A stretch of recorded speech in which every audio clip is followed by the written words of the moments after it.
Hello. Hey, it works. Well, welcome everyone. Welcome to Delabry Abbey. For those of you who it's your first time, this is a site of 900 years of history, a former Cluniac nunnery, one of the only two nunneries of the Cluniac order in this country. So it's very special. Also, as we would say, the site of one of the most prominent battles of our time, the Battle of Northampton, and now in 2017-18, lovingly restored and opened for public use. Delabry Abbey Preservation Trust has been in existence since 2012 and worked with the local authority to bring this beautiful site back to use. And we are really honoured to be able to host and welcome you all today. And I think when we were discussing this, if you'd have said we'd have filled the dining room, I'd have probably laughed and chuckled a little bit, but it is brilliant. And hello to all of those online as well. First of all, a big thank you to Historic England, the Council for British Archaeology, Southampton Institute for Arts and Humanities, and also our host this evening, because they've given the venue for free, very gracious of a local authority during these times. And a thank you to the staff, Desi, Linda, Chloe, Claire, Amanda, Eleanor, Pete, all the team from Delabry Abbey have made this possible over the next couple of days. And thank you all for coming and being interested in what I personally, and is one of my sort of passion projects. I started here. Actually, my first job here at Delabry Abbey was to furlough the staff. I got released by the Culture Trust to do that. And it was sort of sitting in these sites thinking, what are these sites without people? And thinking about how we could use our spaces in a different way. We're quite blessed that, we were never bequeathed a large collection, a large archive. So we've been able to play with these spaces in a different way. And reimagine. And Northamptonshire is the county of squires and spires. And so there's an oversupply, if you want to talk general economics, about treasure houses and beautiful places you can go. And so we have to be slightly different to ensure that we remain relevant and relatable to our audience. So before I do a little bit of talk about our journey, and sorry for those who have heard me. Sorry, Bev, this is probably the second time you've heard this. So don't know, do some emails, do a bit of housekeeping. So we're not expecting a fire today, but next year is the 350th anniversary of the Great Fire of Northampton. And so where we will be metaphorically lighting up the Abbey with projection for that. But if the fire alarm does go, please go by nearest exit. You've got one at the rear, this one, and then make your way out to the front where we will gather at the muster point. Toilets are signposted. You've got one just directly out here, and then one, you've got the toilet block, which is just down the stairs. If you have any questions, please speak to a member of staff or volunteers who've got their lanyards on. If they don't know the answer, they'll find someone who does. And also, please feel free to make use of the quiet space that we've got. There's a workspace up in the research room, so if you need to take a call or you just want some time out, again, just speak to the staff and they'll direct you. And then we have first aiders and mental health first aiders on site. So again, just speak to the staff. A lot of people in here. I think the rain has stopped for the day, so feel free to go stretch your legs, take a breather in the beautiful outdoors. And so our wellbeing journey has sort of developed over the last 3 years, and we're at a really interesting point. And we've done quite a bit of learning and reflection. And I think that's why we're actually really excited to be able to share with you and listen to all of your bits of reflection and learning. Because when you're trying to make a positive impact on people's lives, I generally believe we owe it to them to shortcut to success. To really think about how can we make our programs more effective, more efficient, how we can respond to their needs in a greater and meaningful way. And I've heard it said many times is the sector's been doing this for years, and it's true. We've been doing good quality community engagement for decades. And it's, the well-being is probably a lens that we look through because that's what we're having to play in terms of the policy game at the moment. And I think there isn't a sector who have really captured the need to work with communities, individuals in need like this sector, because we have been doing it for decades. And I think that's why it puts us in a really unique position. For us, we wanted to make this site, it's a historic house, which can sometimes be quite austere. It can be intimidating. Physically, you've got to get up the drive. How could we make this site more relevant, relatable, and use Wellbeing to ensure that this heritage that we share, which is the community's heritage, really is part of their everyday life? And so we've started a partnership. And when I started, if you'd have said you'd have spent more time with the physical activity department at the University of Northampton and not the heritage team, I'd have been like, I've never ran in my life. But it just shows it's what have we been here 3 years, and we're just starting to do the partnership agreement with the Historic Humanities team now. But we've been working with the sports and exercise colleagues at the university over these past years, looking at research, looking at evidence, looking at need. When I was doing my interview prep, I was speaking to the local authority about what were the health needs in this area, and it's really distinct. There's some key things that really stick out. And actually, it's about how can we work to deliver a solution, hopefully. And in terms of the research we were doing with the University of Northampton, we are now seeing the impact of that research. We're in that beautiful position where we can go, you said, this is what's happening. We had Active Travel England down, and that was only made possible because we started to, do intercept surveys with the university, gate counts to see how people were using the site, how many people were coming here to enjoy the 550 acres as part of their daily routine. And thankfully, then we've been able to submit a bid with the local authority to secure £750,000 for tarmac across site, which doesn't please everyone. And it is a shared space. But it was great to have Active Travel England here last week with all the partners, because a lot of what we do is in partnership with other organisations to really see the fruits of that evidence base. And then now we've got a knowledge exchange programme, and I love data, and I don't know if Simon's here from Wayfield already, but he's doing our evaluation on the stables block, which we'll talk about. But through that knowledge exchange programme, we've been able to get £30,000 to have 2 years worth of licensing to start to look at mobile phone data, so we can start to benchmark how the site's being used, where people are going. And that does a really excellent thing of narrowing down to sort of 5 meters, so we can see what paths people are taking, and then how many people from the outside who come here, how many of them can come into the house, and how do we hook more people in to enjoy the heritage and building. And so we've been using that evidence base to bring partners on a journey to try and secure investment, to better use the resources, the people and the organisations, all with the effort to improve everyone's life and to improve the sort of general well-being of our community. It's we were fortunate to be one of the, I think it was about 30 organisations and partnerships that secured funding through the Thriving Communities Fund, and that, relatively small amount of money for sort of what had turned out to be a 2-year programme, but that allowed us to pilot, to test. And there's something really quite cathartic. Life is this rehearsal. My previous career was in theatre and productions, and we constantly rehearse, so failure is accepted. And actually that allowed some soft failure for us to really refine what we did, allowed us to invest in community co-creation steering groups, and those sort of co-creation groups are what lead a lot of the programs that we do now. And so we're always responding to that need. And I think that enabled us to jettison, and we had this thirst to learn and more. And thank you to all of you who are in the room who have been really gracious, Lane, and so many of you have put up with me coming on a go and see. Had a lovely day at Beamish Museum, going down a Victorian helter skelter, but also seeing the great work that Michelle's doing with their Wellbeing in the community hut there. And everyone's been so generous. And so looking forward to us to be able to sort of learn a bit more. And for us, in our next development, we've got the 19th century stables development. There's a snazzy hashtag a stable future.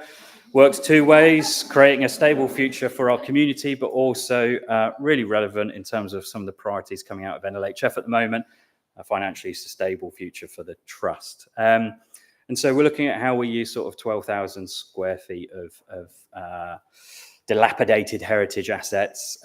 Currently a bit of a debate as to heritage significance. Jenna, our conservation consultant at the back is battling with our conservation officer in actually historic England. So look forward to getting those contradictory supporting letters to support that planning application. But we've been delighted, HHF, NLHF, and Community Ownership Fund and SEMLEP and many trusts and foundations of supporting us in the development and hopefully the delivery phase. But that will create a wellbeing hub where we will use our how we co-curate, how we co-locate organisations. So we'll be basing through General Practice Alliance, who are the local social prescribing facilitators. Their office will be based here, and we all know how hard it is to get sometimes to contact your social prescribing link workers. They won't be able to escape us. But that's not just for us, that's for the other partners. We are the home to the local active trust. We've got a charity comms company. We've got a VR company who actually moved in last week, and they use VR for wellbeing. And what's quite interesting is that co-location is just happening at such, the benefits of it, are happening at such speed. So the VR company moving in a week, and they're already speaking to the charity comms, they're already speaking to the active trust, GPA are linked in with them, and other partners thinking about how can we help, how can we learn, and how can we roll that out.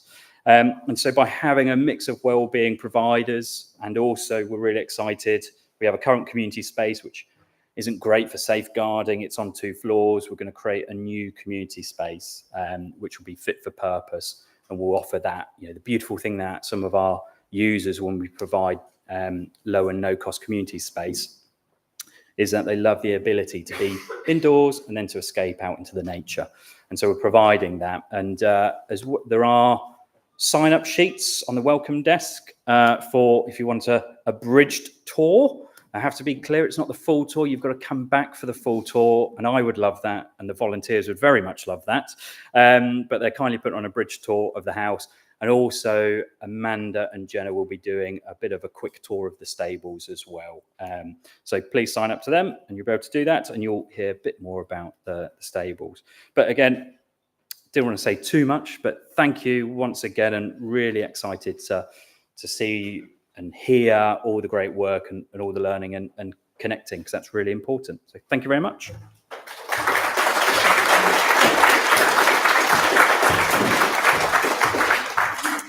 Well, hi everyone, welcome. Thanks, Richard. I have to say 2 things I want to say before I start. Firstly, if you see me taking photographs, I am not the professional photographer. And so far, all the ones I've taken inside are a bit blurry. So don't fret. The chances are of you being on a photograph are very slim. However, there may be somebody who's better at taking photographs around later. And if you don't want your photograph taken, please approach a member of staff so that we can make sure that we abide by everybody's personal preferences. Secondly, I just want to say thank you to Richard for the introduction. But the one thing Richard hasn't said is that absolutely none of this would have happened without Delaprey. So one of the reasons that this conference is free is because this is all free. So this is not actually free. It's probably cost enormous amounts of time, money and effort. But to us as the recipients, that is why all of the food, all of the venues, all of the tours, everything has been provided. He's negotiated the work with the Guildhall so that we get that for nothing. Thanks very much. And I think it's just really important to make that, because it's really unusual to find a partner that is so willing to have that kind of leadership role and to really involve so many people within the broader community rather than just the local community. So I really wanted to kind of reinforce our thanks. So some of you will know me. I see lots of happily familiar faces, but I'm Linda Monkton. I'm head of Wellbeing and Heritage at Historic England, and Historic England created this post. I can't actually remember how long I've been in this post, but we're going to call it 5 years for quits. But and at the time, it just felt like the obvious thing to do. I'd been working in social impacts work, looking at the social impact of the historic environment. But I kind of look back at it now, and actually, with all due respect to my own organisation, that it was really insightful that they decided to put a resource behind looking at wellbeing in a dedicated fashion, rather than just assuming that everybody in their everyday jobs was magically going to know how to apply some of this work to what they did without any sort of driving force, if you like. And I'm really lucky that after a year and a half of doing it part-time on my own, I was given DESI, which totally changed my life. And without whom also, without her and Claire, there's definitely no way this conference would have happened. So we then published a wellbeing and heritage strategy. This isn't a history of historic England, so don't panic. But we published a wellbeing and heritage strategy in 2022. which was a really important moment for us because it was really about putting that line in the sand organisationally and corporately. And as a result of that work, we have a very, very large delivery plan, it has to be said. But the important thing for me is that we now have a key performance indicator about wellbeing for our organisation. And that helps us, I think, as an organisation, make sure that we are embedding wellbeing outcomes into the work that we do. And that is a primary goal of the strategy. Our role at Historic England in this space is not to go, oh, we know how this all works. Let's go out and tell the world, look how brilliant we are. Because actually we don't. We're learning as much, if not slower than some of the people in this room that have been doing it for a really long time. So one of the things that we thought would be really great is if we could help bring some people together to do some of that shared learning. And as a result, we had a very fruitful conversation with the Council for British Archaeology and decided that between us, we would facilitate a kind of working group to try to encourage people to come together and share their experiences and work out what are the gaps, what do we know that's going well, what isn't going well. And out of that, which is a collaboratively run event, which is completely free to join, anybody can sign up, you just turn up, you just get on the mailing list, and then we'll tell you when the meetings are. Out of that came all sorts of things, task and finish groups, and then we now have a community of practice in social prescribing and a community of practice in research and evaluation. And then there was this little mumble that it would be really nice if we all got together for a kind of maybe like a networking event. We could even call it a conference. And we kind of thought at that time we'd get like 20 or 30 people in a room and it would be really easy. And then it kind of like exploded into this thing, which is really, really exciting and really brilliant, because I think it shows that there's actually a really huge groundswell of excitement to share the knowledge that is going on and make sure that people are actually understanding what's going on in other parts of the sector.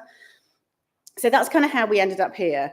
So it really is a shared enterprise between the four partners that Richard has already identified of Southampton Institute of Arts and Humanities, CBA, us and Delapre. It's also, I don't know, I sometimes worry that people see Historic England on the banner and think that somehow it's this big corporate, hugely funded enterprise and that we're some kind of commercial organisation. None of those things are true. We're not a commercial organisation and we have many, many competing priorities. So the money that we put into this was actually just to do bursaries to bring people here that otherwise couldn't afford to come. But everything else has really been provided by the efforts of the volunteers, Desi, Claire, and as I said, Delapre. And so it's really, really been very, very collaborative. And somebody from the Southampton Institute of Arts and Humanities will talk later at the Guildhall as well to just kind of introduce their work. I can't read my notes about what I was going to say, but don't worry, it's not all of this. That's the one thing you need to be really, really aware of. So I was just going to do my version of housekeeping is just to make sure that everybody knows where everything is. So we've already had the kind of like air hostess bit from Richard, so thanks for that. This is room 1, okay? This is room 1. Everything that's on the table that's happening in room 1 is in here. Circulation is through the corridor that you've been down towards the tea area. Tea and coffee and drinks are available all day. So you're parched, you're frustrated, you need to write an email and you want a drink on the way back, that's fine, just grab it. Once you're in that space looking out towards the gardens, room 2, which is the library, is on your right. And room 3, which will be where the workshops are held, is on your left, which is actually through here. But it's probably easier most of the time if we can actually properly follow the circulation. Little health and safety thing, because I'm wearing heels and I noticed this earlier. Just be careful of the carpet in the workshop room, a little bit slippery. I will probably be the person that falls over, but just in case it's somebody else. The other thing to say is that there's posters of Historic England work and some other posters that are all in the coffee area. Please look at them, look at the QR codes, follow those up. There'll be presentations online that are related to those. There is an absolutely amazing exhibition that's been put up by the guys here from Kirkham. So Historic England was involved in a High Street Heritage Action Zone in Kirkham in Lancashire. Part of that programme was a kind of cultural consortium, and all of the High Street Heritage Action Zone had a cultural consortium. But the Kirkham one, before it even started, approached me and said, we really want this to be health and well-being. We want this to be heritage delivers this, rather than just community engagement in a sort of perhaps a more serendipitous level. And the work that that was commissioned between me and the local authority and our regional office kind of created this amazing feasibility study by Helen Sheehan, who's here. And then Sue Flowers, who's been delivering that for her and with her, and other people from Kirkham here that can talk about it. But if you go down the medieval corridor, it's obvious.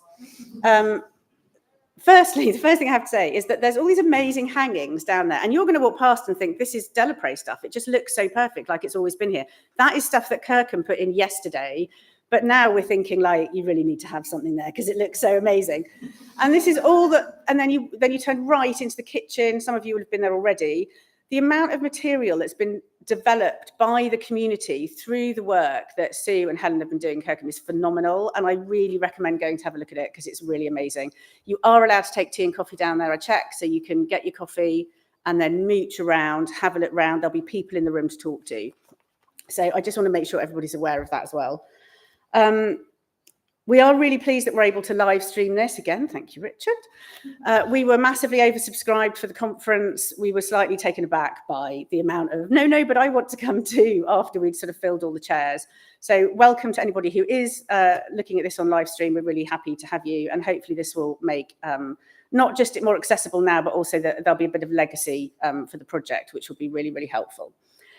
So that's probably basically enough for me. I think I was just going to end by saying there are some HE colleagues in the room that I've talked to about this as well. I think there's a very strong group of people in Historic England that feel that wellbeing is, yes, it is a policy issue, but it's also a really core part of our social justice. That this is about addressing inequalities in society, not just making happy people happier, and that we need to find really good ways to do that. And we know that there's lots of brilliant things going on at the moment, and this opportunity here is for us to learn from each other on how to do that.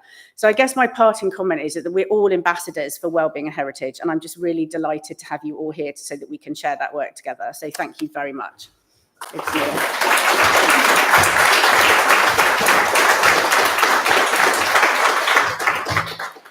Brilliant. Thank you, Linda. Thank you, Richard. I'm not entirely sure how I follow both of those.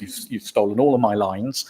I suppose really what struck me most was that conversation about collaboration. And for me, the important thing about collaboration is it doesn't have to be equal. One person's 5% can make a project's 100%. And it's actually understanding that. And again, through the Heritage, Wellbeing and Heritage Working Group, we've actually got quite adept at doing this, finding out where our skills and our talents actually lie by having really open and frank conversations. And some of those conversations are also being really honest about what we're not good at. And just being happy about that. And then collectively, you can really get a sense of achievement. So the conference ended up happening really rapidly, and its organisation. And I know we've thanked lots of people already, but I am still going to thank Claire and Desi, because I don't think Linda and I would have a sense left in us without the pair of them. Literally, when 80 submissions landed on the door, it was, oh gosh, how do we deal with all of this? And what was absolutely our overriding aim was to try and get as many people in the room as possible. So your event today and tomorrow is going to be hectic. It's going to be a whirlwind. You can potentially go from room 1, 2 to 3 in a matter of hours. You can go round the house. You can go and chill out. You can do a silent disco if you want to. Okay. The idea here is that we want to listen as much as possible. But there is a fundamentally important concept that has to come out at the end of this, which is what's next. What does this really mean for this subject we've now started talking about so wonderfully and so collectively? What is it we need to make ourselves more effective? What do we actually need to make some of the ideas we've got more sustainable? That whole concept of being more sustainable, embedding it, is really critical for the organisation I run at the moment, the Council for British Archaeology. This year is our 80th anniversary, and we're obviously thinking about what have we done over the last 80 years, but what might we do for the next 80 years? And for archaeology, I think there's a really important concept that actually how we perceive what we do is going to have to fundamentally shift as we move forwards. One challenge of being environmentally sustainable is digging a hole in the ground actually isn't terribly good for the environment. So what might we do in the future if some of that activity actually starts to tail off? What will archaeology be? For me, archaeology isn't the stuff in the ground. That literally is just stuff in the ground. It becomes archaeology when humans interact with it, when people bring questions to it, when we bring an inquiring mind to it. And I'm really interested in how we bring people to archaeology, or we take archaeology to people. What's that interface mean? What does that connection mean? Archaeology has a really challenging past. It has legacies that are deeply troubling. It is also one of the least representative parts of heritage in the UK. So actually, how do we change those things? How do we build a better sense of belonging? How do we actually create a discipline, a subject, a conversation that anyone can actually contribute to? Partly we need to understand what some of the barriers are to that participation. And that's where conferences like this become really important. Because this isn't actually about showcasing all the great work, it's about understanding the barriers to anyone being able to participate in the activities that we are interested in.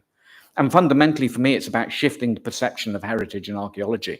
Yeah, it's about actually saying, maybe it could be something else, maybe it could be something different.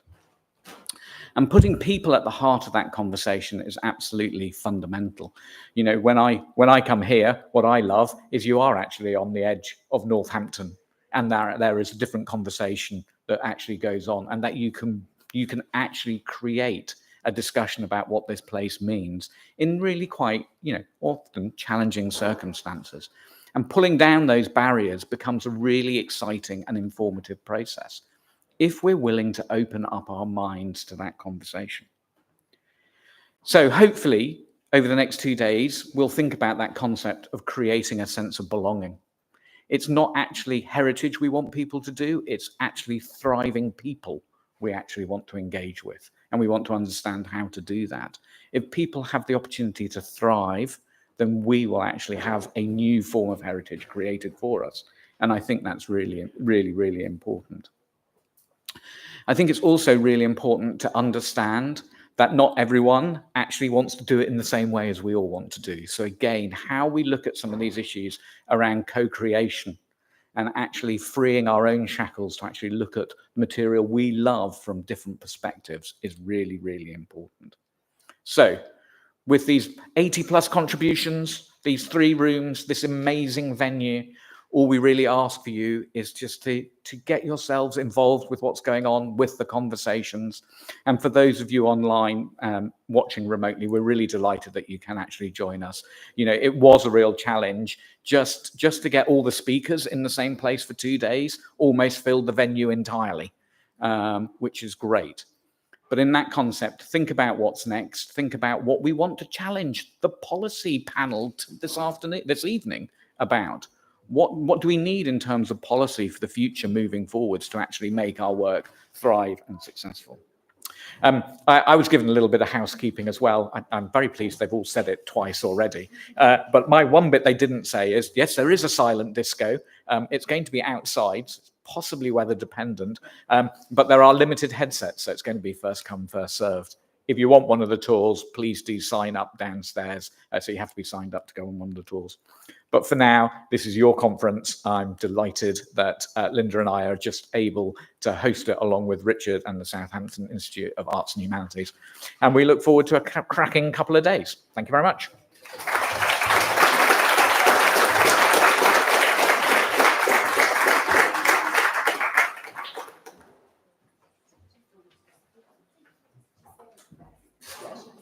Okay, so thanks everyone. You're going to see so much of me. You're going to be really bored of me by the end of this. I'm really sorry.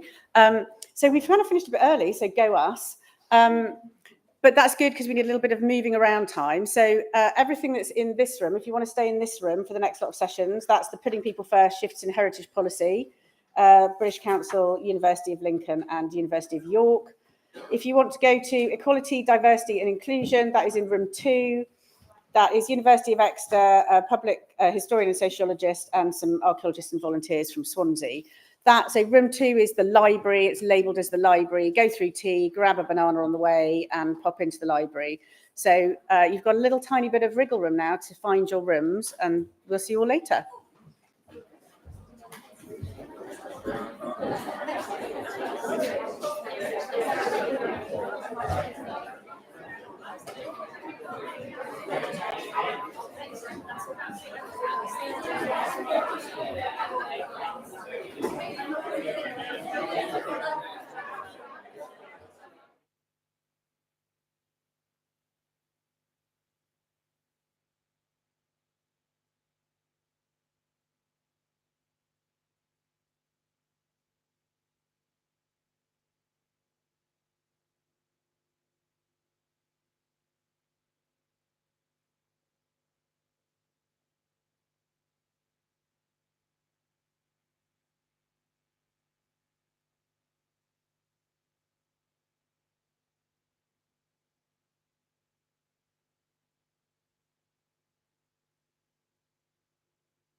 Okay. Is this on? Okay. Hi, everyone. Can I bring everyone to attention? Hi, thanks so much for settling down for me. Thanks. Those at the front. Thank you, Lizzie. Thanks very much for staying for this session.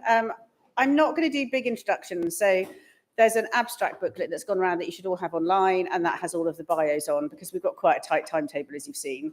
So I'm going to try and keep everyone to time.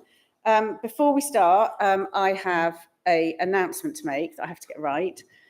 Right, so many people want to do the tour of Delaprey at 11:45 that they've decided to split it into 2 tours. One will be of the house, and you will meet at 11:45 in the front porch where you came in. The other one will be of the stables, and you'll meet in the 19th century courtyard, which is near the gift shop. And if, like me, you're not exactly sure where that is, there are going to be ushers at this door that will point you in the right direction. But fear not, tomorrow, if you're here tomorrow, they're going to do the same 2 tours again. So you can then do the other one tomorrow. But it's because so many people wanted to have a look round that they've decided to kind of like expand their volunteer provision. So house, 11:45 porch, stables, 11:45, 19th century courtyard near the shop. I think that's all I had to say. Okay, brilliant. Just looking at Desi to check I haven't got that wrong. Okay, brilliant. We have, this is a really useful way to start the conference, looking about this idea about heritage policy and practice. So I'm going to kind of crack on. So we're going to start with Ian Thomas, who's very kindly joined us from the British Council, and he's going to talk about how can cultural heritage, people-centred, participatory approaches help us support wellbeing to get us started.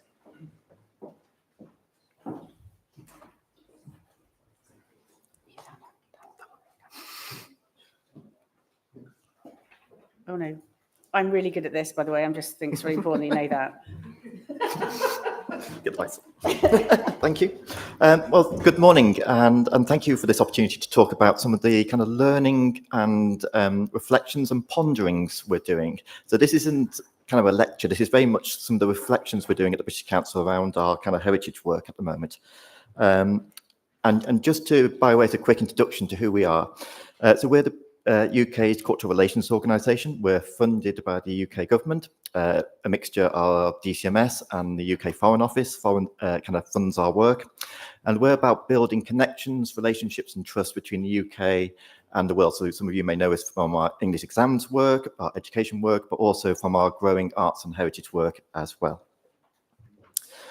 So we work across 110 different countries at the moment. We work predominantly outside kind of in countries such as Africa. We work across East Asia. We work in the Americas, for example. But we really want to build connections, deeper relationships, mutual understanding, co-creation. You're going to hear me talk a lot about people-centered approaches and co-creation over the kind of next 10 minutes. And that's kind of the heart and essence of our approach of our work. So we build networks, we build relationships, but we also have this thing around insight, understanding and knowledge, but also learning. And we find that we've got a particular role we can play and a convening role that we can play around understanding and learning and bringing that learning into networks, building and bringing that learning and insight and knowledge around particular themes such as sustainable development, well-being and the SDGs, for example. So a little bit about just setting the scene. So our heritage work, we have 2 flagship programs in our heritage work. Some of you may know our Cultural Protection Fund, which has been in operation since 2016 in partnership with DCMS, which has been supporting across about 20 countries heritage at risk due to conflict or climate change. We've also got a second program called Cultural Heritage and Inclusive Growth, which I'm going to talk a little bit about today over the next 10 minutes, which has been operating across 4 different countries and it's really an action research program. So it's been set up as a learning action research program, working across Kenya, Vietnam, Colombia, for example, looking at inclusive practice around intangible heritage and building kind of a people-centered model around that. So just kind of setting the scene a little bit to our work. So these are some of the reflections that we've been pondering over the past couple of years around our heritage work. And we've also been publishing some of this in kind of thought in essays and various research reports. So we did a joint report with the RSA back in 2018, looking at inclusive growth, well-being and heritage in the UK and through our Cultural Heritage Inclusive Growth Programme. And you can see on the right there kind of ingredients, we kind of think them as kind of active ingredients to kind of an inclusive approach to heritage, but also it's also transferable to other kind of thematics as well. So we're very much into kind of how people-centered approaches empower, bottom-up, co-create mutuality through an inclusive approach, which then enables a range of outcomes for communities and for people through our heritage work. So it's very much multidimensional, it's very much dynamic, and it's very much rooted in context, really responding to local needs, local context, and how heritage can play a role and be an enabling feature within those. Some of you may have seen earlier this month, the Centre for Wellbeing kind of published a new report on creativity and pathways to wellbeing. This is in very small print, but you can actually see in here some of the mechanisms for wellbeing. And into the major systematic literature review, looking across a range of evidence and research, looking at how and what are those mechanisms to get into to wellbeing. And kind of taking that kind of people-centered approach is one of those key mechanisms that you can enable, that enables wellbeing going forward. So you can find this on the Centre for What Works Wellbeing's website to download. There's a meaty report, but there's also a 2-page summary, and there's a briefing paper as well. So you don't need to read the whole 110 pages. So that kind of sets the context. So that's kind of the theory that we're looking at, is how people-centered approaches can enable community voice, community leadership, and how that plays into that well-being and empowerment agenda. So a little bit on cultural heritage inclusive growth. So this started in 2018. It's funded by the UK Foreign Office through our UK aid budget. It's been working in countries such as Vietnam, Kenya, and Colombia. So, for example, in Colombia, it's been working with 6 indigenous communities in the Amazon, in kind of very rural settings, looking at very much intangible heritage. But it's about how cultural heritage, through taking a people-centered approach, can deliver some of those social outcomes, those inclusive growth outcomes, those inclusion outcomes, including well-being. So it's about supporting communities to define their own value of their cultural heritage, to develop their own opportunities for their own benefits. And it's very much about long-term change. So these are multi-year programs, multi-year projects. This isn't a short-term drop in, drop out. This is very much a slow burn, multi-year program that's still ongoing. So these are very much reflections and learnings of an ongoing program that's still going. We're also very keen how this relates to the UN Sustainable Development Goals. So we've been very much aligning this work to the Sustainable Development Agenda, particularly as we look as kind of the UN looks to renew and look at the UN Sustainable Development Goals this year as well. So we've been very much looking at this as a sustainable development program and how heritage can play a role within that. So we started to articulate what a people-centered approach may look like in these kind of communities, in these settings. So how it's inclusive, how it's participatory, how it's sustainable, how it builds local capacity, how it influences policy at a local, national and regional level, how it can be far-reaching, how it can be local-led, how it can be mutual. These are kind of ingredients within the toolbox that we're playing around with and exploring and experimenting with at the minute. So then how does that toolbox of kind of people-centered approaches, what does that then enable? What does that build? So that's what we've wrapped around this action research program. It's a learning program to really capture that over the years as well. So this is a long-term investment by us. So it's through this program to date, we've worked with 42,000 people across 4 different countries. We've supported nearly 3,000 heritage practitioners locally in those countries through capacity building programs, skills development programs. But those have been designed locally. They have been based on local need, local context, and very much rooted in the local, not British Council going in saying, you need this training program, this is how you do it. So it's been very much co-created and mutually led. We've worked with over 110 organisations, some in the UK, some internationally as well. But we've also been playing a role, and kind of this is where the sharing of learning reflective practice comes in around policymakers. So working with Vietnamese cultural ministry, for example, working with the Colombian cultural ministry, for example, about how cultural heritage can play across their policy agendas and their wellbeing agendas and also their inclusion agendas as well. So this is one of the things that this is from Culture Grows, which is the Kenya project that we've got. And we very much see this program as we're globally connected, but locally rooted solutions. So the program is very much a framework around inclusive growth and well-being, but it's got locally rooted solutions. So having a global program has enabled us to share learning, to share practice, to share ideas, also to share what doesn't work. So we've been really interested, and these are the really rich conversations we've been having with our partners and countries, is what isn't working, and not just celebrating the success that they do, but also the reflections and learning and how we adapt and how we change, particularly in the post-COVID world, and also how it feeds into the post-2030 agenda as well. This, I'm not going to play the film because I'm not going to test my luck with the technology, is from Vietnam. This has very much been about local music. So the communities that we've been working in rural Vietnam, and they've been trying to preserve kind of a very specialist gong culture, the gong music culture. And we've been trying to document that, how we digitally preserve that culture that's at risk of disappearing. It's an intergenerational project as well, how we get young people inspired within that. But this was very much based on consultation with the local communities about what do you want to preserve? How do you want to preserve this? How we can help you and enable that. So enabling has been one of the key words that we've been using here within this people-centered approach.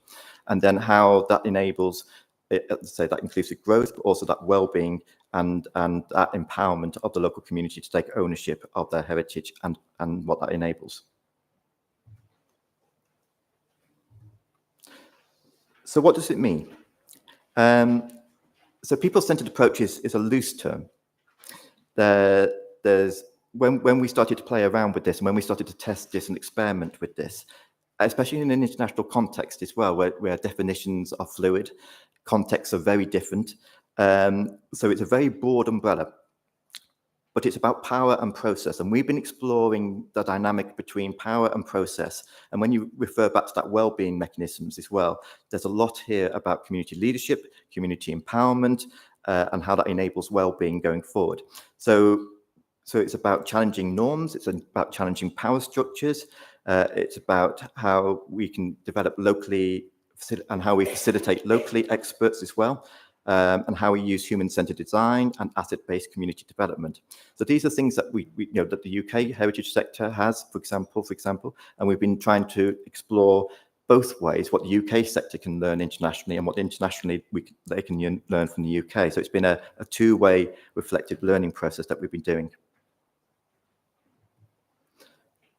So we've also been looking at what difference does it make. So we talk about people-centered approaches, but what actually difference does it make? And how revolutionary is it? And we've also been looking at this within the kind of not only the cultural heritage practice, but also the evaluation and learning that we do as well.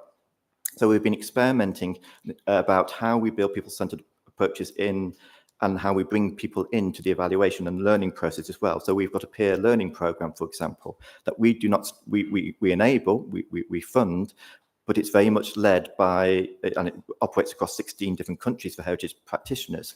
But the agendas and themes and what they learn is very much led by the peer learning group themselves. And what they want to talk about, what they want to learn, what they want to share, the topics they want to do, but also how that then feeds back into their practice as well. So we've taken a very hands-off approach, but we enable that platform. But it's very much been about ownership by them. So these are some of the key learnings. As I say, this is still ongoing. These programs started in 2018. They're still funded for another 3 years. But these are kind of the key kind of ingredients that we're starting to see approach from this people-centered approach and how that then enables things like well-being and other outcomes as well. So meeting people where they are allows space and time for things to develop organically. This is one of the things we didn't appreciate, is how slow burn, how long this takes. And giving that time and space. Time has been one of the key things that we've had to enable here, and being patient. Support needs, aspirations and benefits of local communities through active listening and responding. So very much co-creation, very much mutuality. Ensure local ownership and being locally led is at the heart through participation, inclusion and decision making. So very much not us doing the decision making, very much in context, in community taking the decisions. We've really also been unpicking the how, the process. So not only being interested in the outcomes and the outputs, but actually how. So we've been, a colleague of mine, Nikki Locke, we've been really looking at the how question, being flexible, being responsive, being adaptive, being curious about this and being open to learning as well. celebrating diversity, different perspectives, bringing it all together to create a shared vision. Very much co-design with communities to access wider opportunities. So using the British Council platform and our networks and our relationships to enable access to wider opportunities for these communities through their heritage, but also being locally led ideas, locally led solutions, locally led approaches. We have learned so much and so rich about ideas, approaches, different outcomes, different ways, not only about evaluating, but actually the how as well, and how we capture that. That's one of the key things that we want to do. So just finally, just on that point, this has been a multi-year program, multi-country program, but one of the key things we wanted to do is capture the richness and diversity of that learning and insight. So we've been publishing over the past kind of 12 months a number of key reports that are all available on our website, the British Council website. So one has been a thought leadership essay collection working with Inherit, which has been looking at inclusive growth and cultural heritage and people-centered approaches. And it's a whole series of essays from a range of heritage practitioners from across the globe. We published last year our review of heritage culture against Sustainable Development Goals through the Missing Foundation report, working with UNESCO. We've also, as I said, been talking to the RSA and look around inclusive growth and what that looks like and well-being within that. And we've also been publishing a number of documents looking at sustainable development, heritage, culture, through things like the Cultural Protection Fund together with DCMS. So we're on a journey, we're on a learning journey. We want to share what we're learning as well, because there's a real rich learning happening in this space, and this is part of the journey. So thank you. Thank you very much.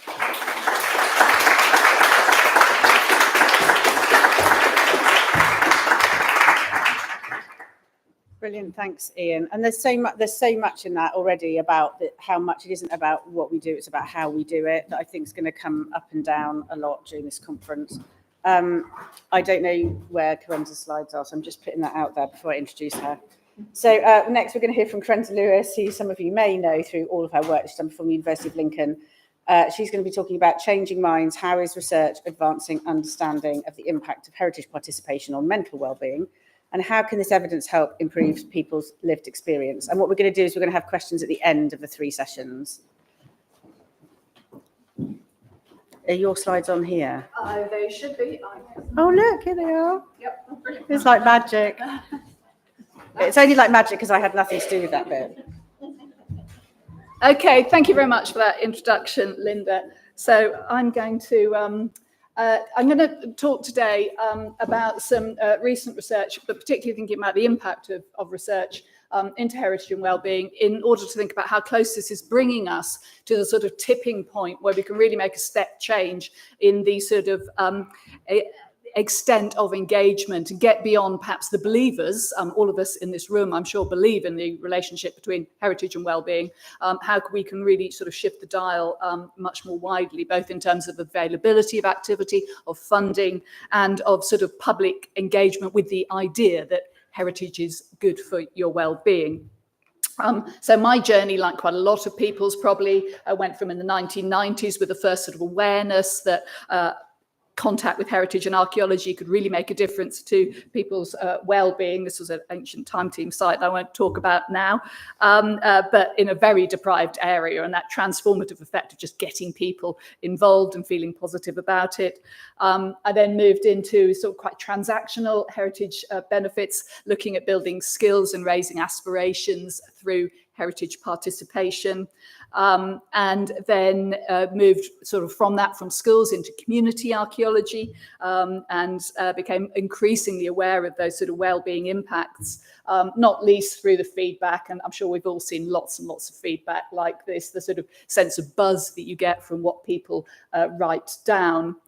And then in 2015, I moved to the University of Lincoln with a position that enabled me to focus much more on the sort of research side of things. And I was by then really very much looking at this question of the social impact, but wanting to broaden this out. So we did a project, for example, on a council estate with residents on that council estate in Gainsborough, which was one of the sort of bottom decile for multiple deprivation, and again saw exactly those same buzzy responses about how much they'd enjoyed it. and then into sort of projects that were specifically run for the purpose of wellbeing, rather like Operation Nightingale, which we're going to hear from later on, Wings to the Past with RAF families in 2019.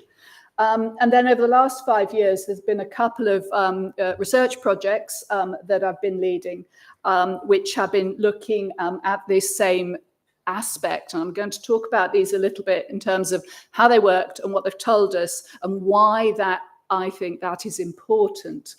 And this was very much informed by the sort of comments that we had even right back when we were doing the schools work, when we were really just trying to build their confidence and aspirations for education. But we got this, and this is a paper that was published years ago, 2014, and it's actually commenting on that sort of sense of buzz and how that made a difference to how the students, the pupils, these are 13, 14-year-olds we were working with, the difference that sense that they'd enjoyed it, they felt good, made to what they gained from it in terms of skills and aspirations for and ability to make those aspirations real because they got the skills. So obviously, since in the last few years, there have been a large number of reports. Linda's already alluded to one, looking at this question, the relationship between well-being and heritage. And I'm sure a lot of us are very familiar with all of these. But I just want to pick out a couple of quotes from them, which is really about the evidence base and the robustness of that evidence base that we have. So the What Works Centre, which has again just been mentioned, everything joins up so nicely. It says there's consistent evidence from qualitative, quantitative and mixed method studies that all of these historic places, assets, associated interventions have a wide range of beneficial impacts, etc., etc. But they also go on to comment that compared to studies which have involved randomized controlled trials, this gold standard, they say, of intervention study design, most of the evidence from the studies they looked at was of this, and it seems so condemning, doesn't it, low methodological quality. It makes the point, these are my emphases incidentally, this is common for evaluations of complex social interventions in community settings, and it goes on to explain why. But this same problem comes up again and again. So the Heritage Alliance report published in 2020 again talks about randomized controlled trials, RCTs, quantitative evidence using randomly select groups and a control group. Again, this term gold standard in the medical and scientific professions. And this, again, it makes the point the cultural sector uses smaller sample sizes, qualitative evidence, and meaning that this issue of credibility and impact can be harder to prove to the health sector and funding bodies. And that's the critical challenge that I think we're still facing in most places, and particularly at the moment when money is tight everywhere, is that if we're really going to expand out the availability of opportunities that we know are really good for people's well-being, if we're going to make those widely available, much more widely available, we have to be able to deliver really persuasive arguments and evidence to the health sector, the policymakers, the funding bodies. And that same, the 2019 report came up with a list of sort of requirements for better research, which are listed here around methodological design, more longitudinal research, larger numbers of participants, random selection, control comparator groups, investigation of adverse impacts, higher quality reporting. Sorry, I'm talking to one of the screens. I appreciate those of you on that side of the room might be feeling ignored. The screen's a bit small here. My eyes aren't quite up to reading slides. Higher quality reporting, tackling gaps in coverage, and an explicit focus on the distribution of impacts, that's inequalities. And again, that's been mentioned already this morning. But I think it's in this context of better research that universities can step in. We can put together interdisciplinary teams with that expertise that needs to bridge heritage, medicine, health, economics, and so on, and also knows about research methods, trial design, data analysis, and interdisciplinary working, which is in itself a challenge. And we can also, if we're lucky, apply for the sort of funding needed to disinterestedly run these trials. If we're not actually running interventions ourselves, we don't have that interest in being able to prove they work. We merely want to see how they work. to produce this sort of validated data, which has this credibility that we need. So there's a couple of recent studies that we've carried out, one looking at heritage at risk and volunteering, which was a qualitative study, and one which actually did qualitative and quantitative studies, but I'm going to talk about the quantitative one. I'm going to just talk very briefly about the first of these because I don't have very much time. This was, as I say, a qualitative study. We did we did 35 in-depth interviews with participants, volunteers on 10 projects across England. It was funded by Historic England, and did a thematic analysis of this transcribed interview. So there was 185,000 words were what the transcribed data came to. So it was a big data set. And then we did a thematic analysis using a sort of grounded theory approach and elicited these 6 themes, which were apparent when we saw respondents' comments alluding to well-being or representing well-being, expressing well-being. So we literally looked where there were evidence of well-being in their context and looked for the associations with heritage. And I'm not going to go through these themes in detail because it's a whole separate lecture. But we had this sense of purpose, of being, of building capacity, of sharing, of self-nurture and self-actualization. And those of you who've had a minute to read through some of these bits and pieces will see some of these look very familiar. The interesting thing about this really was that the analysis, the thematic analysis, was done by colleagues of mine at the university who are not heritage professionals. They are health professionals. They're in our community and health research unit at the university. So they were not coming in from a heritage background. So they brought that different perspective to it.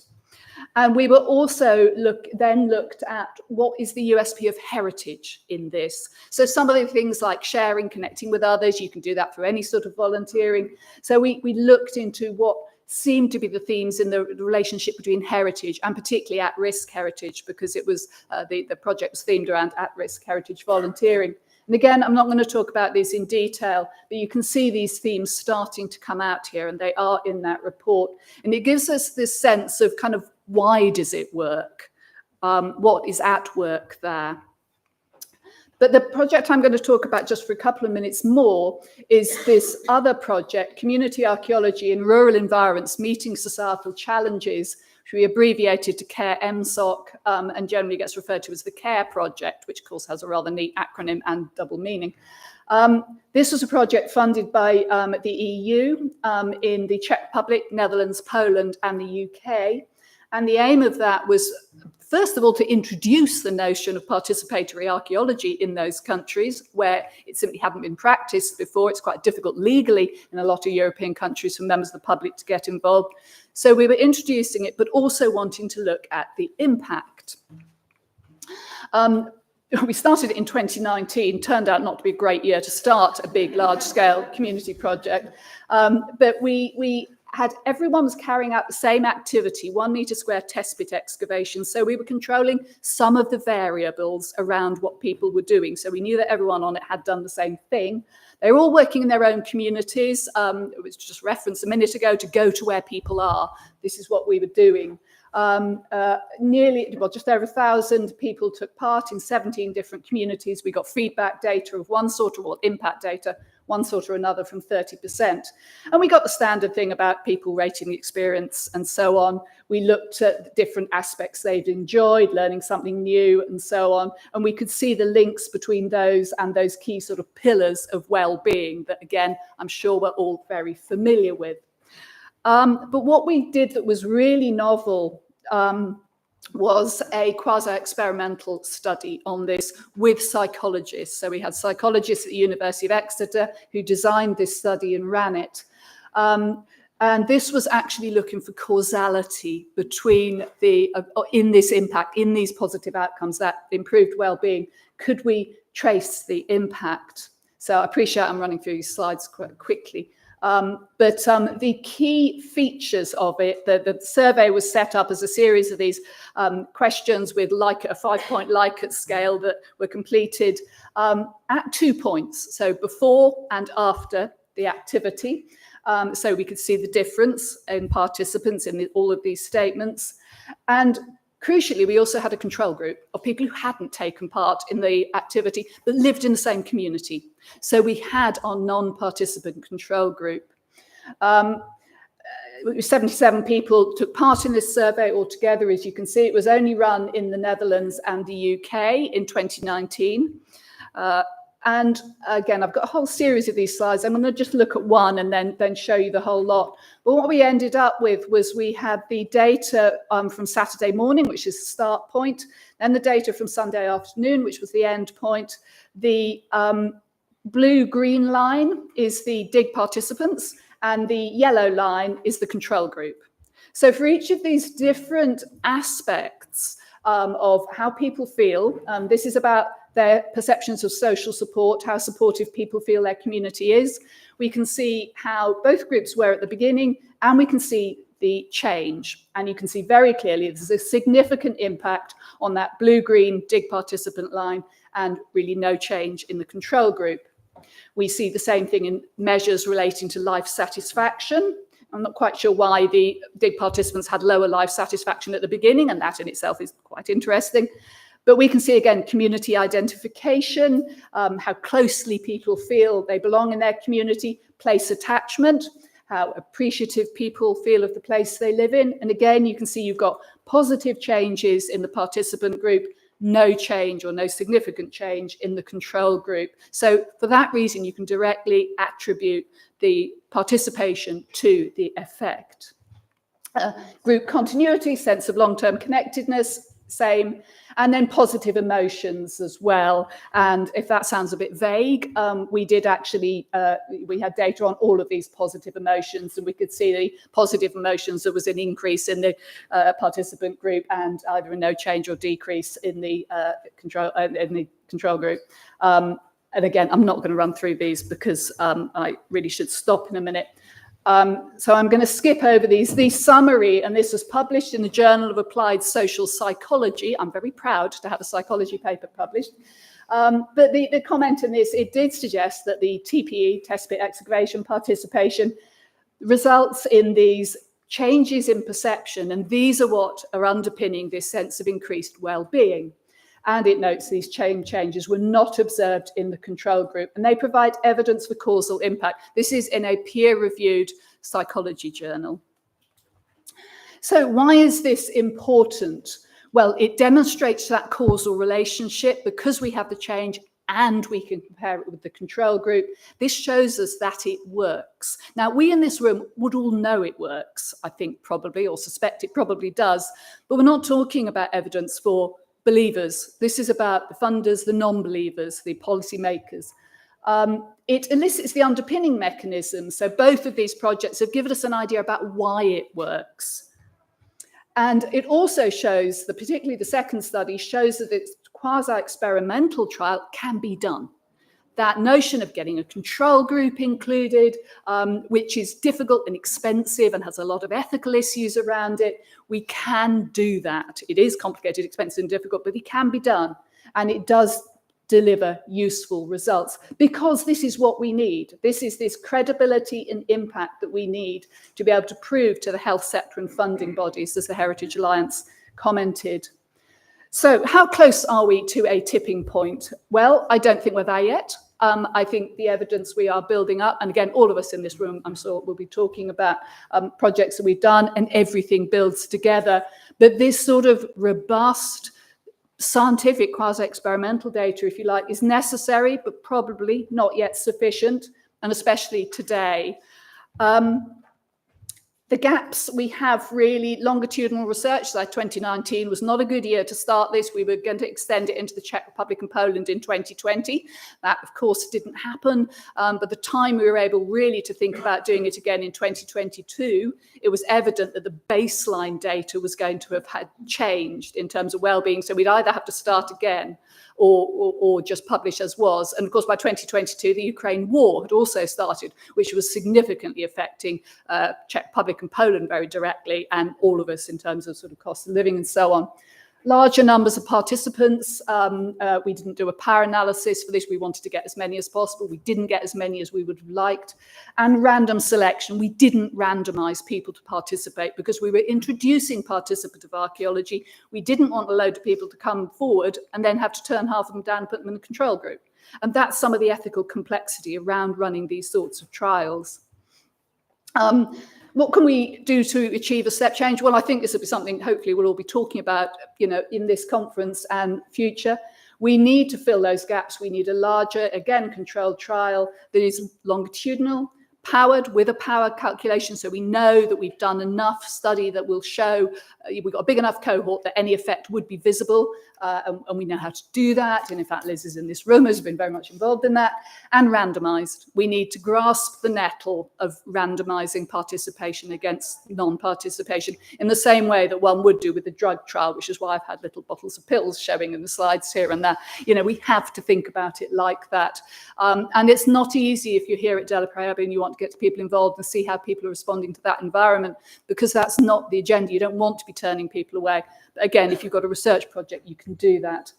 And I think we need to disseminate our evidence. We need to do a hearts and minds campaign, move the public consciousness dial, really, in thinking the same way that people are quite increasingly aware. I think that green spaces are good for well-being. We want people to be increasingly aware that heritage space and activities are good for well-being in that same way. And we also need to work with people who might be our partners. And just to finish off, this was a survey that I did for a completely different reason among people in local rural communities about research into medieval settlements that they lived in. But so we were asking them, what are they currently doing? What would they like to do if they had the skills and resources? And there was a whole load of different things like documentary research and field walking and so on. But at the bottom, it's about capturing the impact. And you can see on the bottom lines that I've outlined in black there, the red and orange are, yes, we're doing this a lot, or we're doing it quite a lot, or we'd like to do it. And you can see in the left-hand one of those, very few groups are capturing that impact. But in the right-hand column, nearly all of the groups would like to do that. So we have hundreds, thousands probably of groups across the country who could get involved in this sort of very grassroots activity in local places near where local people are. And we are also networked into European networks. We have a strategy for public benefits of archaeology in the European Archaeological Association, so we could spread that out. So I'm going to stop there. I'm sorry, I did start slightly late, but I certainly haven't finished, not slightly late. That, I think, is where we are and maybe where we want to try and get.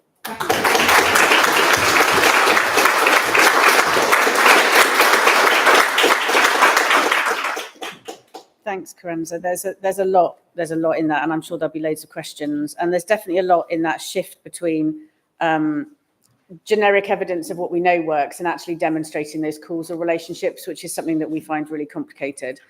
Right, so I'm going to crack on. And I'm going to welcome Martina. So Martina's actually works for Historic England as a Heritage at Risk Project Officer, but she's actually going to talk to us about her PhD research at the University of York.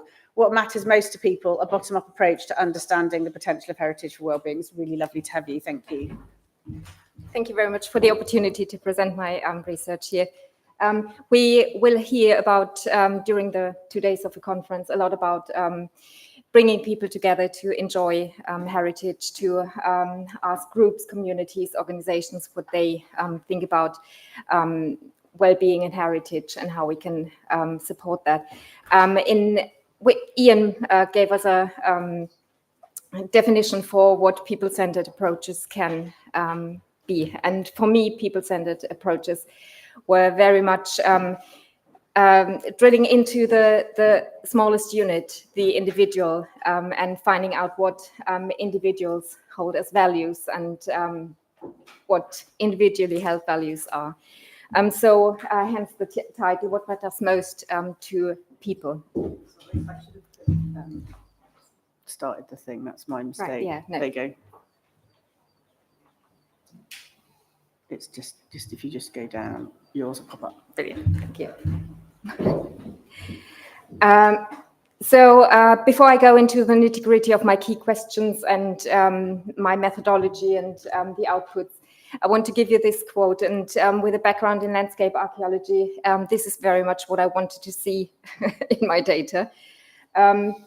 This is a quote, a story from one of my survey participants, and he gave me this photograph and said, "This is one of the very few places one can find peace and solitude now.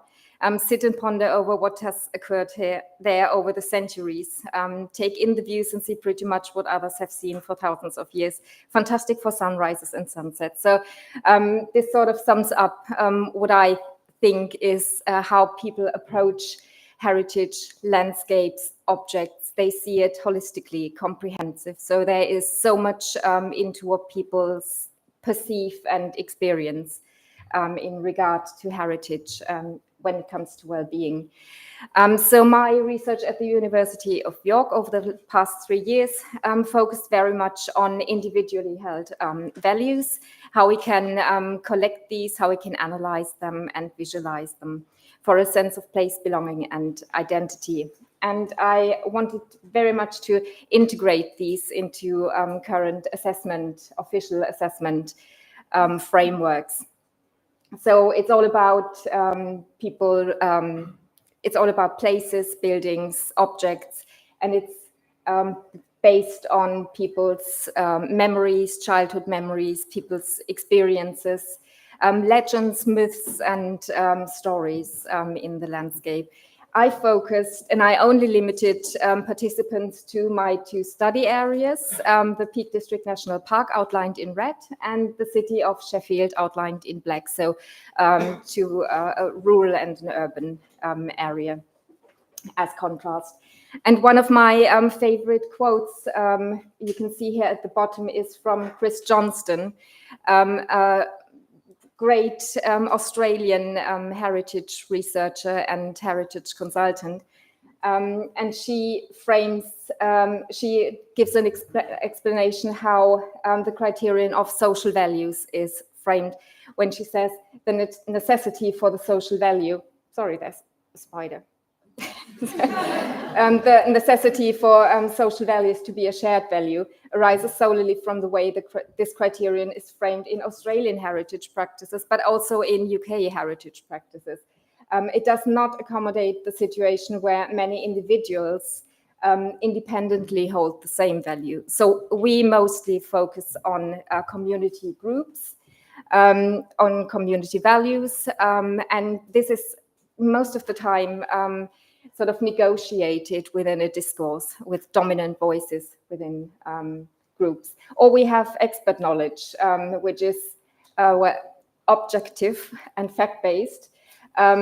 But I wanted to integrate into my concept of a social landscape characterization individual stories that form social value patterns. And I wanted to integrate individual values and individual knowledge as people-centered and really subjective opinions. What I found was that there are existing invisible, hidden, shared value communities across landscapes. And we can identify these patterns across landscapes based on the same category or on the same place. This is just an impression what people in Sheffield think is their heritage. And I don't want to talk about designated heritage, undesignated heritage. I think everything is everyday heritage, depending on how we approach it. And these are just some examples of heritage in Sheffield. And it includes designated and undesignated heritage. My favorite is this picture here. I hope you can see it.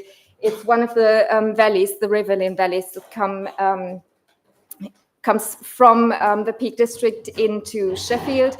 And this was beautifully decorated with Christmas baubles during Christmas, and I absolutely love this. This is just another impression on how people in the Peak District think about heritage. We have iconic dry stone landscapes, and in the middle here, Little John's Grave, associated to Robin Hood, which is, of course, in Sheffield, and in the Peak District in Hathersage. And this eagle stone here is one example where local tradition is, for example, locally based. So prospective sons-in-law of a nearby village have to climb up this stone to prove that they are they are worth marrying, the daughters of the village. So that's a quite nice story. A bit about my methodology, and I don't want to go too much into detail. I'm aware of the time. But all of this is written up, it's published in open access papers, and I will show the list later. Similar to what Carenza mentioned earlier, I used a grounded theory approach, and I wanted to know from people their stories, their connection. And I used 3 different sources: social media data, surveys, online surveys, and interview data as well. I used AI tools. I used natural language processing and topic modeling to have this slightly less biased first step of assessment of my stories. So I allowed people to give me, I didn't want to use Likert scales or anything. I just wanted to let people talk. I wanted to hear their stories. And it's a rabbit hole. You can lose yourself in these stories. They are wonderful. But as I said, as a landscape archaeologist, I wanted to hear specific values in the data and to not fall into the trap of my own bias. I decided to use topic modeling, which is an unsupervised learning based on statistical methods. So it's basically on statistical, as a statistical method, this, sorry,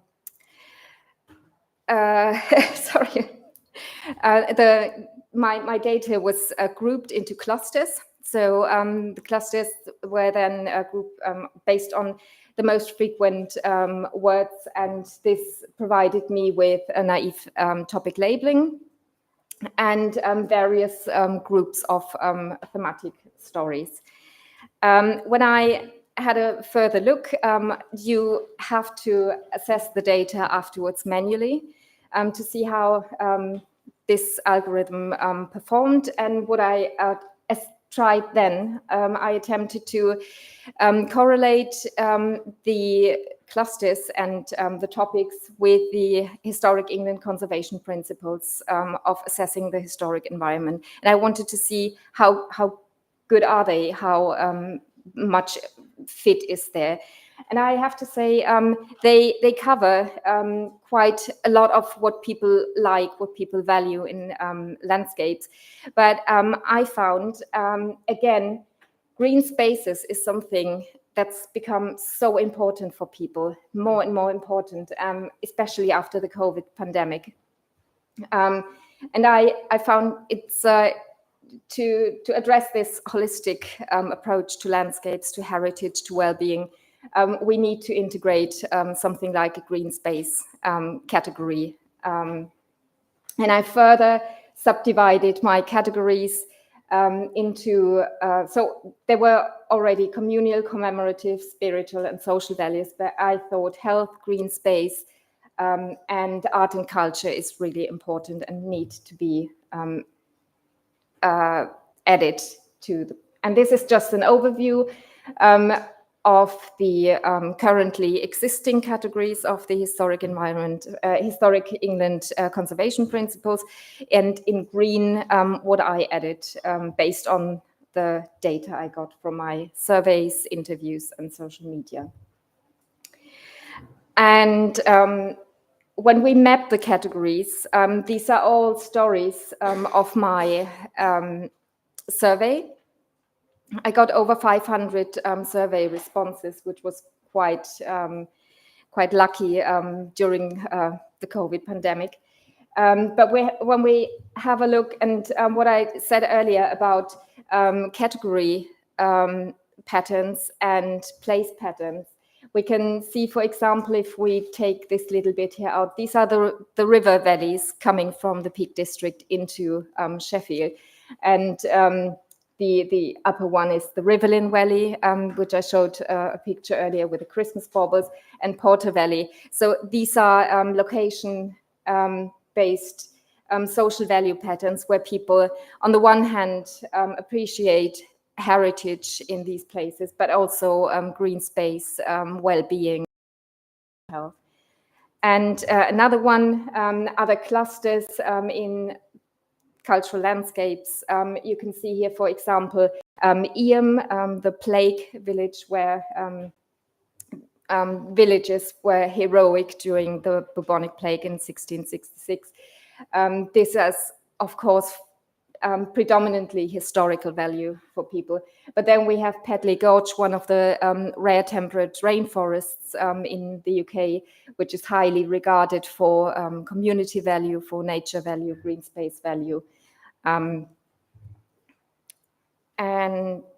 so what I did out of my data, you can filter data, you can do different analysis once you have gathered and collected all your data. On the left side, you can see an emoji map, which I created from my Twitter analysis, now X analysis. I wanted to see how the sentiment was after the pandemic, how people reacted to the space of the Peak District in terms of well-being. And you can see there are a lot of happy faces, sunshine, beer glasses, but also appreciation of nature, mountains, walking, photography. So a very sort of holistic approach to landscapes. In the center is one of my story maps, where I integrated in a GIS all the data I got. People uploaded photographs of their favorite places. They gave me their stories. They told me how much change they would accept. So all of this data is in this sort of interactive web map where you can click and interrogate. And as an outreach project on the right side, I combined place-based stories and perceptions and experiences and connected them to self-guided walks in the Peak District and Sheffield. And this is just an example how much opportunity there is to interrogate these data sets. And we can sort of increase complexity. For example, historic landscape characterization maps can be sort of added to this data set, this framework, and we can sort of go downwards towards engagement, create more engaging outputs where we can really get people on board. This is just a list of my publications if you want to read up on any of these. And I want to thank a lot of people, but I don't do it because I would possibly miss somebody. But I really want to thank all the participants in my research who only made it possible to get this done. Thank you.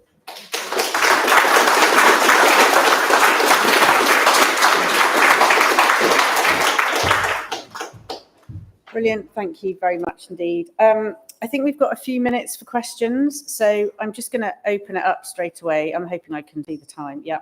Okay, we've got 6 whole minutes. Yay. So does anybody want to start off with any questions for any of the participants? Right, this lady at the front, and then the lady at the back, and then the gentleman at the back. I'd like to ask Commander to do longitudinal research. It's quite obvious that the world went completely mad after your work, and there's no way you could revisit those participants. Do you have a sense of how long that longitudinal research could extend? In other words, how long should you measure an improvement in well-being in order to tell if it's truly sustained or if it's just at the moment? Okay, I'm just going to repeat that so everyone can hear it. So I think, no, it's not your fault at all. So I think that, brilliant, thank you. I think the question is, when we talk about longitudinal, how long is longitudinal to make sure that we've understood the real well-being impact of the work? Yes, because after all, who wouldn't feel better after a brief engagement, be it only a day or perhaps over a number of months? You're going to feel better in all kinds of ways. So how long does that go on into the rest of life?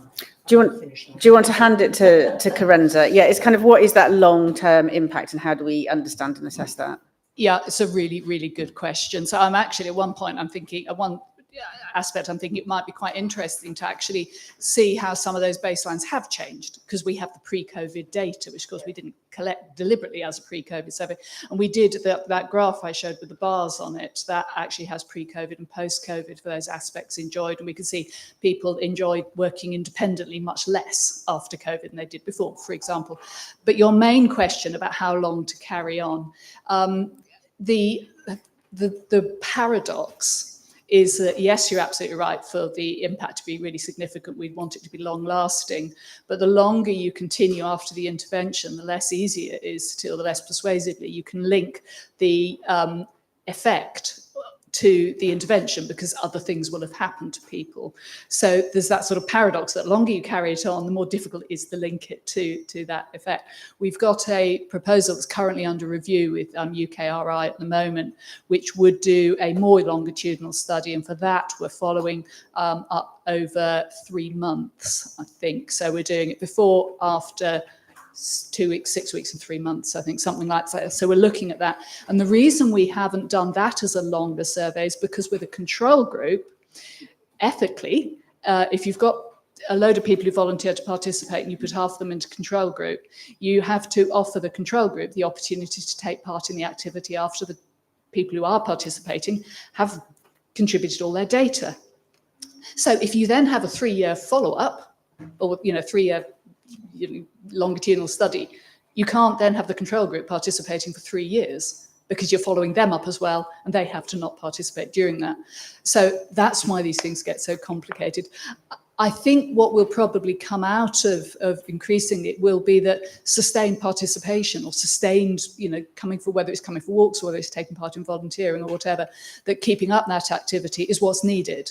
But in many ways, that's a good thing, because actually it's that behaviour change is in many ways what we want people to do. It's not that suggestion. It's not like a sort of surgical operation, one tweak of your hip and it'll be sorted sort of thing. It's about what is behaviour change. So actually I think that in the longitudinal thing is how that would work. Does that answer your question, or at least explore the issues? Yes, thank you. I'm going to be roving mic person as well. I think, there's a really interesting question about whether you can use other people's data that is pre and post your intervention to do that longitudinal assessment as well. But I think that's a really useful point about the problems with research funding landscape and how we fund things that are that long. Thank you. Hi, this is a question for Carenza as well. I'm Rachel from Natural England, and it was great to hear so many comments about integration between green and heritage. And we work very closely with Historic England. My question is, you talked a lot about trying to influence health sector and get the investment into heritage. We're hearing a lot from our work on green social prescribing, for instance, and we've got hopefully publishing an evaluation report of the GSP pilot that's happened very soon. Hopefully that'll come out. But that evaluation told us that the health sector really want data on cost-benefit analysis. So they want to see the reduction in GP visits. They want to see less frequent visits to A&E and that input-output data. And I wondered if you have a sense if the heritage sector are moving in that direction with their research as well. That was a long-winded question. Sorry, I clearly can't be in 2 places at once. Sorry, just talk amongst yourselves. Yeah, again, thank you for that. So I didn't mention social prescribing specifically, but obviously that sort of data is that kind of robust data. And I'm very, very aware that Liz is in the audience here as a health economist who, for the proposal we got in, has done doing that from a health economy perspective, looking at the sort of data we need for social prescribing. The metrics around reduced GP visits and that sort of thing, that's the government's gold standard, because they're saving money essentially, isn't it? But and is that what really we should be doing? But I think it's about taking those steps. We have to take all of these steps.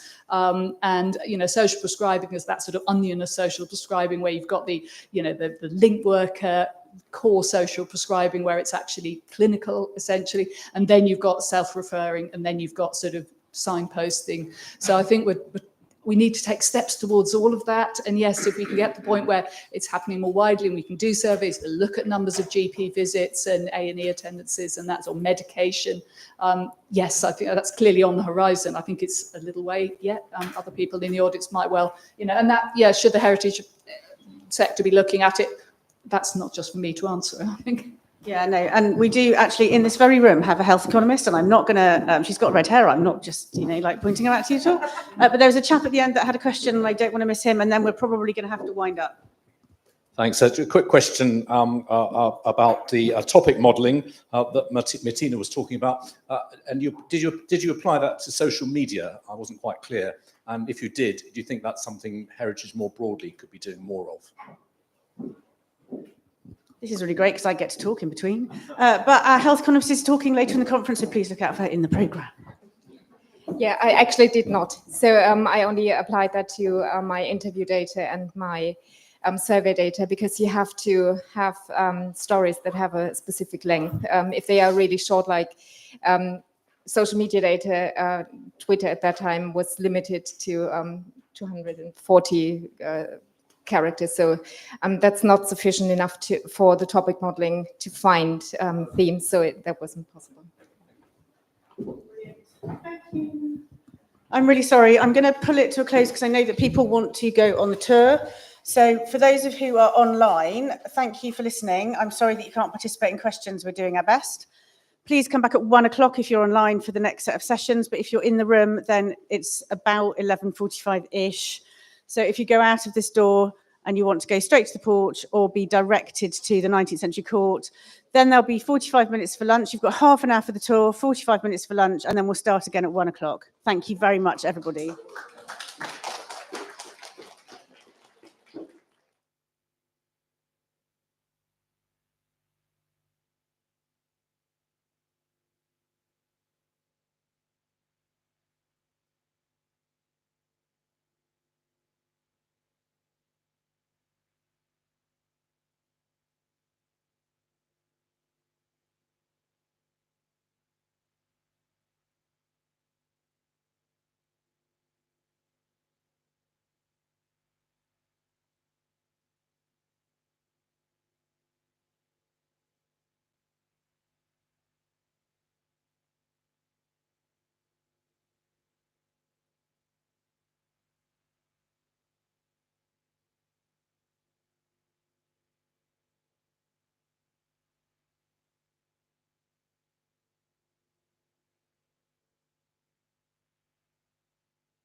has helped me on the stepping ladder to get better.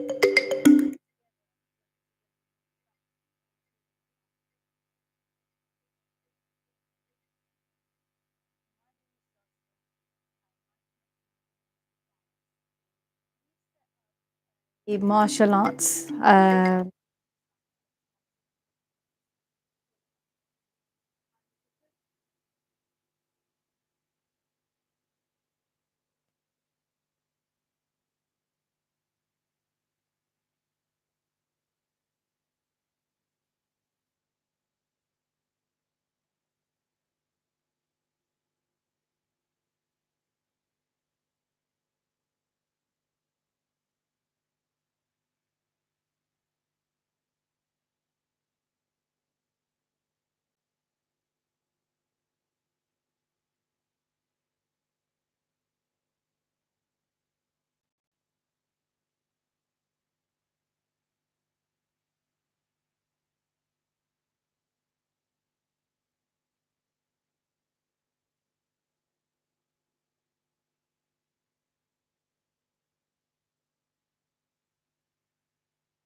Okay.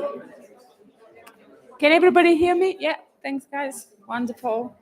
Thank you everybody for coming back. You haven't left, so that's a positive thing. So if everybody's okay with it, we'll start because I don't want to eat from the time of our presenters. We're just hello. So this session here this afternoon, so between 1 and 2, will be on heritage sites as wellbeing hubs. And this is something that I, for a very long time, really wanted to have the chance to share examples about with you. As some of you know, I work at Historic England as a senior policy advisor on wellbeing, but I'm also seconded to the National Academy for Social Prescribing as their historic environment lead. And I'm working there with colleagues from different sectors. It's lovely to see some of them today here as well. To promote social prescribing and to make the case for the contribution and the difference that each of our sectors separately and together make to well-being and their role to promote and develop further social prescribing. And I'm saying this before we start the session because as the National Academy currently describes, defines social prescribing, as obviously there are different ways to describe it, but as a way to refer people to social activities or additional support as a way to support their well-being, in addition or in parallel with a clinical pathway. A very important element of that is the availability and the existence of well-being hubs. They could be literally any place. They could be community centers, they could be libraries, they could be museums, and the point we want to make, they could be heritage sites. And we know that there's less evidence and less examples about how this could look like for our sector. What is a wellbeing hub, which is also a heritage site, how it operates, what sort of activities it can offer, how it links to health provision, to health partners, to community partners, how we make it work. So it's really a great pleasure for me today to have the chance to showcase a few really brilliant examples. We're going to hear from my colleagues from the Moseley Road Bus, Simon and Emily. They'll come in a second. We're also going to hear from Elaine, Janine and Alison from Manchester's modern day monastery, or Gorton Monastery, like some know it. And we're going to hear from historic houses, Sarah Roller here, and particularly from Siobhan Godwin from the Bishop's Palace, for them to give you some examples about what historic houses are doing actually in that area. So without further ado, Emily and Simon, please come in, and we're going to take you through Moseley Road Bus. So we just carry on with this. Here you go. Oops. Thank you. Good afternoon, everyone. I'm Simon, and this is Emily, and we're from Moseley Road Bass, which sits within the wonderfully diverse urban neighbourhood of Borsall Heath in Birmingham. So over the next 10-15 minutes or so, we're going to talk to you about this magnificent building and the different ways we've looked at engaging with audiences through different ways of programming, all with the main aim of improving people's mental and physical well-being. So Moseley Road Bass and Borsall Heath Library, which the project we're just in the middle of, combines the two buildings. It sits at the heart of Birmingham, and we're at the start of this major capital development project.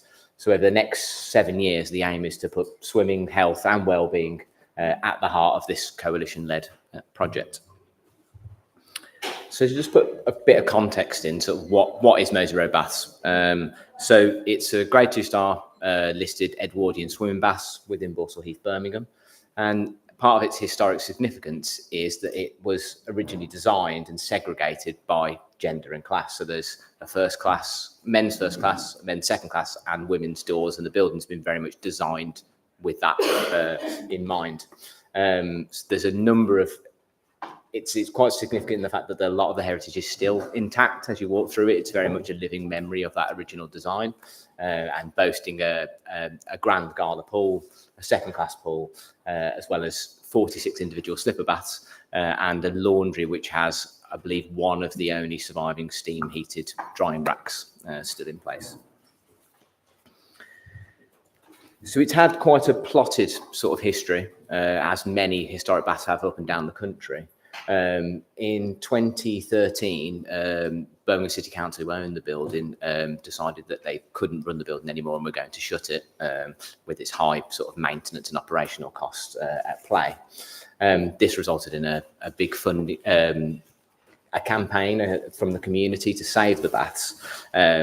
And this then led to the forming of the Moseley Baths CIO, who are the current operators. And then they brought in a coalition of heritage sector organisations, such as the National Trust, Historic England, World Monuments Fund, the Friends of Moseley Road Baths, and Birmingham City Council alongside them. So from this, a number of successful funding campaigns have came about. So funding from National Lottery Community Fund in 2020 to start wellbeing activities and piloting around wellbeing activities. And then in 2021, we're fortunate to have funding from Department for Levelling Up, and then in 2022 from the National Lottery Heritage Fund. Fabulous. Hello, everyone. So we received Reaching Community funding in 2020 to create a vision, which is a vibrant and eclectic civic space for the 21st century. So the programme, what we did was to support swimming activities and develop wellbeing community and pop-up cultural activities and events through the whole building. So also in the empty swimming pool as well. So the programme that we created mainly had 4 aims. The benefiting people have improved physical and emotional well-being. People experience decreased social isolation. There's an increase of skills, confidence and employability for local residents. And also people have improved perceptions of community and place. So what did we do? Hello. We talked to many people, we listened and developed programming based on what we heard. What I found is that a lot of people wanted to make things together and then take it home with them to do also at home. So what we did is we programmed family, arts and crafts, floristry, places of welcome, knit and natters, and jewellery and splash. You would make a little bracelet and then go for a swim. Hopefully not all together with the bracelet as well. For floristry, here's an example here, but floristry had a full waiting list every single week. People would come in, make a flower arrangement and take it home. And we wish we could have put on more floristry classes actually. With floristry, what happened, so we programmed it just after the pandemic.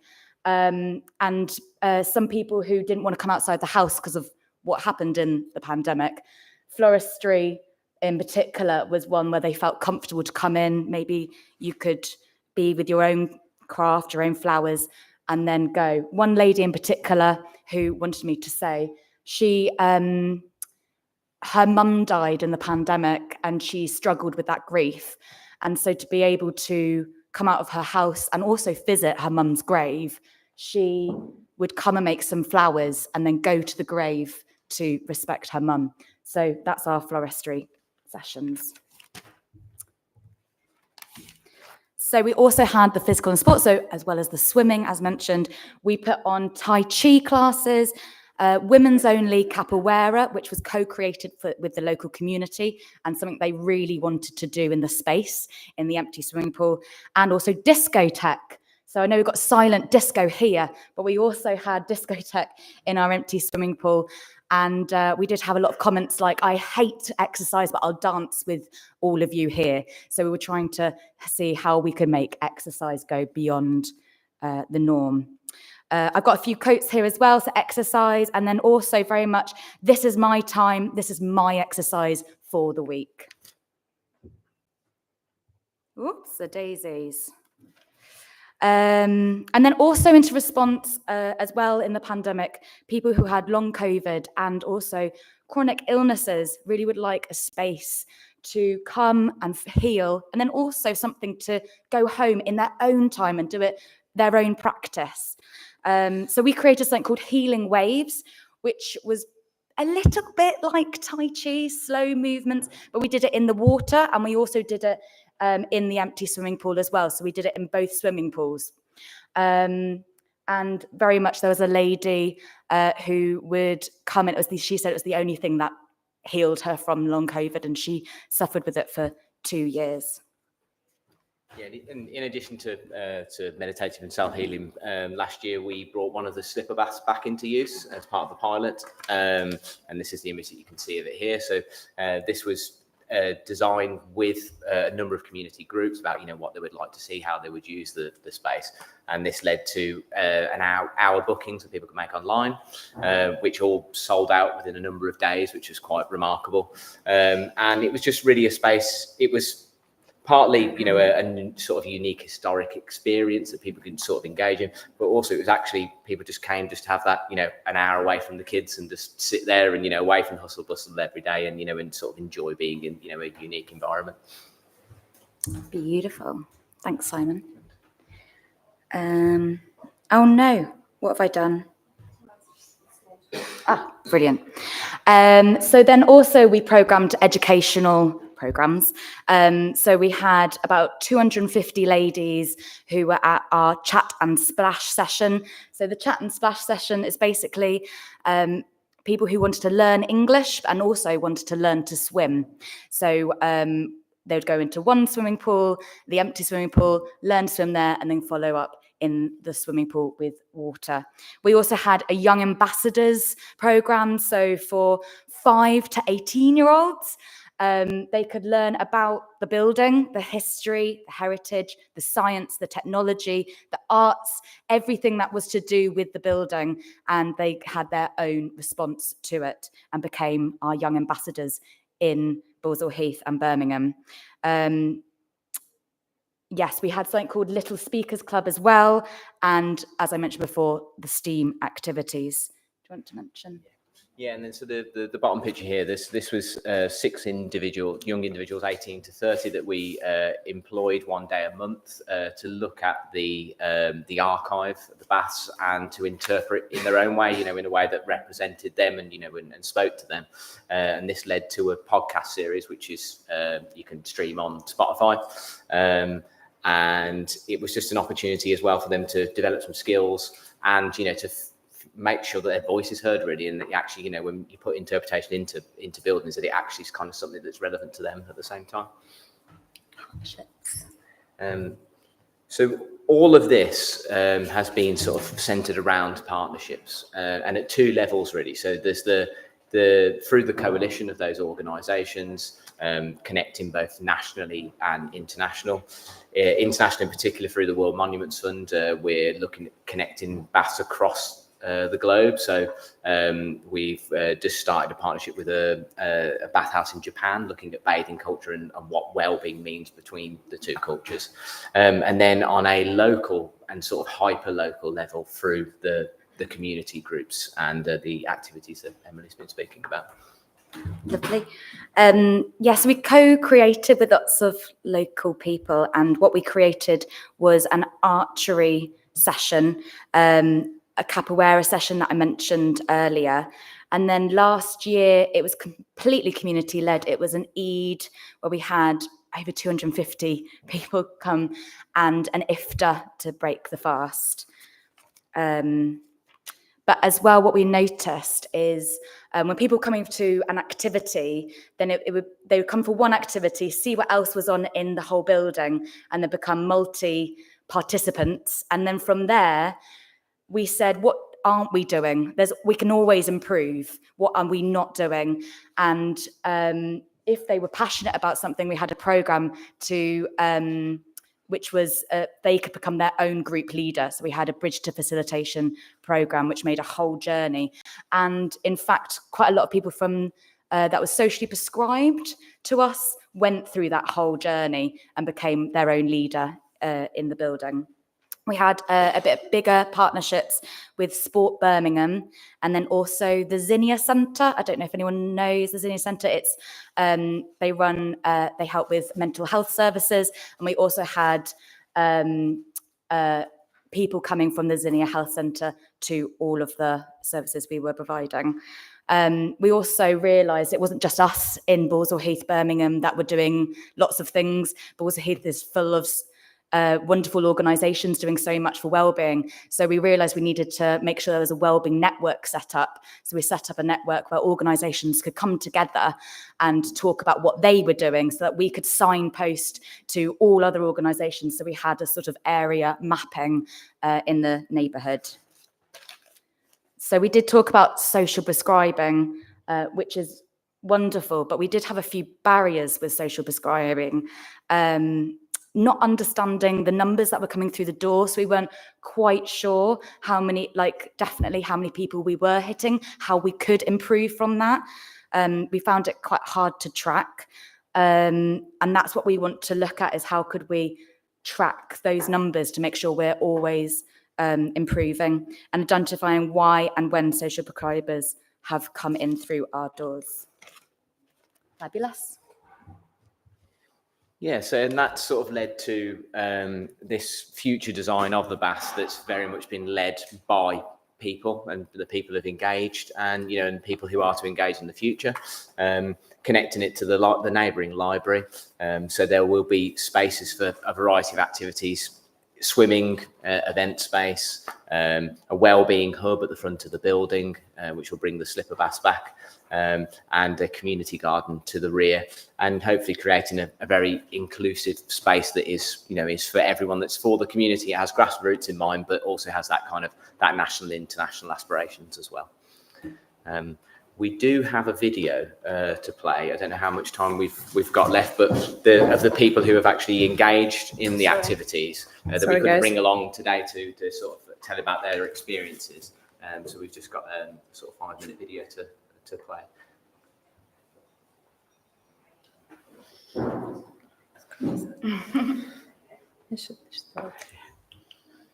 We could crack a joke in the meantime.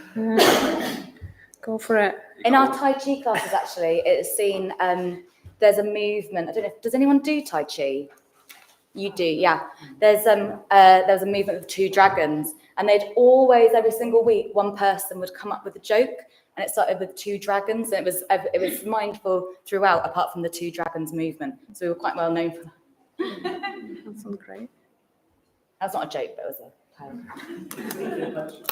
Yeah, where's the punchline? Sorry. I need one of them to come and say. Sorry, it's not loading up. It's the beauty of live streaming. Ah, that's okay. It's okay. I'll give it another go.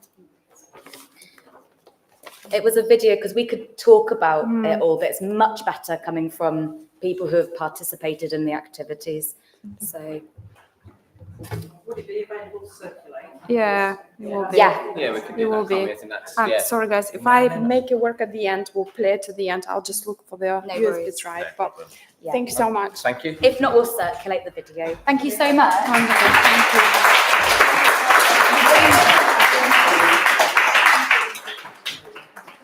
Right. So, okay, we're really sorry about that, but I'm sure we can make it work. Make sure we have time at the end. But let's go to our next speaker now. So I want to welcome Elaine Griffiths and Janine Gore and Alison Angel from the Monastery of St. Francis and Gorton Trust, which is the Manchester's modern day monastery, as it's known, and take you through their presentation. I'm going to slide. Which one is it? Let me just escape. Yeah, just use this one. No, I'll just press those, shall I? Well, good afternoon, everybody. We're absolutely delighted to be able to share our story of the monastery. For me, it's been a 28-year journey that we're going to try and cram into the next sort of 10, 15 minutes. But just to put this in context, we were very blessed to inherit an Edward Welby Pugin Grade 2 star listed monument building. It had been at the heart and soul of the Gorton community for over 130 years, serving everybody really in a religious capacity from cradle to grave. So we knew we had big shoes to fill because those Franciscans looked after everybody so well locally. And as you can see from that picture, it was a beautiful church and local people were very proud of it. But sadly, with a lot of things, got to the 60s, 70s, 80s, people stopped going to church, Church numbers declined. They could no longer maintain this incredible building. And sadly, there were just 6 elderly Franciscan brothers left rattling around in this big building. The church at that stage decided to close it, deconsecrate it, and they sold it to property developers who were going to put floors of apartments in it. They took deposits off local people in the community who were romantically thinking it'd be nice to live where the brothers lived, and then they stripped out everything of value and literally left the building unprotected, and the rest really is history, because very soon after that, the building got very, very badly vandalised. To me, the property developers were the original vandals because they took everything out of value and sold it. But we unfortunately inherited a building where all the lead had been stolen off the roofs.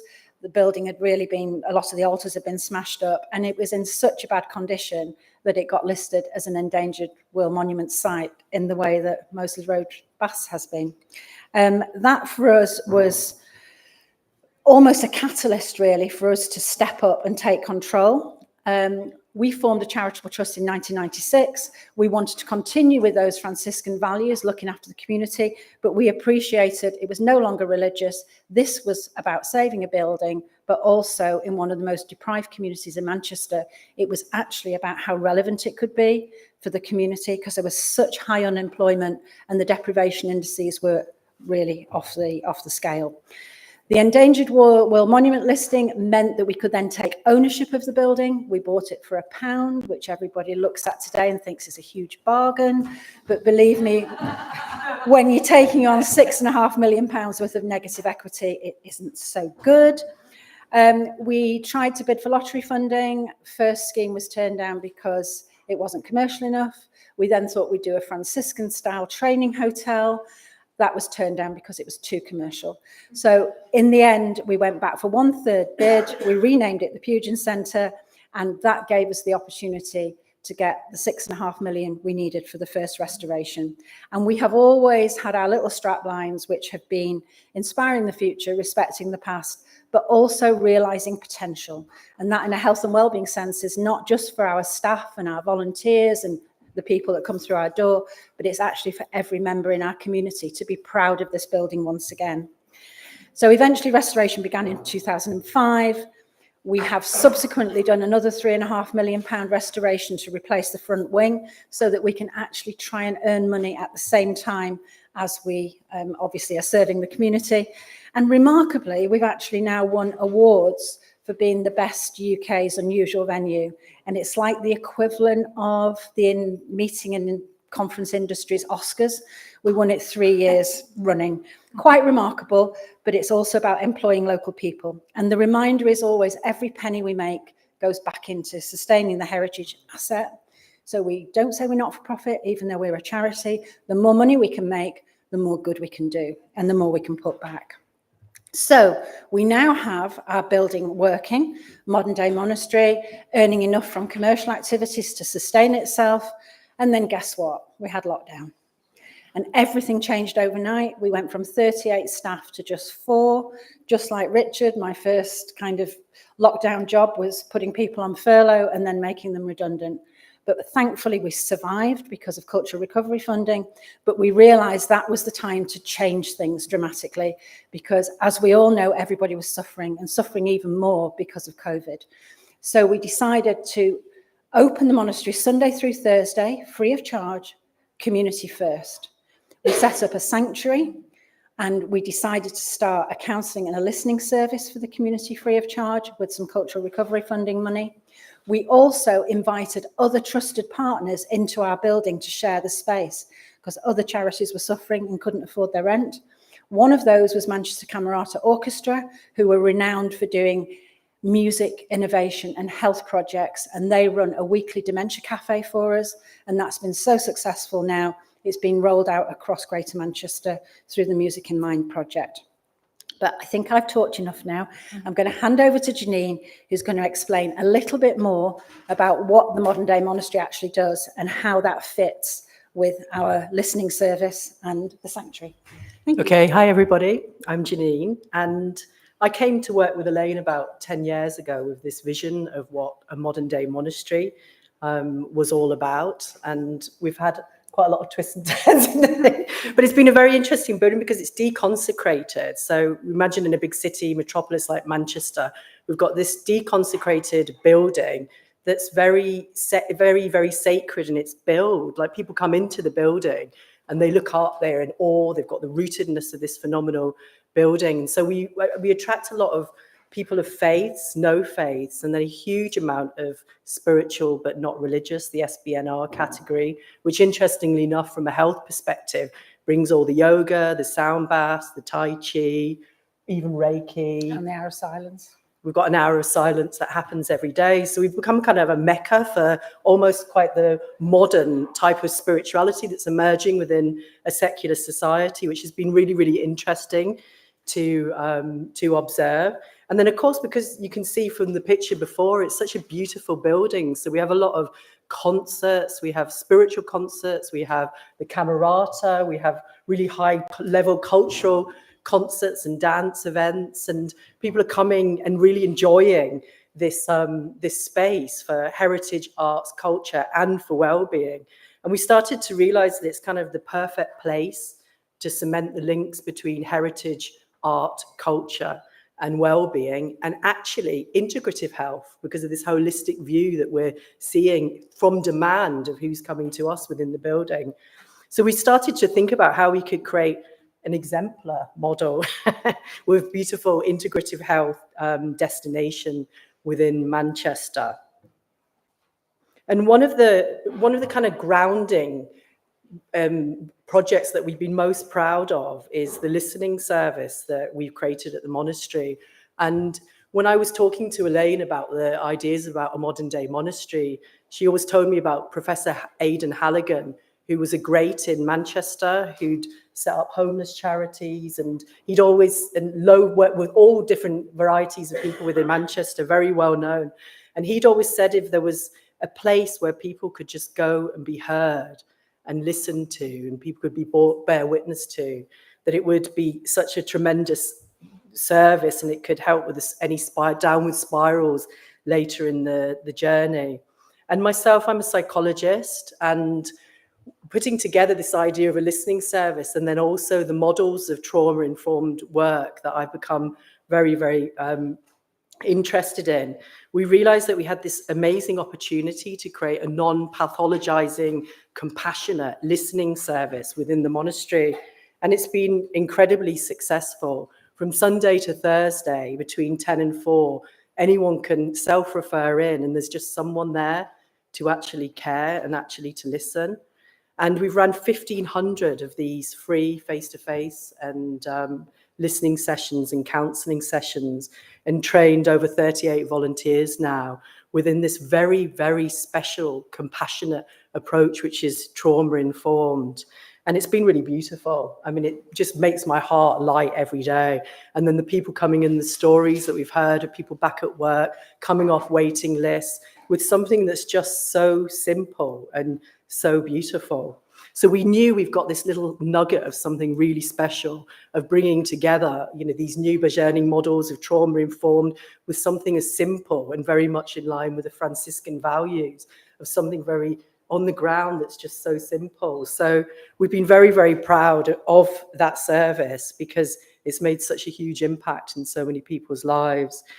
And then we've got placement counsellors. We've been now working with other people delivering health coaching. So we've got placement health coaches coming up, and people are coming to us, and we're beginning to draw together these threads of this amazing model. And so what have we found? And it's been very interesting as the person who founded the listening service, that when we actually advertised for volunteer listeners, we had over 140 applicants. And these are people who've often been through something traumatic in their lives in the community who really want to give back. And we started to realize that out there's a lot of community wisdom that we were harnessing and then teaching them this beautiful, compassionate approach to mental health, and pioneering this really amazing new training that we've developed. And so we've been harnessing lived experience and community wisdom. And the training we've also now put online, because we can see that it's a 6-week training, and the transformation in the volunteers' lives themselves has been absolutely phenomenal. Within about 3 weeks of doing the training, the trainees are coming and saying, all my relationships in my life have been changed, because we teach them to become very, very compassionate to themselves. We use, and I've stuck in a little picture of IFS, if anyone knows it, Richard Schwartz's internal family systems, because it teaches people to recognize that they've got an anxious part, a suicidal part, a depressed part, but it's not all of them. And although our listeners may have struggled with things like that in the past, they're still coming in with their depressed part or their anxious part, and they develop a voice to speak to themselves, almost like their own client, that's so gentle and so beautiful that transformation takes place within them. They use that same compassionate voice to talk to their family, to their work, and then that's the voice that they use in our listening service to the person that comes in. And it's just incredible. So we're now seeing this incredible service and this incredible listening service within this beautiful building, within the heritage, and putting the two things together. I'm like, wow, you've got this awe, this rootedness, and you've got this beautiful, compassionate service, and putting them together, and it just makes this fantastic new intervention, which is really an early intervention, but extremely powerful. And when we spoke to clients afterwards, they will go and walk around the cloisters. They will go to the hour of silence. We're getting people out, and they'll be joining all of the activities, of which there's many that we do. So within, you can see these beautiful pictures here. I mean, this was an event that we ran in the cloisters, an ecstatic dance, health and wellbeing event, and we've got yoga, and people just going relaxing in the Great Nave. And even though, like I mentioned at the beginning, it's a secular building, you know, we're touching on something here that we really feel in Manchester that there's a real thirst for, but because of secularism, etc., they're not being able to touch and get into. So with integrative health and the heritage building, we're really feeling that we're being able to do something very, very special. And then for me, I was thinking, when I read there was a heritage building within 1 mile of every house in the UK, the thought of, for me, of someone struggling with their mental health and not thinking they're going to have to go to a GP or to A&E, to actually come into somewhere beautiful like this, meeting with someone who's got a massive heart, who just listens to them. And then next thing you know, they're in an activity and their lives have transformed and they've changed. So for me, that's how I see the cementing between heritage and health. Okay, Alison. You can tell we're very enthusiastic. It's because of what we've done. We love what we're doing. Yeah. So this shows the 3-stage process of somebody seeking support. And it was exactly my own journey that led me to the monastery, where I was in a bit of a difficult season. My career was at a crossroads. I was struggling with the menopause, and my children were all grown up and starting to leave home. And I guess I just felt quite lost, but my mental health started to deteriorate.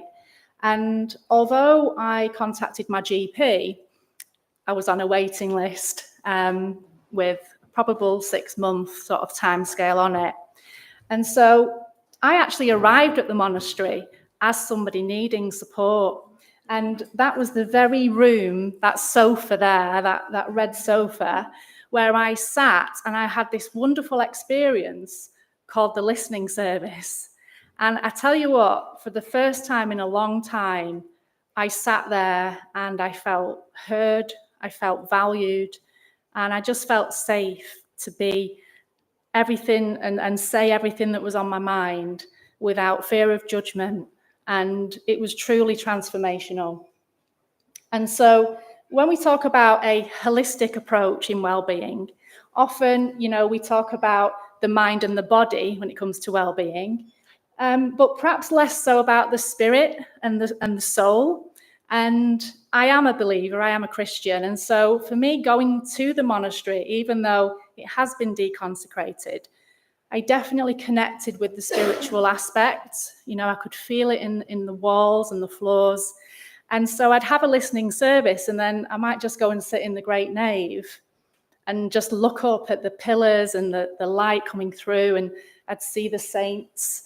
And I just felt that it was okay for a moment that I could be in this place and not really have it all figured out, but it suddenly feel okay.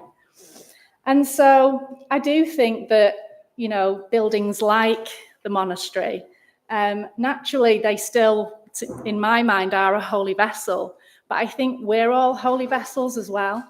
And so there's a real connection between the place and the people and the people in the place.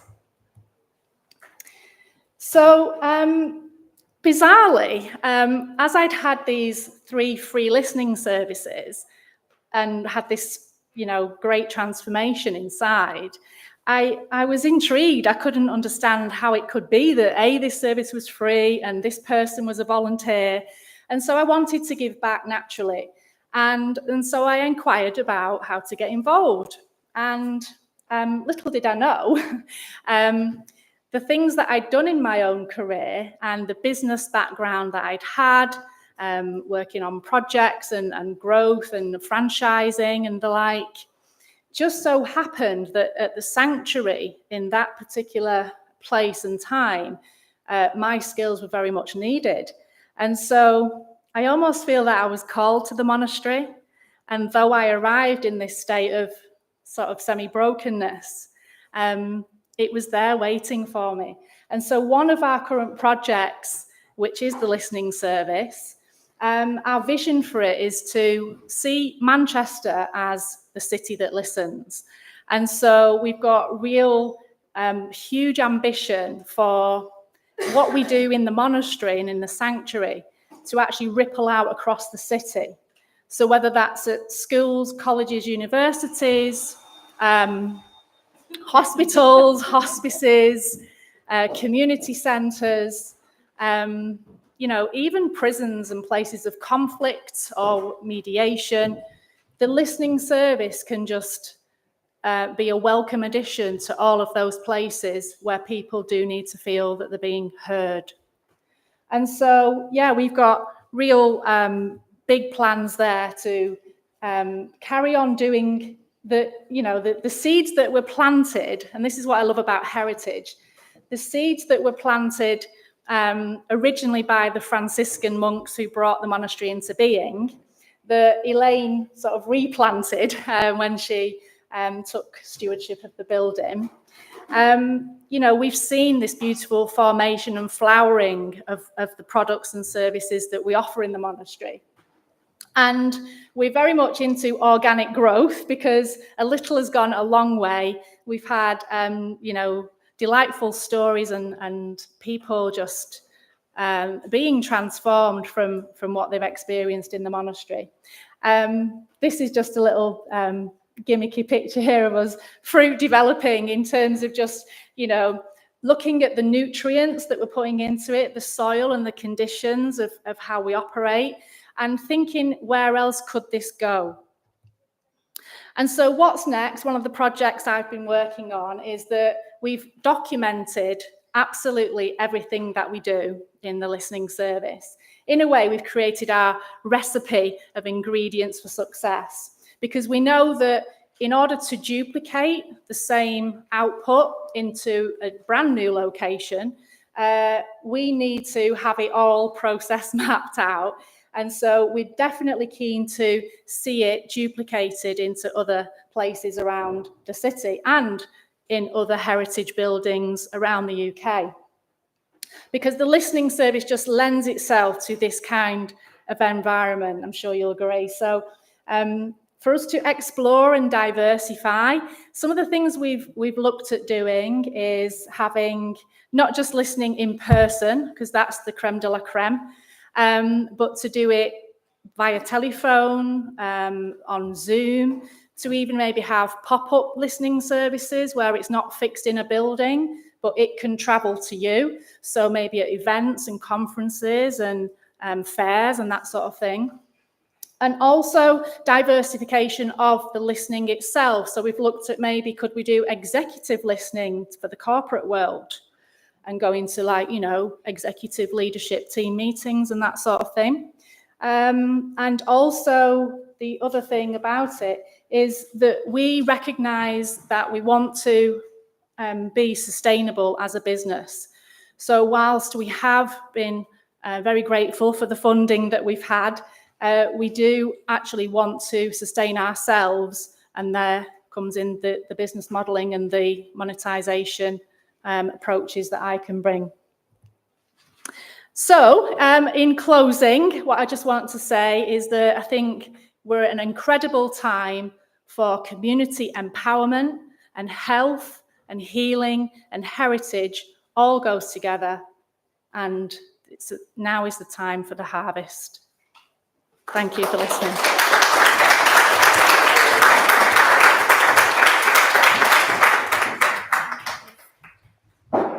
Thank you very much, Elaine, Alice, and Janine. Brilliant example of what Heritage Site could be. Want to invite Sarah Roloff from Historic Houses and Siobhan Goodwin to see and share with you some more examples. Brilliant. Amazing. Shall I go that side, Sarah? If you're Yeah, going to look at that one. okay. Is that Perfect. So hi everyone, I'm Sarah. I manage policy and education work at Historic Houses. For those of you who don't know who Historic Houses is, we are a not-for-profit association who represent about 1,450 independent historic houses across the UK, including the lovely Delaprey Abbey. So it's great to be in one of these places today. To give you a scale for the kind of things we're talking about, we in 2022 think our houses had over 21 million visitors, helped support over 32,000 jobs, and generated over £1 billion for the UK economy.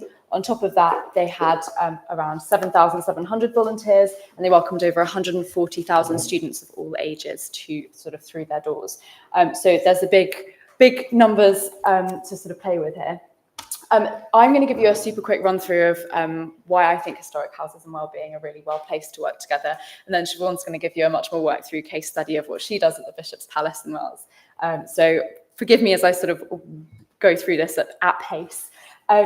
So the way I'm framing this is to say that for me and for us, wellbeing is in essence about making people feel good. That might be mentally, that might be physically, but it's about trying to boost that sense of wellbeing and that sense of they leave somewhere and they feel better about any aspect of their life. For a lot of people then across the UK, a historic house is a place that may well be really close by them. They have them on their doorsteps, and they're places that they can go to do a range of things which would boost those aspects of their lives. It might be going for a really long dog walk in a park. It might be spending time in a really beautiful space, whether that's in a building or simply in a garden. It might be getting a chance to spend time with friends or family in a setting that isn't the home or isn't the workplace. And it also might be meeting new people or making new connections, whether that just be through going and doing something new or whether it's through a dedicated volunteering program, all that kind of thing. In other houses, I think, in other cases, historic houses can also help build a sense of better well-being in terms of social determinants. So there's loads of brilliant research by Historic England on this already, but many of you will already be aware that pride of place is really helped by heritage assets in the vicinity, and so too is involvement with local decision-making and engagement with local politics and local areas. If you have heritage in the vicinity, you're more likely to be engaged with those things. And historic houses can do that for a community. They can make people feel more connected, they can provide new opportunities, and they can bring a sense of pride, in particularly through regeneration projects that might otherwise have been lacking. I think, therefore, what I'm trying to say is there's no one right way of talking about well-being. It means so many different things to so many different people. And we're really lucky because we have 1,450 independent historic houses, which means that absolutely none of them do exactly the same thing when it comes to wellbeing. Some of them have quite formal programs. They might work with their local NHS or GP or primary care network. Others will do much more informal things. They might run groups targeted at people who have high risk of low well-being, whether that be people living with dementia, for example, or perhaps even new mums who might be having a period of change in their life and they need more connection. Others just operate as spaces where people can come to relax, to enjoy social connection and to sort of build their community that way. So it's a real range. A couple of examples that I know about and love, so I'm just going to highlight now. This is Ushall. They're an amazing place in County Durham. It's quite a deprived area in the northeast of England. Ushall was originally founded in 1808 as a Catholic seminary. It closed in 2011 and reopened as a chapel, historic house and garden attraction. They found that the pandemic was amazing for boosting their visibility to their local community. But one of the things they wanted to do post-pandemic was to make those people keep coming back when the world was reopened again. So they put on a whole load of free drop-in activities for people of all ages, from early years forest schools that run weekly, all the way up to dementia-friendly choirs, and pretty much everything in between. The idea being that people can drop in, they can do activities, learn new skills, and build connections in their social area, which is really, really lovely. Powderham in South Devon is an amazing castle. They do all kinds of things related to wellbeing, but this one I really liked. They started working post-pandemic with a local community interest company called Rise and Rewild, which tries to reach people with complex trauma. The idea being here is that they use the castle grounds and items within the castle to get people to connect to their surroundings, boost their sense of well-being, and it's all done at their own pace, which I think is really important. It's a really tailored approach going on there. Wentworth Wood House, many of you will probably know already, it's an amazing house in South Yorkshire that was saved for the nation in 2016 by a big grant from the budget from the then Chancellor Philip Hammond. And the regeneration project at Wentworth Wood House is an amazing example of how heritage regeneration can also help regenerate a community. It's brought new opportunities to an area which was previously lacking them. It's given people something to be proud of in their local area, and it's made them feel like Rotherham is a community that they can be part of, that they don't have to leave in order to do new things or to try new things in the world. The other thing I liked about this one was that they have this very, very simple leaflet, which is available online and in person. So their grounds are completely free to walk around all year round. And the idea of this leaflet is it just gives people a few guided points on aspects of meditation or thoughtfulness that they might want to engage with on a walk. It's very low intervention, but I think it's really helped a lot of people. Mapperton is a house in West Dorset. They've got a rewilding project, very sort of based around the NEP angle. So they run with their primary care network in the Jurassic Coast a social wilding programme.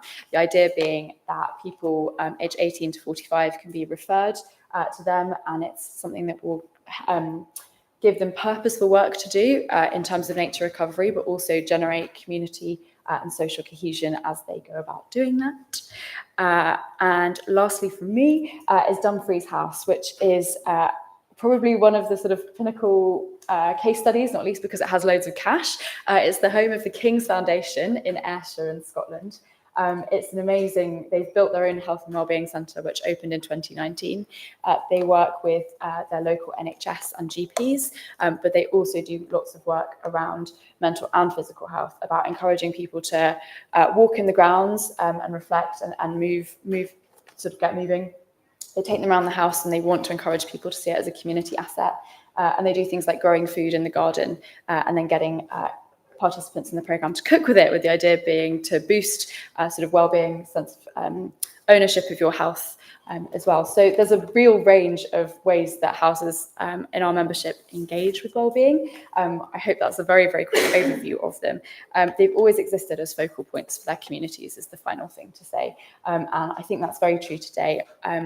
Because they're independent houses, all of these examples are based around owners and managers' individual aspects of wellbeing. I know for a fact that some of the people who are pioneering these programs have had their own sort of wellbeing journeys, and it means something different to them. And the programs they put on at those houses reflect that in a very personal way, which I think is really lovely.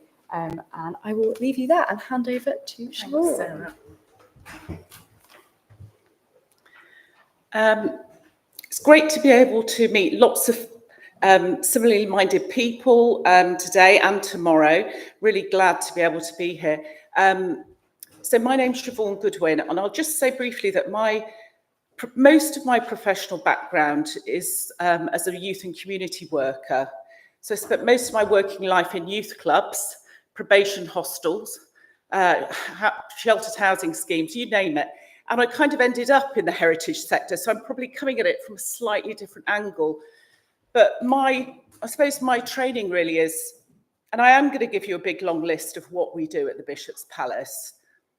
And I haven't got time to tell you how we do it, but the way my professional background is, it's not just what you do, it's the way you do it. And I can't emphasize that enough. And so sometimes it can be quite difficult in an organization especially if you're working with lots of other organisations. You know, my role at the Bishop's Palace is community engagement manager, and I say to people, the best thing about my job is working with lots of different people and lots of different organisations, and that's also the hardest thing about my job, because you want to include people, you want people on board, but of course everyone's coming with a slightly different agenda and perhaps different budgets, different resources. So I think the thing is, you're just doing your best with what you've got, and most importantly, involving the people who you're hoping will participate right from the very, very beginning. So just say a little bit about the Bishop's. There's a lovely picture of the Bishop's Palace, like all the other heritage places you're going to see. We're a charity. The palace has been in Wells, in Somerset, the smallest city in England, for the last 800 years. We've got 14-acre site, which includes a beautiful moat, well pools, and obviously a lovely building.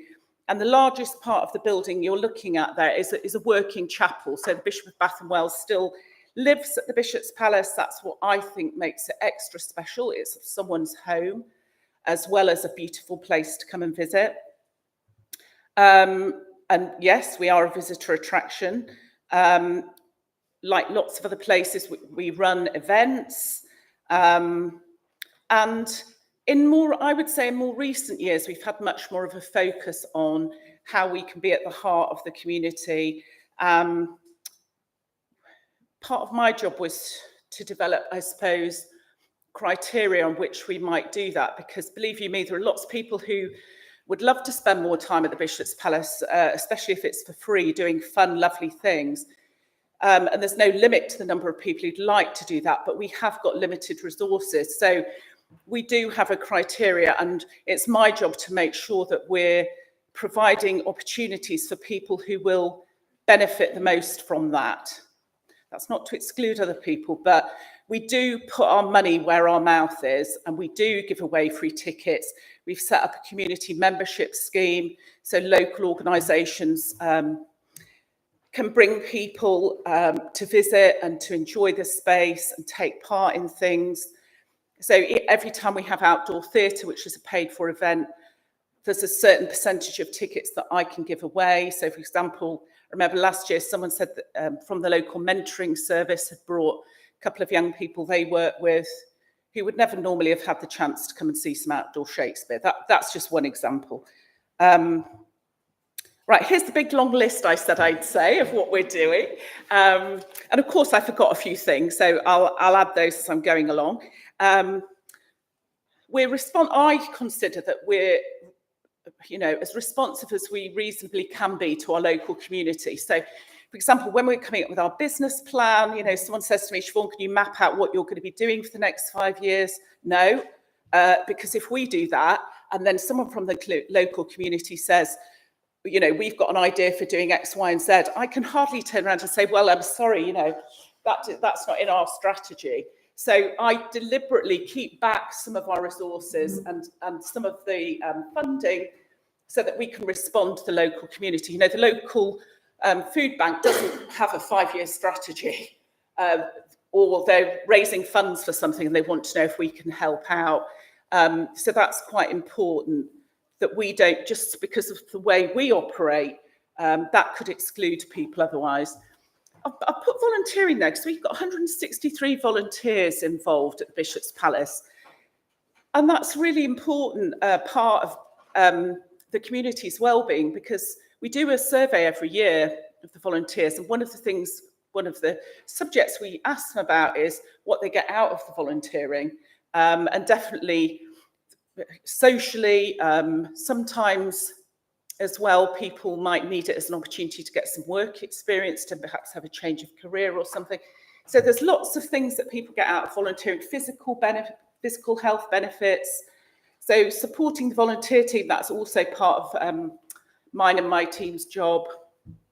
A sense of belonging. So I was quite clear, if we're giving out, if people are coming to the Bishop's Palace, we're fortunate because we don't have a day ticket, we have an annual ticket. So we have a local, I'll give one example, we have a local the local secondary school comes down and works in our community garden. 6 students come on a 6-week course. And at the end of that course, I don't want them to just feel like guests there for 6 weeks, okay? At the end of the 6 weeks, they're given an annual pass for themselves and also an invitation to invite a guest to also get an annual pass, so they can come back for the whole year, bring someone and show them what they've done, and see how the things they've been involved in the garden work through a whole year, a whole rotation of a year. And I'd like to think that might create a new habit for them. You know, you never know, the next year they might buy themselves a ticket, but certainly that will be lasting memories for them over the course of the whole year. I've said about, so we do give out tickets, like I say, to, there's a budget for that. One example is to people at the local food bank. Again, giving out free tickets is really easy. Doing it in a respectful way so people feel like it's an invitation is really important. So we don't just send 70 tickets to the food bank. We write a letter saying, would you like to have a ticket? If you would, please contact us. I make sure their ticket's written out the same as everybody else's. They come and collect it themselves from the palace. I think that's what I'm talking about when I say it's how you do it. It's not always what you do. You know, everyone else has mentioned Tai Chi. Yes, we've got a bit of that going on. Health walks, Wellbeing walks. So we do a monthly Wellbeing walk, but we also have a leaflet people can pick up. Looking after our team, okay? I'm the mental health first aider at work, but we also have a health app that the team can use. It's really important if you're talking about wellbeing in your organisation, you're not just doing it for visitors. You've got to start with your own team, including the volunteers. The 5 ways to wellbeing kind of underpin a lot of what we're doing. So keeping learning, taking notice, giving, being active, connecting. I won't go through all of that, but dementia carer support group. I'm going to go on to one particular piece of work that we did. I'll keep it fairly brief, but we ran a 4-week, it was only short, a 4-week course for people living with dementia and their carers. And what we try and do is, as far as possible, not just do stuff by ourselves. It's much better if it's done in partnership with other people. So this was done with a local day centre, and they're the ones who let people know about the group. And we used a model run by the Natural Academy. I don't know if many of you have come across that. I 100% recommend it. It's a really easy model to work to, and the training's excellent. And we used that to design the course. We were working with Exeter University on this because they were doing some research. So they've actually written up some of the research. There was a big conference about it earlier in the year. But I'll just let me go back a couple of slides. We co-facilitated it with the Somerset Wildlife Trust. And what we found was, briefly, of course, everyone loved it. I loved it myself. I used to look forward to my Monday mornings. We've all stayed in touch, the people in the group. They came back at Christmas time. We're going to meet again in the summer. We're going to run another of those courses because actually each week had a theme. Here's the different themes for the week. There's Paul. Each person collected a bunch of flowers. Every bunch was different, of course, because everyone's perception of what beauty is different, and that kind of thing. It was a really, really rewarding experience, and definitely one that we'll repeat. And just in terms of what's next, the trouble is people are always looking for the new exciting thing to do, aren't they? But and we can do new and exciting things, but it's important that we do keep some basics going. So we've got our community garden, we have different groups coming in to use that. We have, like I said, working chapel on site. There's a weekly service there. Like you were saying about the mind, body, spirit side of it. It's getting a balance for people, giving them a choice. But we must play to our strengths. We can't be all things to all people. But if we work with partners, and play to our strengths, I think we can use our resources really effectively. I'll just leave it at that. But what I was going to say was, if anyone wants a copy of the slides, will that go out to people? Yeah. Yeah, so if you want to know how we do it, you can email me or ring me up, okay?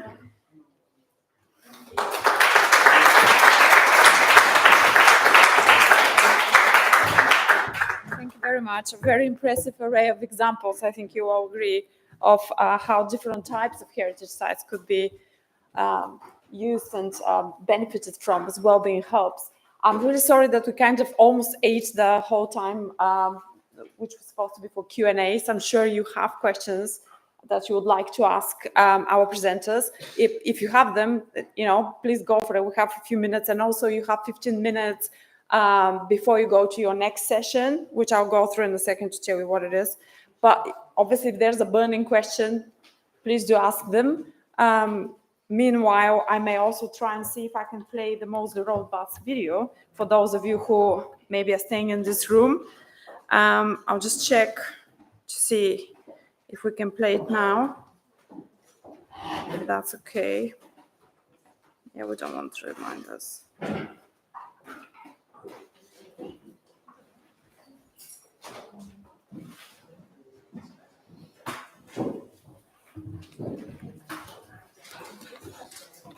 And just to say, while I'm checking whether this will actually work, to say in 15 minutes in this room, I will continue with the presentation on heritage and well-being for children and young people.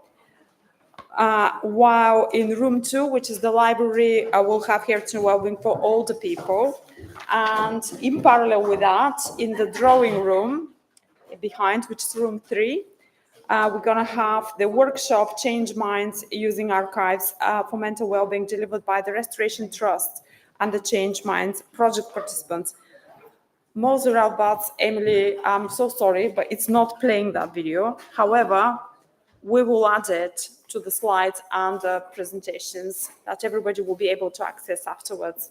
So thank you again, and I hope to see you in the next session, whichever one it is for you.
Okay, hi everyone. Welcome to the session this afternoon. I'm just having that slight moment of feeling like I'm trying to do too many things at the same time. And one of them is chair and speak in this session. So I'm going to introduce people really quickly, try and time you. And then when I speak, I'm going to nominate somebody to time me, actually, because I don't want to be that person that talks for 25 minutes and totally thinks I'm doing it to time. So we've got, I was going to say an amazing array of speakers, but since I'm one of them, that feels like a really weird thing to say. We have two brilliant speakers and then me. I'm really keen. The Wellbeing and Heritage Strategy at Historic England has 4 core priorities, and one of them is looking at how wellbeing delivers to young people. So I'm really pleased that we're going to hear from Sophie Mayer and Caroline Davey from the Cornwall Heritage Trust, talking about the Lena Project, working with care experienced young people. There you are. I knew exactly where you were. I'm totally in control. So that should be you.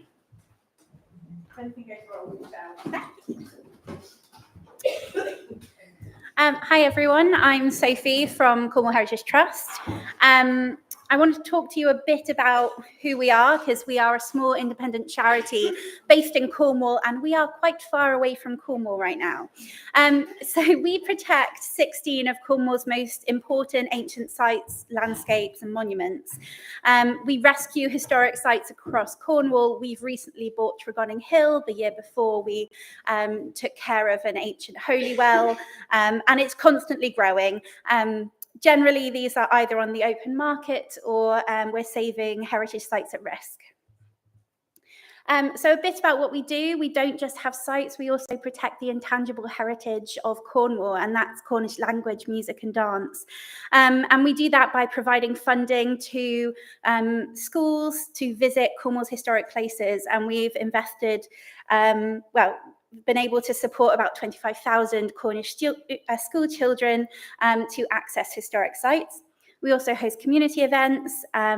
We have over 170 acres that we look after. And a lot of our sites are areas of special scientific interest and part of the World Heritage Sites. So we look after 60 habitats for protected and rare and endangered species. So that's just a bit about what we do. So I'm here to talk about our work with Carefree. So Carefree is a charity that supports children in care and care leavers. We were introduced to Carefree through the culture card, because I always think it's really interesting when you talk about partnerships, how that partnership came to be. So Culture Card is a card that gives free access to cultural places for young people who are care experienced plus a guest. And that's to ensure there's no cost barrier to access in Cornwall. And that is a scheme that is administered by Cornwall Council and Carefree. So I signed us up for Culture Card in 2022. And it really launched a collaborative approach to how do we get care experienced children in Cornwall, which is an incredibly rural area, accessing these sites where there is usually a bit of a threshold anxiety there. It's how do you make them feel empowered and have that sense of pride and place and access to green space and heritage spaces. So when we signed up, I went and did a workshop with them, introduced them to one of the sites, and all we did on that workshop was a bit of art, of historic landscape art, and then we just went and they played football on top of a hill fort. It was really, really, really lovely, and it really kind of sparked for Carefree and for me at Cornwall Heritage Trust. There's something here that is something that we can offer these young people that can really bolster them, and let's explore that more in our relationship.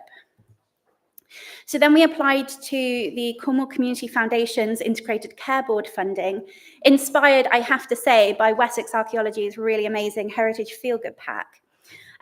We wanted to do something along those lines with Carefree, with the young people, and recognising that the heritage sites that we looked after are actually an incredible asset for supporting the well-being of young people.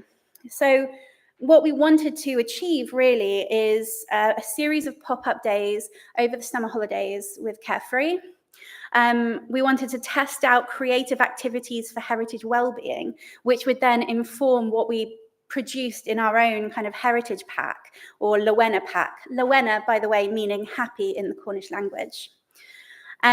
So what we did is a series of activities very much focused on using heritage sites, and Caroline will explain more about that in a second, but the end result is we wanted to create this heritage book that we could offer out to groups like Carefree, where they could do self-led activities on heritage sites without necessarily needing an archaeologist or a historian to guide them or lead them, to having those kind of inspirational moments and little hints of what to do when you're up at a heritage site and you want to engage, prompts to help you. And I'll move on to Caroline and tell you a bit more about how we did that. Thank you. So the next few slides actually is an opportunity to take you on a very brief field trip to 3 of our heritage sites that we care for in Cornwall, and just to share our story of our work with Carefree in these 3 pop-up days. So just the context of where we went. Trefry Viaduct and the Trefry Valley, it's a wonderful spot to walk and explore, and there's some great evidence of Cornwall's industrial heritage lurking, but really a sense also that nature has very much reclaimed the space. So an easy choice to choose for one of our sites to engage young people with green space and to hopefully encourage them to engage and explore and enjoy our heritage sites. We also took a group to Bodmin Moor, the Hurlers, which are actually 3 stone circles. You can see 2 in the picture. And again, really different, unique landscapes that we have the joy of caring for and being able to engage people with. And we also went to a hill fort. You mentioned a hill fort earlier, which on a lovely day, you can get some amazing views, but that is very weather dependent. And our 3 pop-up days were just us really exploring the work with Carefree, and it's something that we're very pleased to say we've learned from, and we'll share that learning with you as well. And we've also got a project starting after Easter, which we're hoping to really learn a lot more from as well. So our pop-up days, the first one, we had 3 different groups, which created some interesting reflections for us in terms of how we really try to really gain valuable feedback from the groups, but we'll share that in a moment. Our first group was an older group of care leavers. So these young people are from 18 to 25, and they're still supported with Carefree. And they came for a day at Trefry. And the idea was to, because this was an older age group, to give them an opportunity to really be, to some extent, self-led. But with that, to have some prompts and some activities. But from my background in education and teaching, it was really exciting and enjoyable actually to participate in a project where it wasn't target-led and outcomes-led. It was really just about providing an opportunity for young people to come and explore their local environment. And these young people possibly don't access these places. And Sophie said, you know, our sites are all free to access, and in theory, that makes them accessible. But if you know Cornwall and the rural nature of Cornwall, there are other barriers to accessibility of these sites. And a large number of the groups that visited the sites, this was their first experience in these places. And it was all about making them welcoming and, you know, friendly experiences. We provided a scavenger hunt, and it wasn't a prescriptive you need to go and find. There were sort of prompts and suggestions, and when you walk around this valley, there are natural places that you just are drawn to, that you want to stop, that you just want to explore. And we took a very sort of sensory approach to all of these workshops because we firmly believe that we don't know the context of the young people we're working with, their abilities or their background, and that was something that would make it really accessible. So we encourage them to have sensory exploration, to look at things, to listen to things, and it's based on mindfulness approaches. It's based on ideas of forest bathing, sort of Japanese art of forest bathing, and just also, as Sophie had mentioned earlier, the pack would come across from Wessex archaeology. We wanted to create some resources to trial that we could put together for Cornwall's archaeology and heritage. We've invested in some Polaroid cameras. I'm going to absolutely say they are a great resource that we've used with many, many different groups, not just Carefree. And this was also a deliberate act of trying to slow young people down, to actually encourage them to be present. And the process of the Polaroid camera takes about 4 sort of movements where you watch the evolution of that picture. And actually they really engage, as you can see from the photo in the bottom left, whether they were talking together or just looking themselves, and just appreciating the green space, the nature, and at later parts of where we were, the industrial heritage as well. And it prompted discussion over lunch, and they shared their photos of their favourite spots. At the Hurlers, we had a younger age group, so very much my background in secondary schools and teaching. I wasn't too fazed by a group of 11 to 17-year-olds, but again, probably children that might well be quite challenging in the context of a classroom environment. And again, it was about the opportunity to engage, and it wasn't about what they actually produced at the end of the workshop, but actually it was one of my favourite sessions, and just watching the confidence and the engagement of the young people steadily over the few hours that we were together. We did a sensory exploration of the Hurlers, encouraging them like explorers to map things that they could see, maybe to think about textures, the standing stones, taking textures onto their map, or to think about the colours of the landscape. We started with a soundscape, which was a really interesting activity given the conditions that we had, with the wind really howling around us. But we sat in a circle inside one of the stone circles, and with a paper plate, they were encouraged to map out the sounds that they could hear in front, behind, to the side, and just to give them that sense of sensory exploration, because it's possibly something they hadn't really participated in before. And after lunch, we gave them pebbles to decorate, to make theirs, and encouraged them to go and find a spot, a favourite spot that they had found, or just somewhere to hide, turning their maps into a treasure map. And oh my goodness, we couldn't stop them. They were hiding and hiding them again, and we didn't get on to the other things that we had planned. And again, it's that importance of just going with the things that work well sometimes and not sticking to your plan. And then our final pop-up day was at Castle and Dinas, an INH Hillfort, where we had, again, an older group, but interesting context here. So these are unaccompanied minors seeking asylum. And this was one I think probably I was most anxious myself about. But again, you can see from that photo, you know, great fun. I call this the fire and food experience. And, you know, I'd only recently started work with Cornwall Heritage Trust, and I kept going home pinching myself about what fun I was having. But again, each of the activities, we provided an icebreaker. So the soundscape activity, here it was fire lighting. With the first one that I mentioned, we got them to make a frame with sticks. So it's sort of just giving them a chance to just sort of settle into where they are, and possibly also to get to know each other as well as us. But this was great because they brought food and vegetables, which were then prepped by them, and we got the fire going. We went off for a walk and a talk and an exploration and taking photos again, and then we came back and they made bread and churned butter, and what a fantastic lunch we enjoyed. So that's great. We think food is the key to many things, as you'll see in a moment. We got verbal feedback with all of the groups, and we got feedback from the support workers. We only asked one group, and on reflection, I wished we'd actually perhaps thought about the evaluation side with all of those groups a little bit more, but we asked for feedback from the group at the Hurlers who wrote down their, you love this one, their WWW, it's very teacher speak now, their what went wells and their EBIs, even better if. And I'm really pleased to share their what went wells. The EBIs were not under our control, and it was mostly about the weather. But little wins for the young people who all sort of recognised enjoyment, which was great because we wanted to engage, we wanted them to explore, and we wanted them to enjoy heritage and to feel that this was something that was for them. You know, it's a great Cornish expression, it's one and all.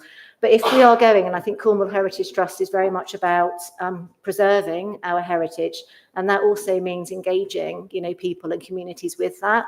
And this is, you know, again, really exciting to see that they valued what we'd provided and also an opportunity to actually, to some extent, take risks and be places that, you know, were not very maybe comfortable for them. Connecting with nature really helps me, and there was so much of that. I liked this, I liked that, I enjoyed this. So what did we learn? I think working in partnerships, so Carefree are an incredibly great charity to work with, and they support their young people really well. So it made it a really positive first intro into doing this. But there's always reflections, and we thought we'd anticipated some of those. So we mentioned about our sites being free to access, but issues of accessibility. So we provided funding to help with their transport and their food, thinking that removes barriers. But obviously, other barriers are there as well. And one of the obvious things was actually one of the 11 to 17-year-olds who really held back for most of the morning. He said he was tired, he hadn't slept well. He also arrived in new trainers. He wasn't equipped for stomping along Bodmin Moor, and it made us reflect on the sort of practical needs of things like investing in waterproofs and footwear, and we're launching a Youth Rangers programme, so we've been able to get some kit and equipment. Later learning from some further training with Carefree actually highlighted something we hadn't thought about at the time, but we've now embedded into our practice in terms of really trying to sort of be inclusive in the Red Box project, and just really practical needs sometimes of these communities we work with and the young people who actually often, you know, don't access things because of reasons that can, you know, very easily perhaps be rectified and overcome. So we always have a joke that we mention toilets quite a lot, so why be different? When we do have events, we have to have portaloos, and we now have a red box to overcome that problem. Thank you. Yeah, this is it. This is our legacy slide. So we are putting together some resources now that came from those pop-up days with sensory exploration. So we're pleased that that's soon to go to print. And we're also very pleased that Carefree have now organised some more workshops with us, both pop-up days again in the summer, residential work, and also a 10-week project. So hopefully that'll be real co-creation because we'll have more time to reflect and evaluate with them. Okay, right. Thank you.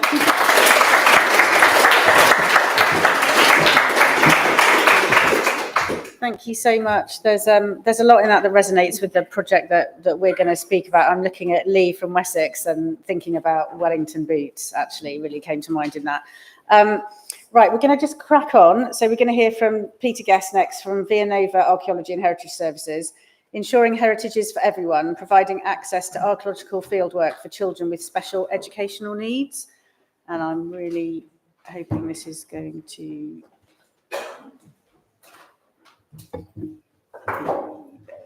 Okay, I think that's you. There we go. Yeah, brilliant. Thank you. Is that your phone or somebody else's phone? That's not my phone. Is this your phone? No? Okay, never mind. It's somebody else's phone. Yes, thank you very much indeed. I realised that I should have asked, I should introduce myself. Yes, I am Peter Guest, and I trade as Villanova Archaeology and Heritage Services. I'm going to talk to you today about a project I've been working on in Dorset, an archaeological excavation, and one element of that project working with a special needs school. But when I submitted my title, I made a mistake. It shouldn't be a colon, it should be a question mark. Ensuring heritage for everyone is for everyone. I assume that all of us in this room agree that that's something that we can all sign up to. Maybe the question I want to ask is are we making sure that heritage, in my case archaeology, is really for everybody on a everyday basis. Now, I'm an archaeologist and a numismatist. I particularly study and enjoy studying the Roman period, and the project that I'm going to talk about is at Hinton St Mary, and we were there to look at this very fantastic thing. It's an 8 meter by 5 meter mosaic that was discovered accidentally 60 years ago and is in the British Museum now. And it's one of the icons of late Roman Britain, and it's one of the most important mosaics from anywhere in the ancient world, because in the middle of the main panel is a figure with a Cairo behind him. And for 60 years, it's been believed that that is one of the earliest representations of Jesus Christ known from anywhere in the world, which was found in Dorset. I was asked by the British Museum to run a fieldwork project for the 60th anniversary. So we were there for 3 years, 21, 22, and 23. It's a research-ish project. We are there to contextualize the mosaic, find out where it sat, the kind of buildings that it belonged to, and how people might have engaged with it. It was also a training project. The people that were doing most of the heavy lifting in the trenches, apart from me, were students and young early career archaeologists from Cardiff University and elsewhere. So our purpose for being in North Dorset for a month every single summer for the past 3 years was to focus and answer questions about the mosaic. We also, for various reasons, had an outreach program. I was very keen to make sure that we didn't just go in and out, as people did 60 years ago, dig stuff up, take it away to London, and then bugger off and come back in 60 years' time. So we wanted to broaden out our appeal and our engagement, and one of the elements that we did was to hook up with a local special educational needs school in Sturminster Newton called Ustock School, and we did a pilot in 2022, and then last summer we had a 2-week program of outreach where we brought the children from this school to our dig. This is an overhead slide. It's an aerial view of the excavation at Hinton. The children walked or were pushed for about half a mile from the school to the bottom right. They came into the field, and I would meet them and I would greet them. I'd already been into the school the week before to talk to them about what to expect and what archaeologists do, and a few do's rather than don'ts, and took a couple of my staff with me to show them that archaeologists come in all different shapes and sizes and colours. And I would meet them and I would greet them and I would introduce them to the team who would work with them during the day. And we would then walk them from down here to the trench on the far left-hand side, which was theirs, for an hour and a half. And we had one group in the morning and we had one group in the afternoon. Now, Ustock School, which is the only special educational needs provider in North Dorset, is a remarkable place. And I didn't know it existed until relatively close to the beginning of the excavation. It's hidden away in Sturminster Newton.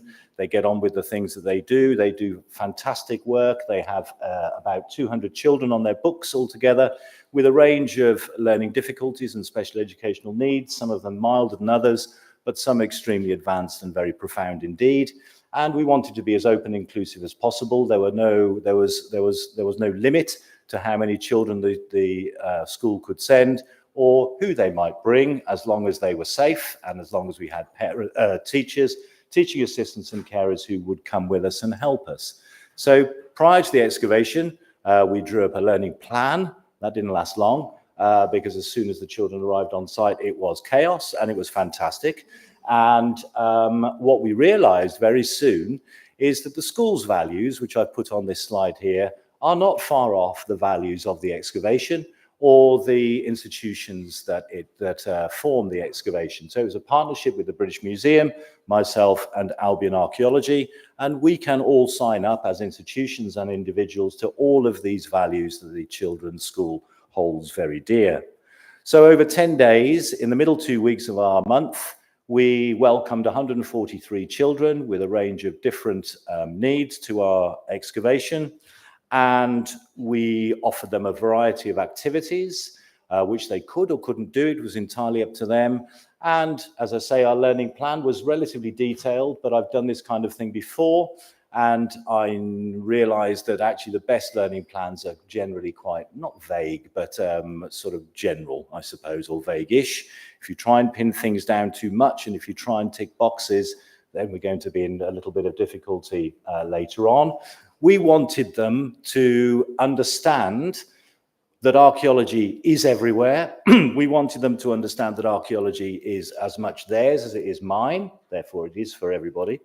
We also wanted them to understand how we as archaeologists work, what we find and how we understand the past, and of course how important the past is to the places that we live in.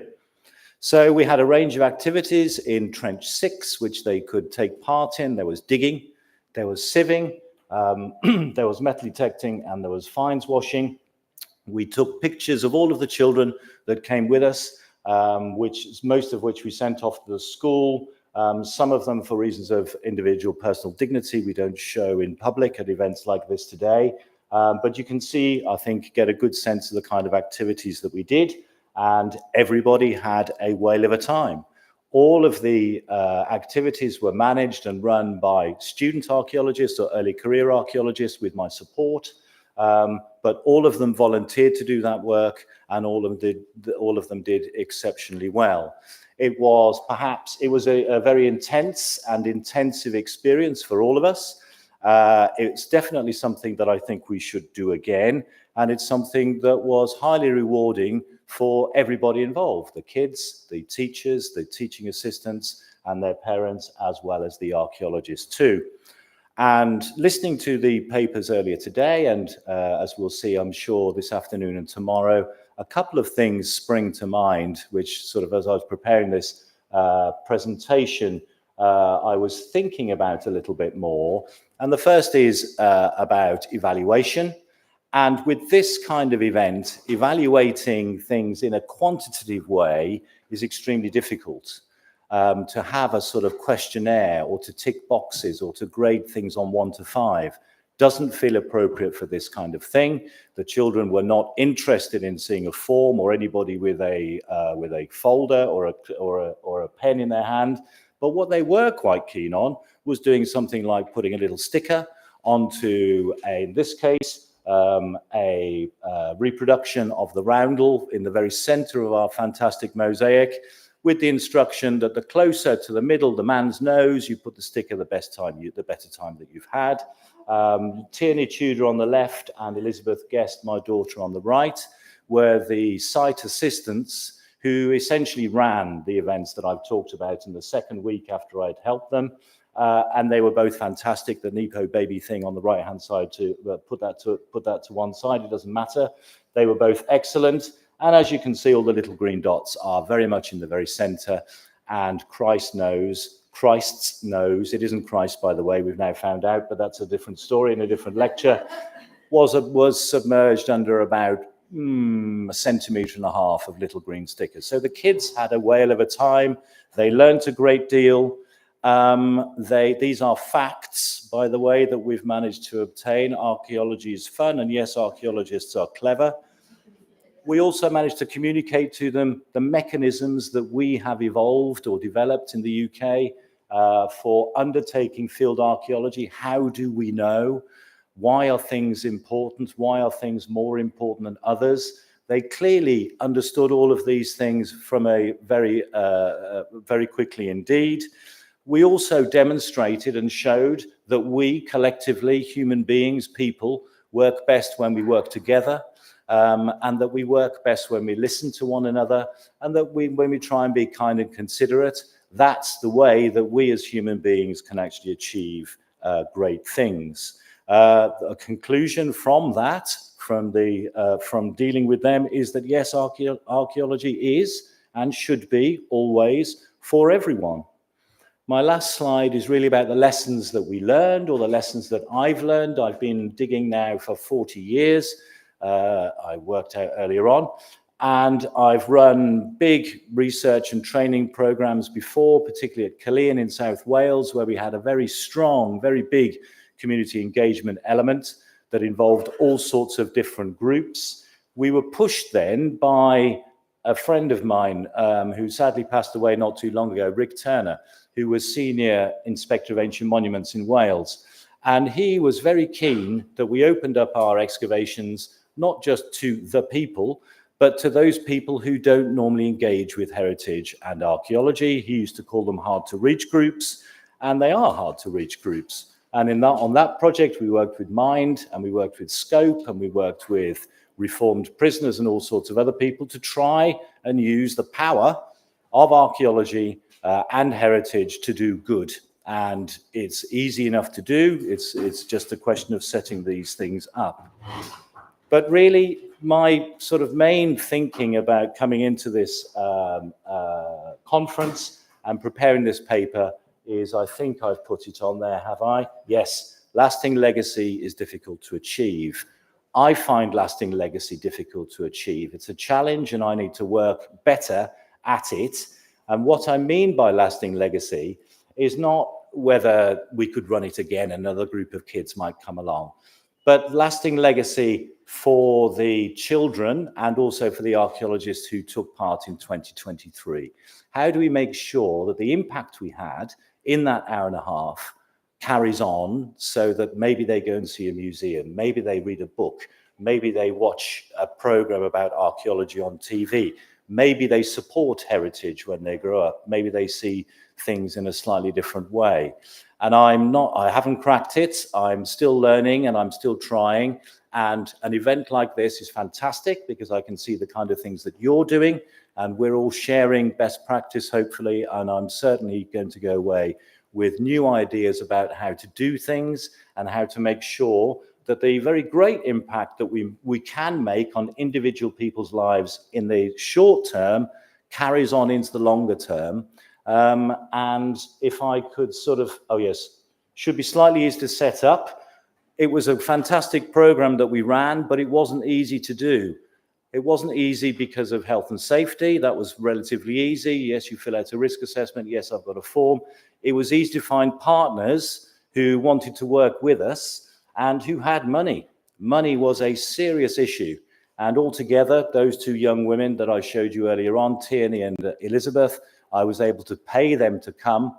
And we were able to run this program on under £5,000, which works out, if you like that kind of thing, at about 30 quid per child per visit, which, as far as I'm concerned, is cheap, or if you like it to put out another way, is extremely good value for money. Small is beautiful. We were a small project in a small county near a small town, but our punch was a lot bigger than the size would let you know. And yes, we do work best when we work together. And yes, I've always believed that archaeology is for everyone. And I think that what we've demonstrated is that the audiences are out there. It would be good if we could not, because of the way policy is working and funding is being directed, if we could not forget young people and children, partly because, as my son told me only a few weeks ago, it's going to be people like me, Dad, who, when you're in a care home, clean you up and put you to bed. So I think we need to definitely make sure that we don't forget kids, because they've got very long memories and we don't want them to take it out on us later on. So thank you very much indeed. It's been a great conference and I'm learning a great deal too. Thank you.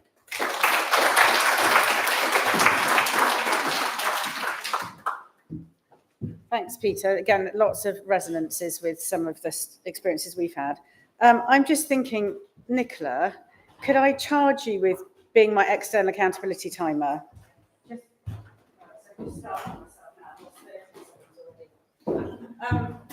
It's just that I know I'll get carried away and then I'll talk forever, and that's not really very fair. So let me just find my presentation. One moment. Just talk amongst yourselves. There we go. So I want to talk to you about a project called Rejuvenate. It was started as a kind of idea about, at least 4 years ago, between myself and Mark Harrison, who's our head of heritage crime at Historic England.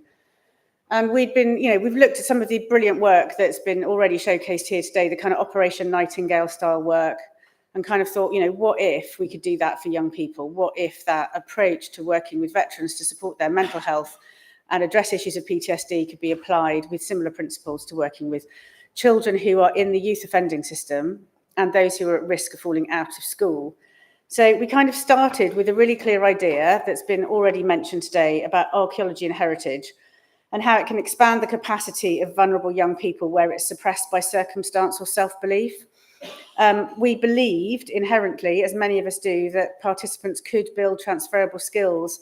They could build resilience, critical thinking, cooperation, all through a stronger connection to the historic environment, creating chances for increased autonomy and self-determination. So what we did is we commissioned a feasibility report from Wessex Archaeology, and we actually just started the whole thing with a theoretical basis, which is what does self-determination look like in young people and how do you achieve it? And then separately from that, we looked at the historic environment and archaeology and said, can we pattern match across the capacity that we believe exists within archaeology and historic environment to meet those needs for self-determination? So what we created was this programme, as I say, to expand resilience. The feasibility work that I've mentioned that Wessex did was about developing a sense of self and identity, increasing personal agency, building social capital, encouraging engagement in learning and new skills. And what it showed us was what self-regulation helps mental health, trust is really crucial, enhancing competence, relatedness and autonomy are key factors that deliver self-determination. So we tried to found this on a kind of like a fairly solid theoretical basis. What we ended up with in practice was took the following form. So the project in Kent, we had 2 projects. One in Kent was 8 weeks of once a week contact with children in the youth justice system. They're not in young offenders centres, they're in reparation schemes. This was run by Isle Heritage in partnership with the Kent Youth Justice Team, the National Trust and other local cultural heritage bodies. And then the project in Wiltshire was a 12-week, once a week contact series with children in year 9. And they were young people who had low confidence, low engagement with school, including low school attendance. And that was led by Wessex, delivered by Wessex Archaeology, and in partnership with the Wiltshire Wildlife Trust and St Joseph's School, Salisbury.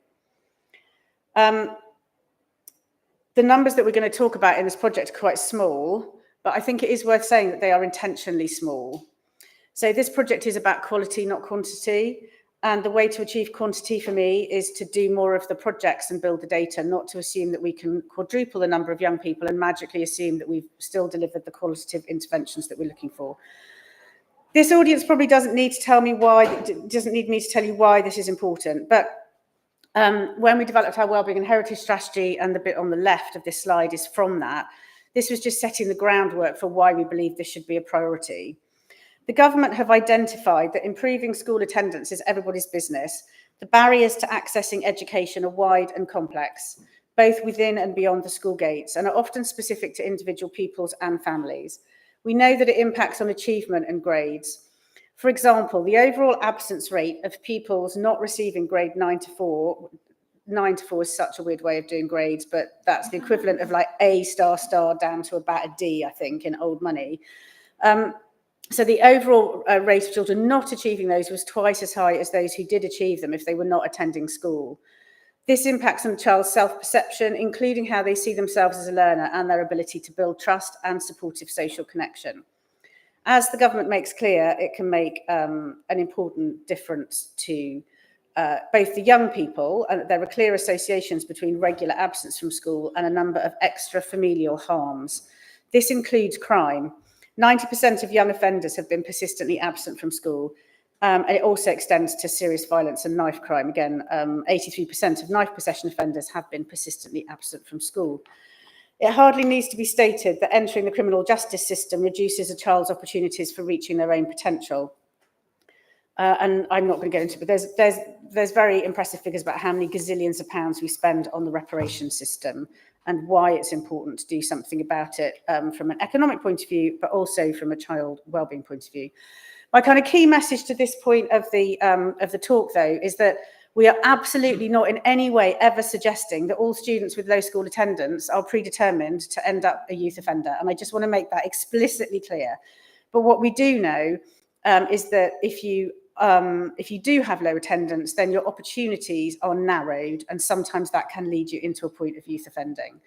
This project is really about well-being, and I know that sounds odd because I've just spent 2 minutes talking about school attendance, and I'm going to come back to it.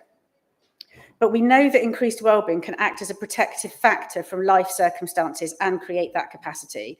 So what we're trying to do is look at a technical agenda about school attendance and youth offending, looking at non-punitive means for delivering wellbeing enhanced activities. So we started with the feasibility study. We did a development stage where the delivery partners, Wessex and Isle, worked with the partners that they were trying to develop. And then we did a test and evaluate, which was the two pilots. And we're currently in what is here called year 3, which is trying to develop an expanded model. And I can talk about that afterwards if people are interested. So the project in Kent, I'm just going to run through the project in Kent delivered by Isle and then also the Wessex project in Wiltshire. So this was 8 weeks of once a week contact, as I said. Isle Heritage CIC carried out an exploratory excavation at Godmersham Park in May 2023, along with a series of other sites that they visited. So each programme was very slightly different. I've put up here just a map of the sites they visited all around Kent. The children were all male and they all came from Folkestone. Some of them had no idea. I grew up in Kent and in the middle of that hole, in the middle really. And a lot of the kids hadn't really been much outside Folkestone before. So there was a lot of like real kind of revelatory engagement. I put up on the bottom left, not really expecting you to read it, just an indication that because we'd got this self-determination theory set up at the beginning, we then designed with our collaborators and delivery partners and some external evaluation advice, what does that look like in terms of evaluation and how can we capture it? It was very different for both cases. It is really complicated. And I completely agree with what you said, Peter, about sometimes turning up with a clipboard really isn't the right thing to do. And in fact, with this project, it was really difficult. You could not have given these young lads a form at the beginning and the end of a programme or an outcome star or anything. It just wouldn't have worked. They wouldn't have filled it in and it would have made it look like you were collecting some kind of official data. The other thing is that I think, it's really great when we get good comms out of this in terms of brilliant illustrations and beautiful images of young children being happy. Working with young offenders does not give you the opportunity to do that because you have to protect their anonymity. And so we do have some images that illustrate some of the activities. They did a dig, and digging is just the best thing ever, right? Digging is the thing that everybody loves. So there was a whole series of things. There was site clearance, there was site survey. Godmersham Park, which is where they did this test pit excavation of there was a kind of theme to the project of kind of like World War defence systems, which really resonated with the boys, actually. And some of their grandparents had actually, been in the war and had lived in Kent their whole lives, and it really kind of made some connections. But one of them was particularly excited that Godmersham Park is actually represented on the £10 note, and it made them feel like there was a national significance to a local heritage that they didn't even know existed. Anyway, I'm already off-piste as usual, but there was a whole series of work, including kind of ground clearance, which was also really successful. Drones, very successful. Lots of kind of experimenting and new skills and kind of developing an idea about the range of activities that you actually need to be an archaeologist and to do that discovery session. So in terms of key findings, evaluation for the Kent project was really difficult. We talked to caseworkers, but caseworkers are on 0 hours contracts, it turns out. So they're not there at the end of the day, like in an organisation like some of us might have the luxury of being. But we did get really good feedback from the young people themselves. And we did have one of the youth justice team members saying that it was the best reparation project he'd seen in 30 years of working in a youth justice team. There were clear wellbeing benefits that were, a lot of them were to do with having a more positive impression of their own potential future, which was quite interesting, and really seeing that broader perspective. I'm just going to skip on to talk about the Wessex Archaeology Delivery Project with Wiltshire Wildlife and St Joseph's School, Salisbury, because I've already completely lost track of how long I've been talking. Oh, the one thing, sorry, I'm just looking at my notes, that I did want to say about Kent really quickly is the other thing, and this speaks to legacy. The other thing that we discovered is that the AQA, which is an examining module, as all of you children will probably be aware of, they do a kind of unit-aware scheme, which is a unit-based learning scheme that allows a learner to build up a portfolio of really small certificates. And we didn't really know very much about this before we started, but one of the young lads that did the Rejuvenate in Kent built up 9 of these, And basically, very few people seem to offer archaeology and history ones, but there is scope to deliver them.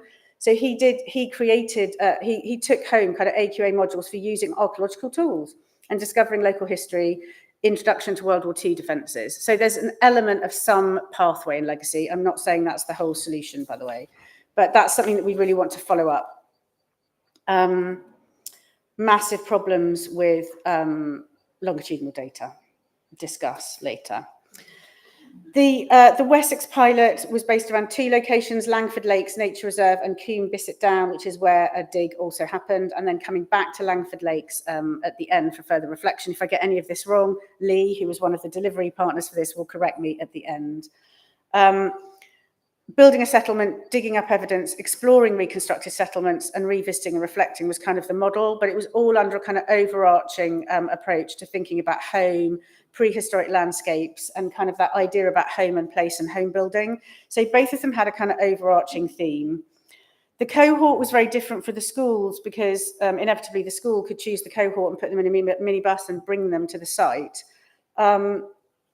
But they were still young people that had, some of them had learning difficulties, some of them were struggling in school, some of them just didn't have really very good confidence levels at all. What we do have from Wessex are amazing photographs, actually, I have to say, and really brilliant feedback. And I have to say, I genuinely believe it's one of the best evaluated projects of this nature that I have seen. So not only do we have the obvious and oft-used sort of lovely quotes, I feel more capable in what I can do. I'm revising more for tests and I want to know more stuff. I feel my confidence is increased. But actually, the evaluation report did quite a lot of using that self-determination approach, looked at how the children had changed from the beginning to end, because with the school cohort, that was slightly more possible. And also, there was a lot of feedback from the form teachers and tutors that hadn't been on site, but noticed the difference to those pupils in the context of school. Sorry, the only reason I have notes, because I don't really like using notes, is because there's some stats in here and I know that I will forget them otherwise. Sorry, I just wanted to say something about school attendance. So for those of you who know, this is the Department of Education's ladder of school attendance, and perfection is 100%. And anything below, I don't know, 95% is looking a bit flaky by school standards. And anything below that really affects your ability to deliver on your expectations of your own capability at GCSE level. I think what's really, really interesting from this project, it didn't start as a school attendance project, actually. But what we found is because we had data on school attendance from the school before and during and after the project, it gave a really good yardstick. We also had a kind of quasi-control group because there was a group of young people that had low attendance, very similarly low attendance, but that weren't on the project. So it's not an RCT, but it does give a really good basis for comparison.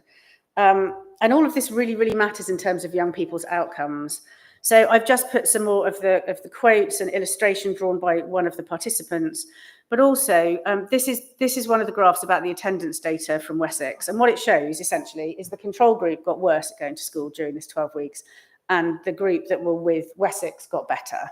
But it's not quite as generic as that. So the Rejuvenate group showed a positive improvement in weekly attendance of on average 4.3%.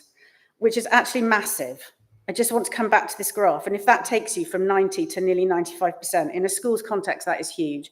I've just resigned from being a governor at my local secondary school because of other commitments. But I feel like if I walked in and said I could deliver that, they would literally say how to do it, because traditional methods of doing it do not always seem to make enough of a difference. 2 of the young people who had the lowest starting point had an increased attendance over 12 weeks of 10%. This equates to 15 days of learning per year, which will change their GCSE grades just by being in school. So we do believe that there are ways in which this project could double a young person's chances of reaching their own potential at the age of 16. There are many quotes from tutors about looking at self-esteem and confidence, which I won't really go into now. How many minutes have I got left? None. Oh, God. Okay, right. So all I was going to say is that we're looking further. We're looking at what would a pathway look like? What could pathways look like? So for me, there's 2 issues. One, what is that legacy pathway? What does this lead to? How does it develop and help the young people? Is that relating it to Duke of Edinburgh? Is it relating it to AQA modules? Is it something else?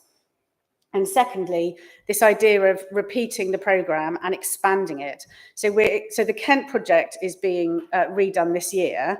The thing that I haven't said, and that is really important, is that all of these projects were funded by philanthropy. This is all charitable organisations funding us to try and do these things. And until we get more data, I don't think we're going to have the leverage to get non-charitable sources to be able to fund a much larger scale scheme. So we've got about 18 organisations that want to do this. It's just about the money. So I think we're looking at legacy, we're looking at pathways, and we're looking at expansion. And we're very happy to talk about any of those. I think we share some common anxieties with other colleagues in this room about how to deliver that. So I'll stop there, and thank you for listening.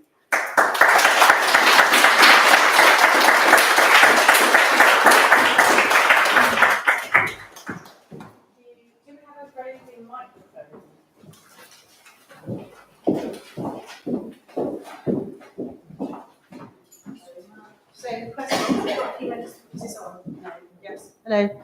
Are there any questions for anybody?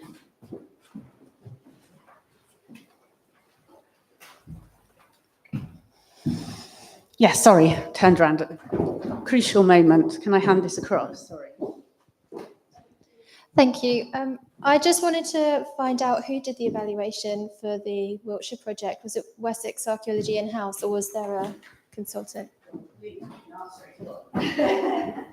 Yeah, we were mentored by a company called Heritage Insider, who are based in Bath, and we worked with them, and they helped us kind of come up with evaluation frameworks, but then we actually did the evaluation ourselves. So I visited the project 3 times over the 12-week delivery period. It was my colleague Ruth who ran and delivered the project primarily, but I was the person with the clipboard, not quite a clipboard. We evaluated it in very creative, low-key, relaxed kind of ways.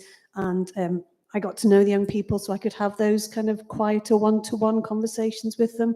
And by going in 3 times over the course of the project, I saw the difference in the young people each time I went in. So yeah, it was a Heritage Insider, a great evaluation company to work with. Brilliant. I mean, there's all sorts of things I haven't said about the project. There was a creative artist that Wessex used all the way through the project to help with that creative sort of expression. And all the evaluation results will be published. And Wessex also did, because they had permission from parents and students, they've done an amazing video, which is on their YouTube channel, which is absolutely, literally, it made me cry. You should definitely just, take a tissue and a hot chocolate, but it's really brilliant and it's kind of inspiring. So there's a lot of material. I think one of the things that I found really useful about the evaluation is that, and I sort of hate saying this, but it's because we got metrics. And metrics are really useful ways to persuade somebody else that there has been a change from beginning to end. So although the numbers of students were quite small, it was 12, which is, I think we thought was probably about right, actually, sort of not much more than that. It was really useful to be able to track that before and after change with them. And that then does give you the ability to do some of those metrics. But we did have long conversations about, do we call in an external evaluator to do the whole project? But actually, for both projects, having somebody that could build some trust with the young people ended up being part of the importance of the evaluation. And that issue about social trust is really valuable. And it took a long time with the young offenders group to build that trust. But it was really noticeable for the adults that were there. And that's how they got a lot of that feedback as well. But then we didn't have enough people to have what I would call proper metrics for that, which is why we're redoing it this year to try and kind of build that potential. Are there any other questions or comments? Was everybody really tired? Everyone's looking a little bit tired, I have to say. Anything else? I'm really interested. Thank you, everyone, for those presentations. They were great. Why do you think that archaeology is the go-to for so many of these projects? Because, I mean, I have reasons why I think it is, but I'm always intrigued that archaeological projects tend to be the ones that people go to for well-being. Do you think Historic England will do something that's less archaeological based? Two things. I mean, one, the Rejuvenate project is a real mixture. It's a mixture of environmental archaeology. It's a mixture of assessing cultural landscapes, of creativity, of forest school, and then digging archaeology is only one element of it. So a lot of it is actually understanding the cultural historic environment. So it is very much a mixture of all of those things. In terms of the digging archaeology and the power of that, is for me, from what I've seen from these and other projects, is the discovery element. And you can't get that in everything that you do. And there's some, you know, well, Lee can speak better about this than me probably, but there were certainly young people at the school that would pick up a bit of flint and go, it's a bit of flint, and then they'd go, oh my God, it's hundreds of years old. No, actually it's thousands of years old. And that sense of revelation that you get through that discovery, I think is really, really important. And it speaks to some of the research, I think, Carenza, that you did, although it was a different topic. It was the heritage at risk sites and they were adults. But about that piece about authenticity and perspective that you gain for your own life through understanding that kind of bigger time piece that you're in. But that's my impression of what it is. And there might be other people here that want to also add something to that, Carenza. Yeah, that's a really interesting question. I'll just add a few things. I've done an awful lot of work with, again, young teenagers some time ago, and community groups. And I've asked myself again and again, why is it digging? I'm not really a digging archaeologist, essentially, but it does make, there's something qualitatively different about it. And I think it revolves around, as Linda was saying, discovery. There's something also about the fact that you have a very visible measure of the amount of effort you've put in. There's a direct correlation between how much effort you've put in and what the visible change is. There's something almost transgressive, I think, about that idea of digging a hole in the ground. There's something, you know, that again just feels different. It's something they don't normally do. It just takes them to somewhere slightly different. And I think there's a tangible authenticity to it as well, especially in a generation, well, especially, you know, with all of us who spend a lot of time online or a lot of time doing digital stuff where you can just press redo if you make a mess or whatever. There's something about that tangible authenticity. They know, you know, if you've dug it up, if you've seen it come out of the ground, there's something really authentic about that. It can't be faked. You know it's genuine and it can't be redone. It's a once-off. There's something I think is a really, really interesting thing. Could do with some more research, is what really psychologically is working around that digging. And the challenge to us is that digging's really expensive. You know, it's really difficult to scale up because the on costs are so great by the time you've got the recording and the reporting, the analysis and all that sort of thing. So there are lots of other sorts of archaeology that are much easier to do at scale. They can be repetitive. You can field walk somebody, you can geophysicite again and again and again and again. But our challenge is to how to kind of seed out the experience of digging in a way that you can disseminate it enough, distribute it often enough that you can get the benefit without incurring the costs. So it's a really interesting question. Yeah. Yeah, of course. And to add to that, I think it depends where you are, of course. If you're in the middle of Leicester or Birmingham or something, then being on a dig is a different experience. But it's being outdoors is clearly very important. There's something very healing about that. Archaeology and archaeologists, it's not a normal pastime, so it's an odd thing to do, and young people quite like that, particularly the kind of people you're working with, Linda. I think, you know, it's non-mainstream, but also there's a connectivity between the actions that you're doing and the person who's doing it or you're doing it with and the past in that place. And if you can get people like the kids I was talking about who come from a village near a small town in a relatively small county in Britain, in England, if they don't realize that the landscape that they see around them has been man-made by their ancestors and my ancestors too. So it's that sort of depth going backwards. You know, you're digging down, of course, but I'm also going back in time. Yes, am I a time traveler? If you like, yes, I am indeed. So it's a combination of all those things: the healthy outdoors, the physical activity, the discovery of new and exciting things, but also the sort of personal nature. And archaeological excavations, even though they can often be quite manic, they are calm. And I often find that, you know, people say, you know, I thought it'd be mad here. And it is a bit mad because there's always people doing lots of different things. But overall, an excavation, a well-run excavation, is a calming experience. And the kind of children I was working with, that's something that they very much benefit from. Yeah, sorry, I'll just add something really quickly. The other thing is the Operation Nightingale work that Dickie Bennett's done so much work on, and he's in one of the other rooms. One of the reasons, as I understand it, this is his work, not mine, that it worked within the veterans was that it was the way that it's created as a team activity with different. So you can do the digging, or you can do the drawing, or you can do the counting, or you can do the surveying. It isn't that if you can't do this one skill, you're out. And so there is a structure to it, but it isn't necessarily really, really hierarchical. And I think there's something in that.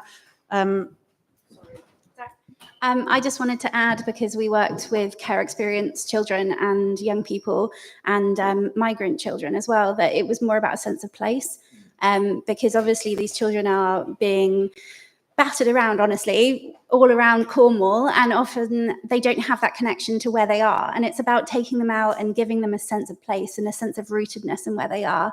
And that helps them in a way, in so many other ways, but it's not just about the archaeology in the sense of the wider scale. It's about them and feeling rooted in community and feeling welcome in that space. And I think that's huge in landscape archaeology as well, separate to excavation. I think, if I'm rightly, that resonates with some of the findings from the work in Wiltshire as well, was that association with place. I mean, the other thing, just sort of slightly out the blue, is that most of the archaeology that happens in this country is not a research dig, it is not a community dig, and it's not a test pit, it's commercial archaeology. And one of the real challenges for us as a sector as a whole is how do we get the capacity that exists within the commercial archaeology sector to deliver the kind of projects that we're all saying we believe work. And it's really, really complicated in the commercial sector, not just because of money and time, but logistics and safety and security and everything. So it feels to me like there's enormous potential, but lining it up, even just setting up a small project is complicated. Lining it up with an existing system of development archaeology, I think, is also very complicated. But it just feels like maybe we need to be levering some more value out of that.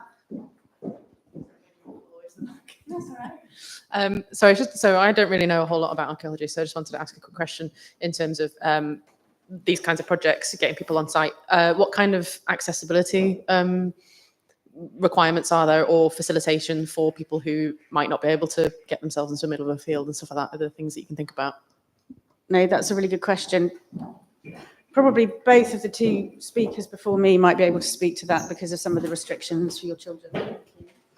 Yeah, we had huge discussions over accessibility, and for us it was very practical things like making sure that food is integral to the group, because a lot of these children either are left on their own with a very, very small pittance to survive on as migrants, or they don't come well fed, and you're not going to get anything out of them unless they're happy and full. So we, working with Carefree, food was a massive aspect. So all of our engagement activities, food was included. We also found out through the project that having kit is very important. A lot of people from multiple areas of deprivation don't have a pair of wellies or an outside jacket. In fact, I believe, Caroline, you gave 2 of your coats to some of the children to use at certain times. Things like period poverty. When we were having children out on site, one of the feedback we had from one of the care workers was actually, the Red Box project and having that facility around. So it's practicalities as much as anything else, as making it accessible. And that would be our experience. There's a lot of commonality, I think, isn't there, with Rejuvenate? Certainly about equipment, food is absolutely essential, and toilets and all those sorts of things need to be budgeted in. But you said you had some other access issues. Accessibility in terms of, yes, we didn't feed people on the excavation, but accessibility in terms of getting people into the field and then into or close to the trenches, particularly with people with a range of different disabilities. We did we got there. We didn't exclude anybody at all, and we didn't want to. And there were moments of challenge when where we had a little roll train of wheelchairs that got stuck in the mud, but we coped and we just made sure that everybody was safe and made sure that everybody felt included. When one of the children couldn't get into the trench, we brought the trench out to her. So we put lots of soil and things in before she came into a fines tray that she could excavate on her lap. So we sort of tried to anticipate what the issues would be. It's very different to what you were talking about, Linda, on a commercial excavation with PPE and everything else and security. That's a completely different ballgame. I'm not even sure that's even doable for all sorts of reasons. But the kind of work that we're talking about, you know, there are challenges, but you work through them and you do your best. And there's no reason why really you should exclude anybody at all. You know, it's summertime in Dorset, so of course it rained every other day, and it rained quite a lot. But you know, we just moved indoors. We went under one of the gazebos, or we took our coats outside. We just kind of got on with it really, and no harm came to anybody whatsoever. We all had a blast. There's definitely an issue about flexibility within a framework that it feels to me like all of the projects have in common. I'm really conscious we're running out of time, so should we just have one quick? I think if you're looking to find out about accessibility, the first place to start is with the Enabled Archaeology Foundation. They have some really terrific resources. Thank you. No, that's really helpful. Thank you. Right, well, thank you for your patience, everyone, and thank you for coming to the session. You now have tea with the option of a silent disco outside, which is very cool.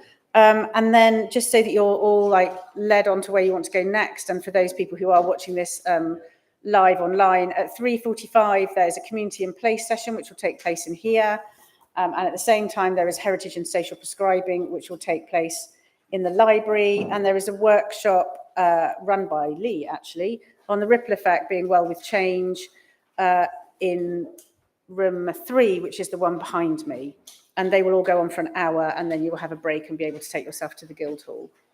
Okay, thanks everyone.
Okay, oh, that's better. Oh, scary.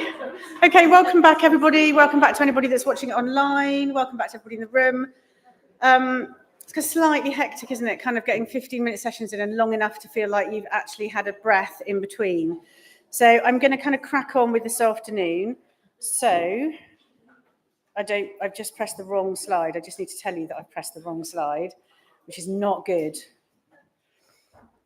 I'm going to get it back, so don't panic.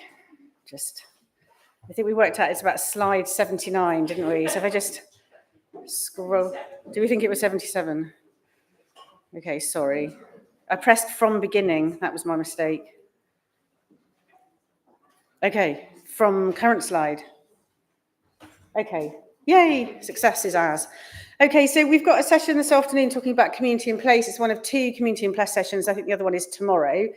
But it's a really interesting combination of kind of looking at community and place and activity. That's what I'm hoping anyway. So I'm just going to introduce Ruth Ann Baxter, who's speaking about Gladden Village, a virtual community. And I'm just really pleased to meet Ruth Ann in person because she's one of the people that I actually started having conversations with about 4 years ago online. And we've never actually been in a room at the same time. So it's truly a pleasure to see you and come up, and I'll move you to your next slide. Thank you very much. I'm very glad to be here speaking this afternoon, so thank you for inviting me. I need to say that Gladden Village is 100% sort of village run, so I'm not really sort of speaking as some sort of leader in it, but I did sort of bring it together with my Spanish friend, Paula. So basically, I'm going to stick to notes because I could talk about Gladden for far too long, and I realise that I'm sort of time limited, so I'm going to stick to notes to keep me on course. Okay, Gladden Village is a fictional online village built on heritage stories. It was co-founded by myself and my young Spanish friend, Paula, who lives in Alicante. Paula and I are heritage professionals, but first and foremost, we are human beings. We both have family who know what loneliness and isolation is. We both have family and friends who have experience of mental ill health in different episodes and sometimes repeating episodes. We both agree with the old quote that suggests to journey away from the familiar has always been one of the best travelled roads through recovery. And for the majority of people, the past is less familiar than the present. Finally, we also recognise that the volume of online heritage engagement activities started reducing as COVID lockdown started reducing. And we were very aware that there are still people for whom COVID lockdowns made no difference. Their lives were maybe more at home than the rest of us would have. So we wanted to make sure that, again, they weren't sort of left behind, because the sector, quite rightly, was coming back to being in person and more on site. So we were just sort of going to hold on to these virtual communities. So what is Gladden Village? Essentially, as said, it's a fictional online village and is open to everyone who is 18 plus. I'm going to talk a little bit about the coffee house slightly later, but we have, at the village at the moment, we have the coffee house, the library and a post office, like every village should have. So the Gladden Library, villagers can contribute to and browse through our book recommendations, read our poem of the week, or simply be inspired by the quotes and thoughts that are found there. Our recommended read for March is actually a fascinating book, which is non-fiction by Dr. Victoria Sweet, and it's called God's Hotel, A Doctor, a Hospital, and a Pilgrimage to the Heart of Medicine. And it was actually in this book that we got inspired for our Gladden Village values, which are hospitality, community, and compassion. And in the reading room, you will actually find a whole long host of research papers that relate to the heritage and the benefits of heritage to well-being and health, and also wider cultural engagement in that as well, because we're very aware that some of our villagers are really interested in that. So if you want a fast way to lots of research papers to do with health and heritage, go to the Gladden website and go into the reading room. And the post office, it is our main portal through which the villagers can sort of share news and happenings and their travel accounts and so on.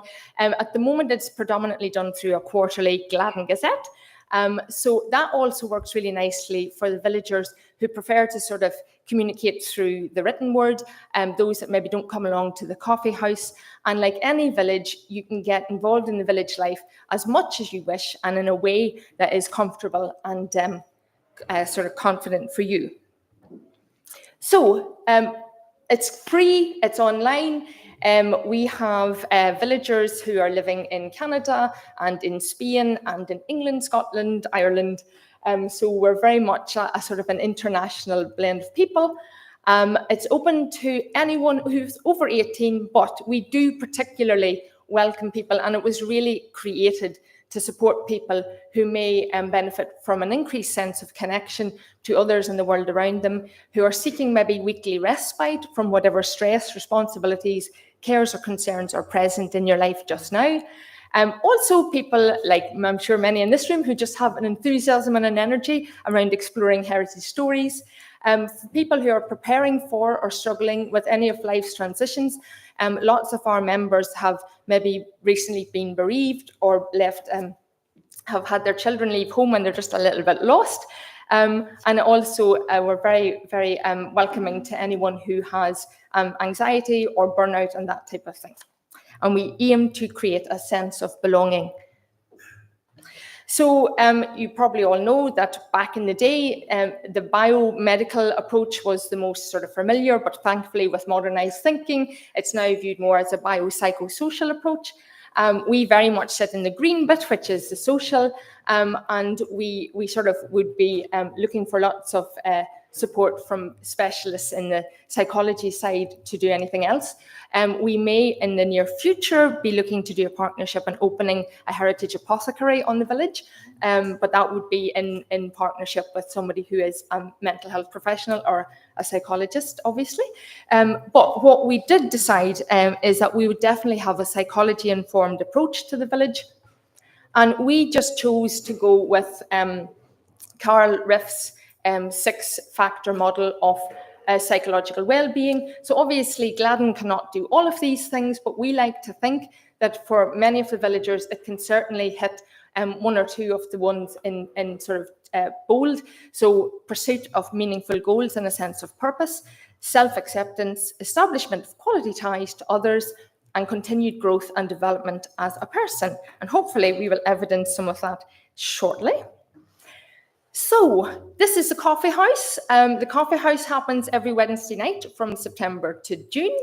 And we have a host of things that go on. We've got what was really important to us is obviously that the villagers themselves run a lot of the coffee house things. So we have this mix of villager-led coffee house sessions and visitor-led.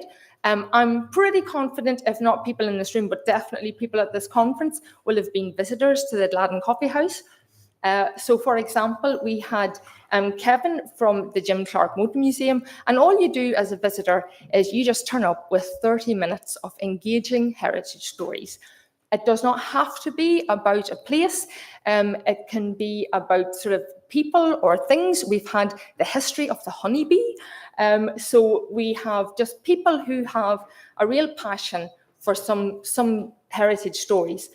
And some of them are professionals and some of them are just very enthusiastic amateurs. The ones that are more villager-led are the unsung heroes and heroines. That can be human or non-human. So we have had villagers who have come along and championed their local church, which has had a very interesting history. We have had a sergeant from an army who was a horse. So we get to meet lots of heroines and heroes that I've certainly never come across before. Everybody loves the quarterly quiz session. The Farmers First, that was new. That's been over the winter period, really, and that just was simply the first Wednesday of each month over winter was around farming heritage and rural heritage. And yeah, I think that was all I was going to say there. A little bit more to see them. The old toys and games, if you hadn't been going along to the drinks reception this evening, you might have wanted to join that. So we have Centuries of ...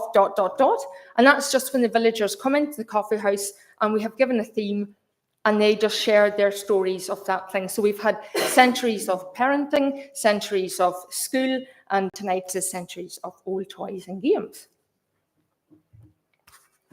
So this is some of the feedback. I mean, because we are 100% volunteers, we have no funding, we don't need any funding. So we don't have to do evaluation, we don't have funders or senior managers or boards to be accountable to, but we obviously want the village to be the best it can be. So this is some of the feedback we've had from members. Hold on.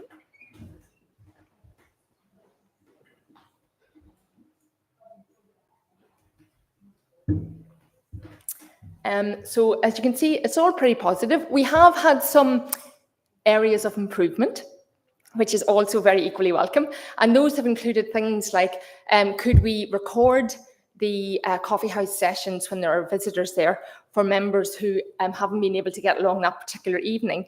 We'd always gone against recording because the point is to be there in person. Otherwise, it's not a live experience. However, having said that, because the villagers are very loyal, very often they might have somebody who's in hospital and they just have to go on a hospital visit or whatever. Lots of other reasons for why they can't be in the coffee house, and they feel that they're then missing out on hearing the visitor. So we're going to have a wee think about that. Another one was, could we have the coffee house open other nights and just literally allow the villagers get to know each other without any sort of themes or anything like that. So that's another thing we will look at. But as I say, at the moment, it's mostly Paula and myself who look after. It's all done on Zoom. So it's always Paula or myself have to set up and open the Zoom room. So we'll be looking for the villagers themselves to volunteer to open the coffee house on other nights. And then we will teach them how to set up a Zoom link, etc. So really, just as you can see there, I've highlighted the words and the things that we had hoped to bring to the villagers. So I think, you know, we've more or less done that for a lot of the feedback here. But what you will see here, hopefully, is that it's not really so much about the heritage. The heritage is secondary. We just use the heritage as a way to let them chat and get to know each other. So I really love the ones where they've said it's just chatting with others about their lives, and that they sort of realize their own life journey isn't that sort of alone, if you like, because they realize others are going through the same thing. Most of the villagers are female. They are mostly over 55. They have, a lot of them are carers, and some of them have ill health. That means that they can't be out and about. But anyway, it's a fantastic little group of people. And then you can see here, this is one of our members. Donna said, I've shared my visits to Orkney with villagers through the Gladden Gazette and the Unsung Heroes presentation. I had to do lots of research and prep and improve my digital skills. This really helps improve my self-image and my confidence. Because again, a lot of the villagers are retired, and many of them found retirement quite difficult, and they lost their confidence and everything, even though they were in very, responsible jobs and very efficient in those jobs. Just the idea of being retired made them feel differently about themselves. So some of them have had to rebuild their confidence.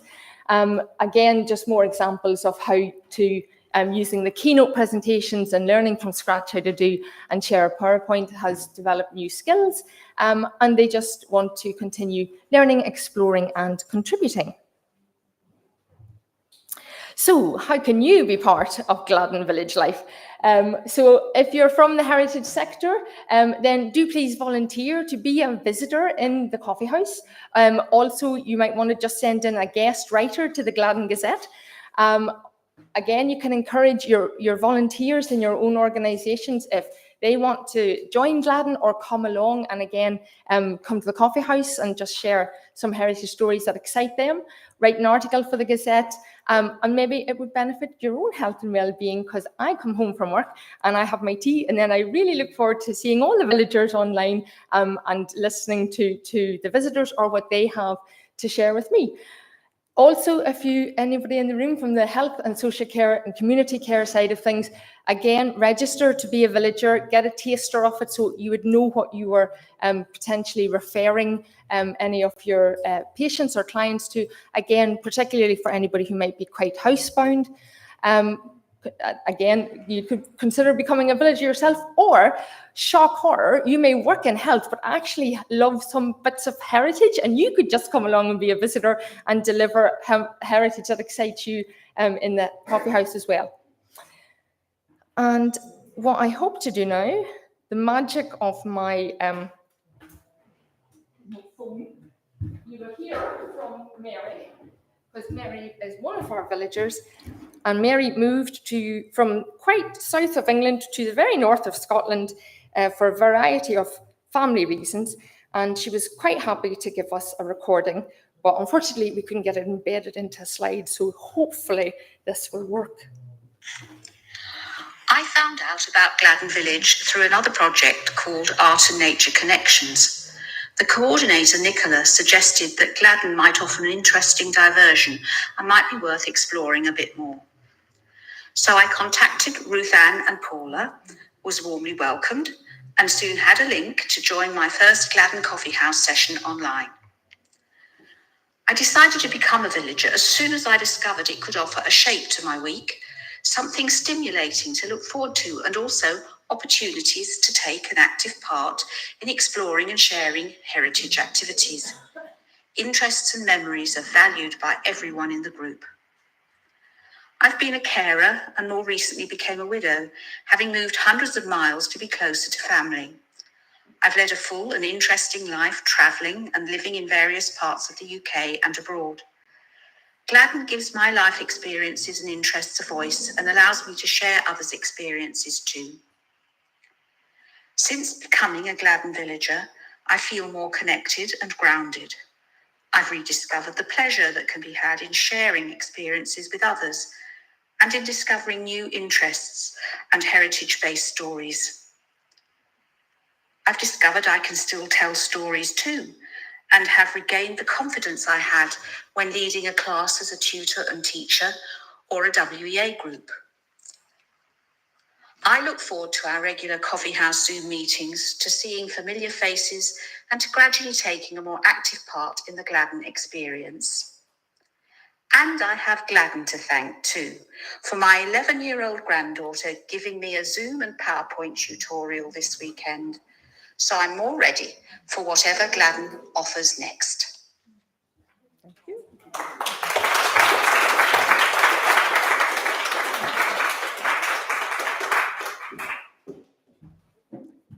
Thanks, Rita. That's really amazing. And I have to say, I feel really disappointed with myself for not knowing that that already existed, to be honest, because it looks brilliant. And also, although we talk a lot about evaluation, there's something really refreshing about you just doing a thing for some people, and that's enough. So that's also really, really reassuring. Okay, brilliant. So we're going to crack on with the University of Bradford.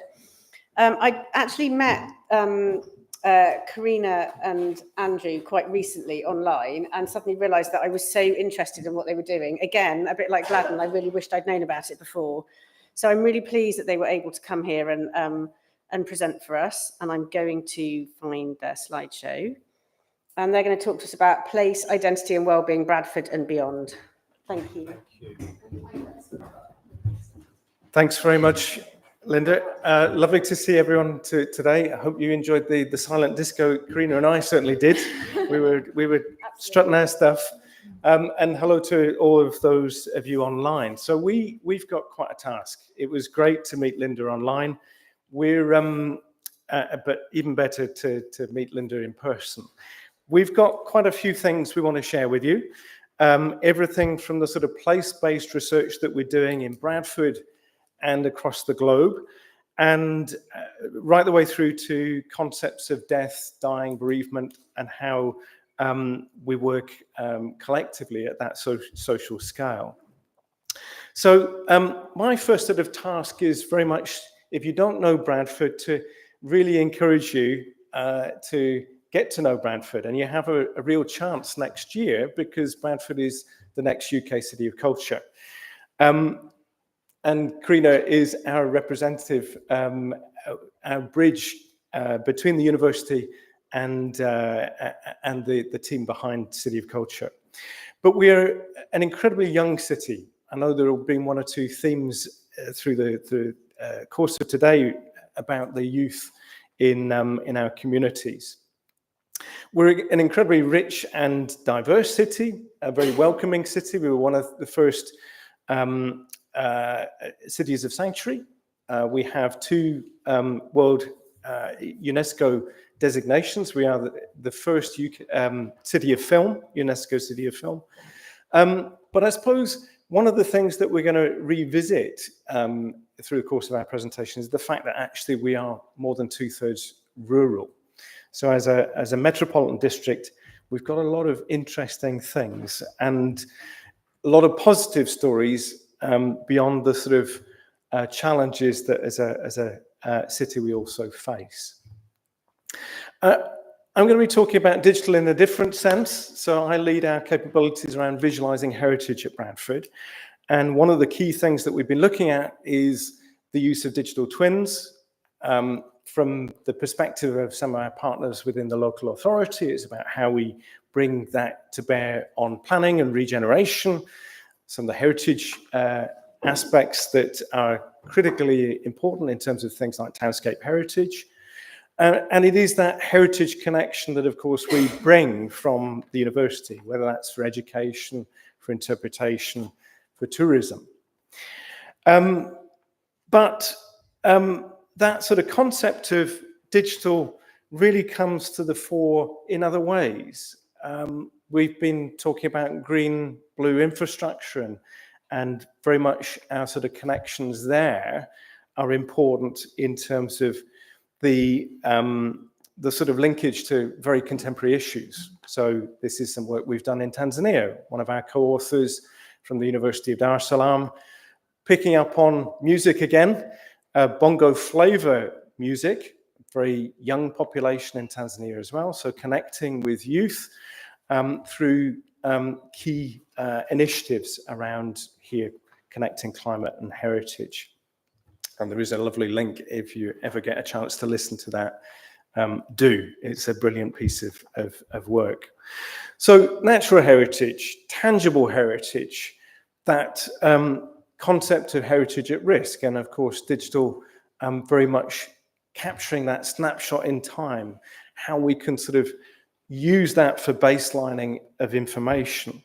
The intangible, so again in Tanzania, working in a place called Bagamoyo, a city where we've translated that sort of use of digital twins in a very different context, actually using it to capture narratives, things around boat building traditions or the connection with the sea, or that importance, raising that awareness of heritage. But back in Bradford, of course, drawing that sort of connection with projects across the globe around data-driven decision-making, how we can sort of think about engagement. And of course, we've been beneficiaries of funding from DLUC, Department of Levelling Up Housing and Communities, on projects using digital as part of engagement, an engagement tool. Part of that connects with our work in Saltaire, a project funded through the PLACE programme, like Roots and Futures, looking at the UNESCO World Heritage Site, but also ensuring that we don't just focus on the city centre, that we push that interest from the city into other reaches within the district, whether that's through heritage trails, active travel, and working with some of those community groups. Important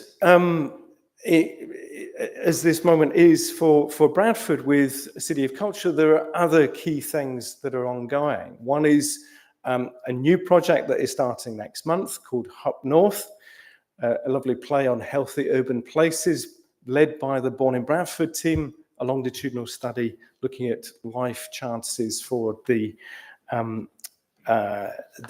youngest in our communities again, and it's a sort of 4-year project where we're going to be looking specifically at communities and using some of our new assets. So vehicle-mounted capture, that means that we can actually capture at pace, whether that's helping biodiversity net gain, whether it's helping our understanding of transport issues or baselining heritage information. This one of those key buildings, the only Grade 1 listed building within Saltaire, the United Reformed Church. There's been some discussion today about access and discoverability. Well, you can't even take the general public into the bell tower of a building like this, let alone the youngest in our community, the schools groups. And this is where I'm going to sort of pick up on aspects that have been really key, and hand on to Karina, because we worked together with community-based artists and artist teacher, thinking about access and digital literacy, that discoverability, the observations that they bring to that sense of belonging, that connection with place. Thank you. Yeah, so to follow on from that, just talking about our People, Heritage and Place project, this is really getting our young people to think about the place they live in, think about their identity, but also where they're from, what stories they bring, and about how everyone identifies with where they are now and what their journeys are. So journeying was a big theme of this, whether it's, literally just the walk to school. And so working with our artist teacher, Sharon Snaylam, we had workshop with the local school kids. They were inspired by the digital twin and, seeing inside the buildings. We scanned their school so they could see that. And then they were also inspired, the pictures on the right were using iPads. So they were drawing over pictures on their iPads, quite Hockney-esque, which will be relevant in a moment. And we held exhibitions in the school of their artwork. And it was, we also worked with 2 different schools, and then the school pupils got to work together with each other across the village. So that was really exciting to see that dynamic at different age groups as well. So we were learning from each other, and they were recording what places were important to them. And, it's really interesting seeing it through the eyes of the primary learners. So sometimes it was the traditional heritage sites, but often it might be the ice cream van or even the pub, which was fantastic. And then we were part of a Saltaire Arts Trail, where as well as our virtual dome, which was an immersive space displaying some of the content, we also had an exhibition with school children's artwork displayed in the iconic Salts Mill building, which is a massive heritage space in itself, right in a room adjacent to the big Hockney that's on display there. So it was just fantastic to see the school pupils' work displayed alongside a kind of massive Hockney piece. David Hockney, obviously a local artist. And part of this work is also, for our colleague Adrian Evans, has been working with City of Sanctuary to map out heritage places for visitors as a kind of city of welcome, and actually thinking about the routes between Bradford itself and some of the more urban locations, and trying to get people to claim ownership of the rural as well as the city. And now briefly, I'm just going to talk about some of the other projects that have helped inspired this. So very much place-based, but also drawing on concepts of identity, which has really got us thinking about people's well-being, and in this case, cohesion too. So this was a building resilience through heritage project run by ourselves and a number of colleagues at Bradford with our key partners, Mercy Corps and Jordan Heritage and South Aswak Women's Group. Here we ran a project in Jordan that very much came out of fragmented heritage and curious travellers' methodologies. Curious travellers web scraped images web scraped from the internet to recreate kind of people's memories. And here we worked with refugee and host communities to think about the value of heritage for refugee and host communities. And we worked in the Aswak refugee camp in North Jordan with our partners Mercy Corps. And they asked us to work in Village 5, which was an area that is where people are placed when they haven't got the correct paperwork. It's a very high security area. It's got a big fence around it. It's literally like a prison inside a prison. And so obviously we're a bit daunted, but working with our partners was really amazing. With an eye on sustainability, sustainable development goals embedded in our project. What we did is we went into the camp and we worked with the people in the camp to find out what heritage was important to them. It was really important that we weren't going in and saying, what heritage should be important. And we were looking to find out whether heritage could be a tool for well-being and cohesion for these populations that have obviously had massively traumatic experiences, are displaced from their homes. So working with them and identifying places, we were able to, again, use the Curious Travellers methodologies to web scrape images of places that they could no longer visit and recreate them in virtual reality. And then using this, we then had a 2-day cultural heritage event in the camp. Part of that was showcasing the sites in the virtual reality sphere, but it ended up being a bigger part of it in the end was also the intangible heritage. So people's music, stories, sharing of food, dancing. It was a really vibrant 2-day event. And we also had a corresponding event in Azraq Village as well, which has also got a big mix of different populations of past migrations, past refugees. Here in the corner, for instance, you can see we're part of a Bedouin community. Again, talking about their skills, their dancing. And so I just wanted to bring out briefly some themes in our evaluation. So one was the intergenerational benefits in, the children were really engaged with the virtual reality, and then through that they wanted to ask their parents about the heritage sites. And what was also coming through was the fact that it wasn't, the sites that were recreated weren't the monumental. Yes, we did have Azraq Castle of a mosque, but actually it was the local souk, the marketplace, that was just as significant for creation. So it really helped share stories. And then for me, it was just so amazing going back and talking to people about the sharing of food that had really created new networks across the camp. And they talked about now having new neighbours and new families within the refugee camp. We can really see this kind of helping to build resilience. And then the importance of identity. I'm just going to read this quote. I used to repress memories. Since the Cultural Heritage Festival, I realise I am forgetting my heritage, and I don't want to. I want to remember who I am and pass this on to my children. And then in the town, we saw the children of the different, areas uniting through dance, combining their different music. But just to say that it's really fundamental in this is the psychosocial support. We wouldn't have just gone in there as archaeologists to do this. We were working with camp specialists who were really trained in PTSD and could use this as a therapy as well. So that is really fundamental to think about the safeguarding of the people we're working with.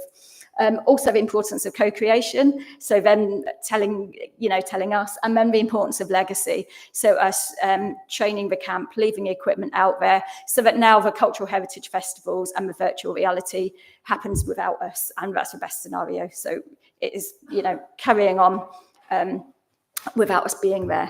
And then just very quickly, some of the things that kind of empowered us to do this, the work that I led on continuing bonds, where we used funerary archaeology to get people talking about death, dying, bereavement and loss, with the past being a safe space with which to broach quite a challenging and difficult topic, and also to challenge what people think of as right or normal in this context.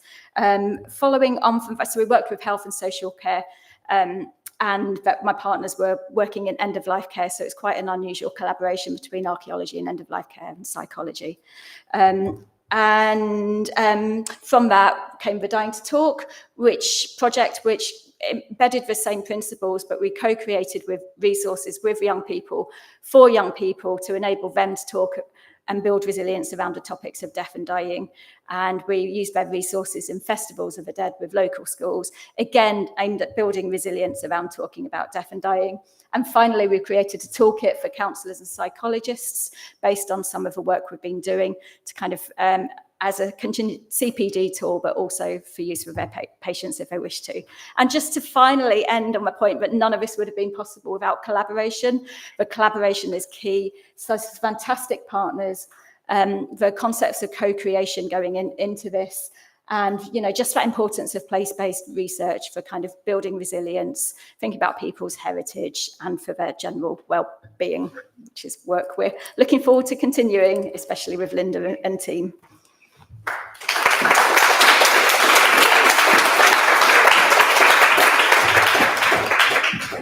Okay, wow, I feel kind of slightly bowled over by quite how many things you managed to fit into 15 minutes and how many things I now want to know a lot more about. So that was kind of incredible. Oh, okay. Yeah, sure. So thank you very much. I'm sure there'll be lots of people that want to follow up with some of that with you. Still looking at the wrong page of mine.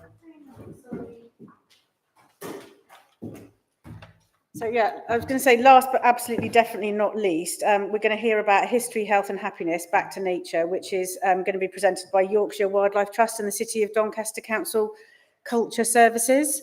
So I'm just going to find your presentation. From the beginning. Okay, does that look what you're expecting? Okay, brilliant. Welcome. Thank you very much.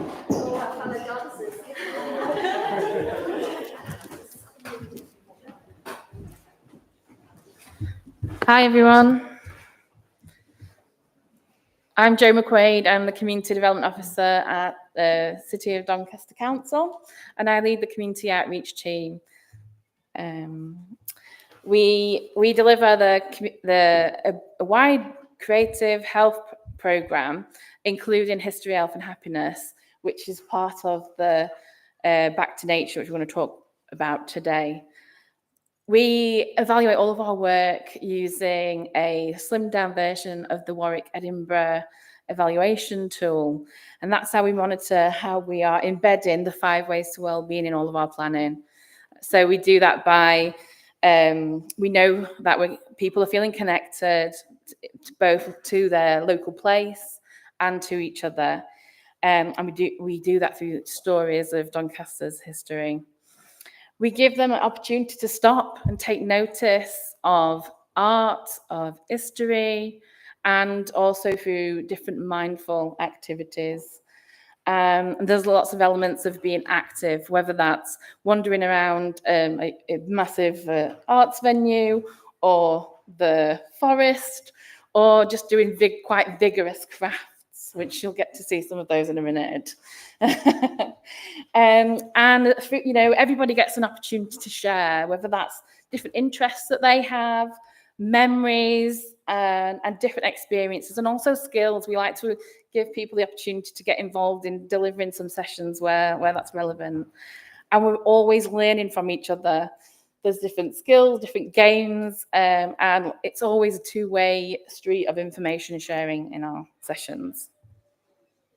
A big part of what we do is it's about fun, it's about trying something new and feeling connected personally. And we're so proud of our partnership with Yorkshire Wildlife Trust, and Kat's going to talk a little bit more about that. Yeah, thank you, Jo. Hello, everybody. My name's Kat. I am an Inspiring People Officer, and I am lucky enough to be based at this gorgeous nature reserve called Potterick Carr, just south of Doncaster, wedged in between the M18, multiple housing developments and industrial developments, roads, dual carriageways and railways. And it's got a lot of history as well, which is super exciting, as well as much as I love nature, I love history as well. And we recently did a lovely mini dig, a dirty weekend with Dig Ventures last year, and we did discover some evidence of a Romano-British settlement, and it is on that picture, but trying to point out where it is will be difficult, but we do want to explore that a little bit more. And it also was part of the Hatfield Chase in the Tudor times, where the royalty would go and hunt. So it's got a lot of modern history with railways and other things like that. But our reserve was only born in 1968, and we are managed by the Yorkshire Wildlife Trust. but it started off by a group of naturalists that recognised it was a really important area to save for Doncaster, but for the biodiversity it had as well. And sadly, one of those volunteers, the main volunteer, actually passed away this week, which is really sad. But he's got a bird hide named after him, but he put in a lot of work to help save this nature reserve and be part of the development of it as well. A lot of what you can see on there actually is man-made as well. We've just sort of tried to enhance the reserve for wildlife. So a little bit about how we started. So I can't remember what year it was. It was only a few years ago. Thank you, Jo. A few years ago, we had a meeting with the Culture Services of Doncaster. After my work with Doncaster Mind, I'm very much into the benefits of nature and wellbeing for people. So we did some work with Doncaster Mind, and they were like, "Oh, have you worked with Victoria at the Culture Services in Doncaster?" I was like, "No."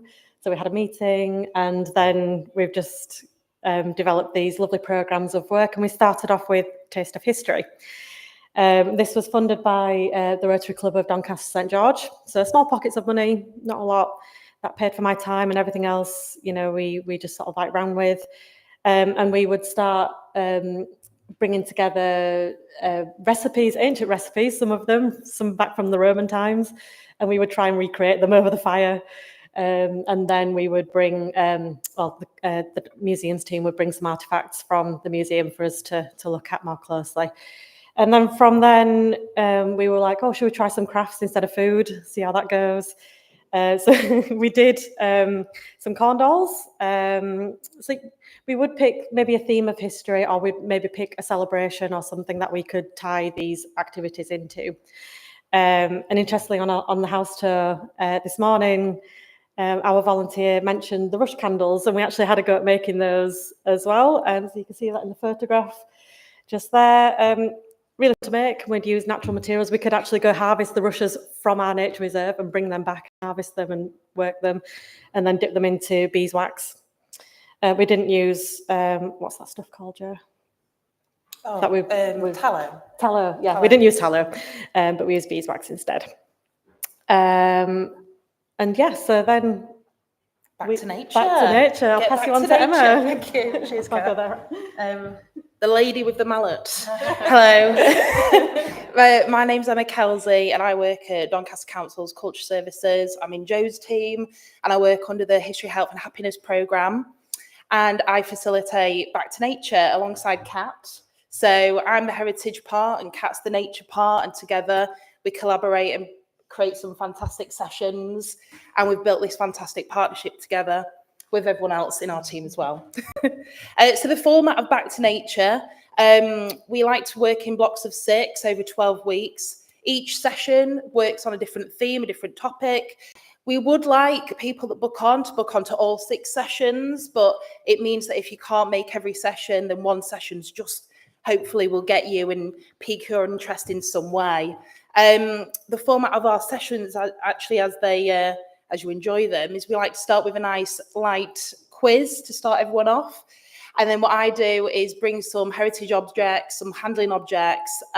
One of the special things about working in this, in History, Health and Happiness, is that we get to bring some collection items from the museum. So things that are usually behind glass or locked away are actually brought to spaces where people can handle and actually literally get hands-on with history, which is really, really cool. One session that I really liked was the Celt session. We brought it was a collection item. We brought a piece of talk bracelet in, and then Kat guided us in an elder bead activity. We made some beads from pieces of elder. That was really cool. My personal favourite, though, is this one. It's the mallet. One of the things I really personally like about these sessions is cooking outside, but also bushcraft. So using tools, this is all Kat actually. So using tools that I've probably never used, like axes, knives, things that I wouldn't feel comfortable or confident with. Through Kat's guidance, we actually can make stuff. And so this is a mallet. This was during the Viking session. We've got some pictures actually. And we've got some pictures in a bit. And one of your volunteers, actually, Deborah, said we're building these mallets and using axes and knives, these like hardcore equipment. And Deborah said, Emma, listen to that. And I said, oh, and I just stopped. And it was silence. All you could hear was clattering, metal on metal, wood being hit, birds singing in the trees, winds going through the trees, no traffic, no devices. And it was bliss. Everyone's quiet, just really focused on their activity. And that was a real joy. So yes, that's a bit about Back to Nature. It's me again. Little dance. So one thing that we've noticed is that coming to a nature reserve can also be a barrier, as we talked about with other heritage sites. So Culture Nature, using the similar premise of Back to Nature, is looking at first steps was taking this offer out into the community. So this was a pilot project with funding from Libraries Connected and Natural England to use libraries as a gateway into local green spaces. So that was really useful. And we are, the next Back to Nature that we're going to do, we're also taking that out of the nature reserve, and we're taking it to Bentley Urban Farm, which is in a local quite deprived village in Doncaster. So we're quite excited to see if that attracts a different audience as well. But we don't just work with adults, we work with young people. And Kate is going to talk to you a little bit about some of our projects that we deliver for young people. Hi, I'm Katie Mulkeen, and I primarily work with families, children and young people. So we'd already established some groups for adults, as Emma has explained, and we use a similar kind of format for our groups with young people. So this is History, Forage and Feast. And as the name suggests, we forage for things. We have a particular historical theme for a session, and we do cooking. So in almost every session, we try and cook something on the campfire. Sometimes we've used, I think we made porridge once with blackberries that we'd foraged on the reserve, which was really nice. So we work with home-educated young people, and we'd identified kind of a gap in our community outreach whereby we were working with adults, we were working with preschool children, but there was that gap of kind of early teens, if you like. So this session is for young people aged 12 to 16 who are home-educated, who potentially also experience social isolation as well because they're not attending school with many of their peers. So we felt it was a really valuable way to engage with that age group.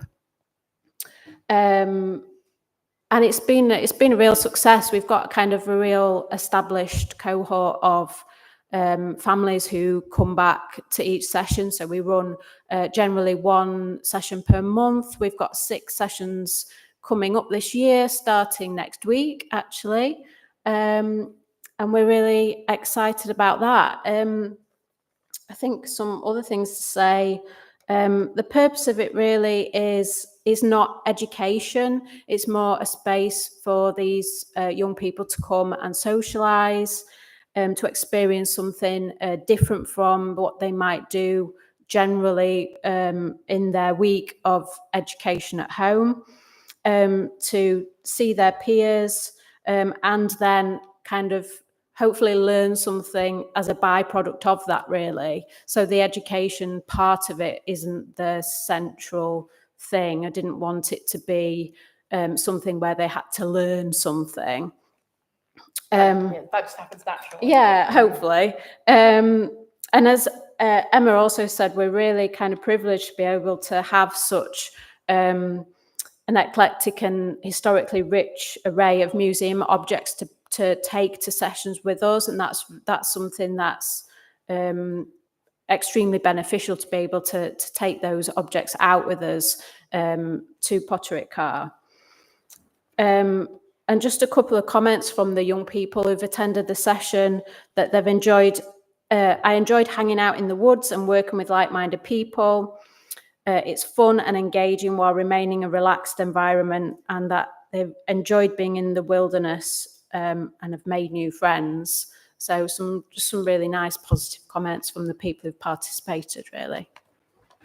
So I'm just we also expanded that out to a summer program, which we haven't got time to talk about.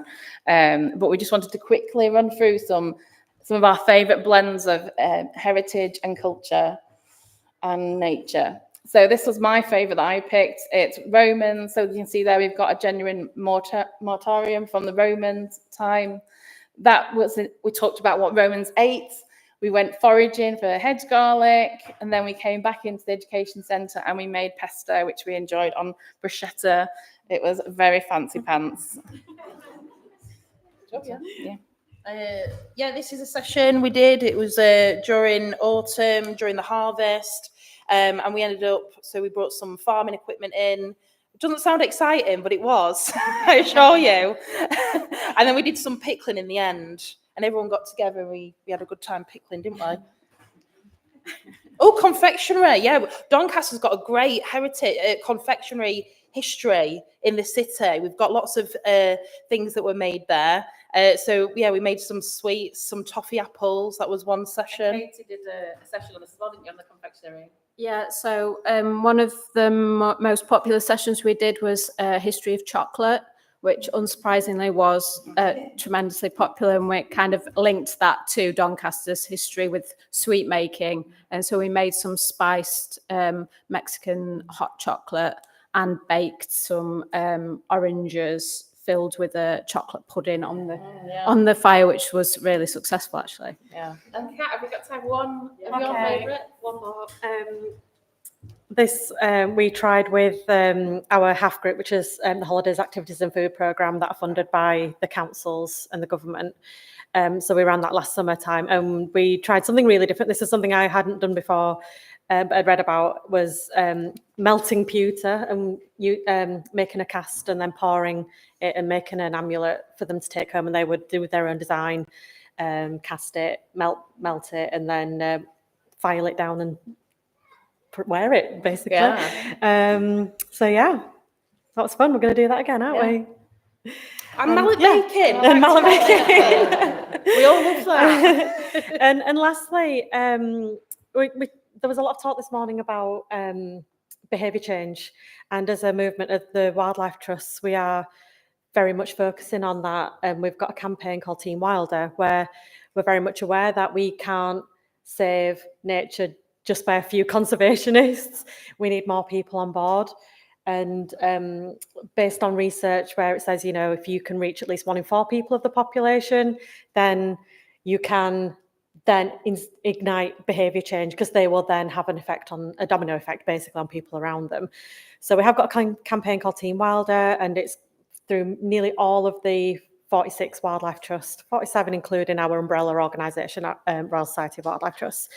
So if you're interested in knowing a little bit more about that, then please do give me a call or get in touch with the Wildlife Trust about that.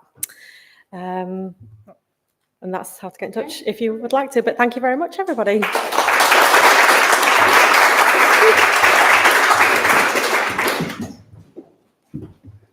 Thank you so much. I have to say, it's really inspiring having 4 such brilliant women come down and talk collectively about all of their projects. And I'm also, lots of things that I loved about that. I mean, the variety of it and the fact that it is always sunny in Doncaster, which I did notice.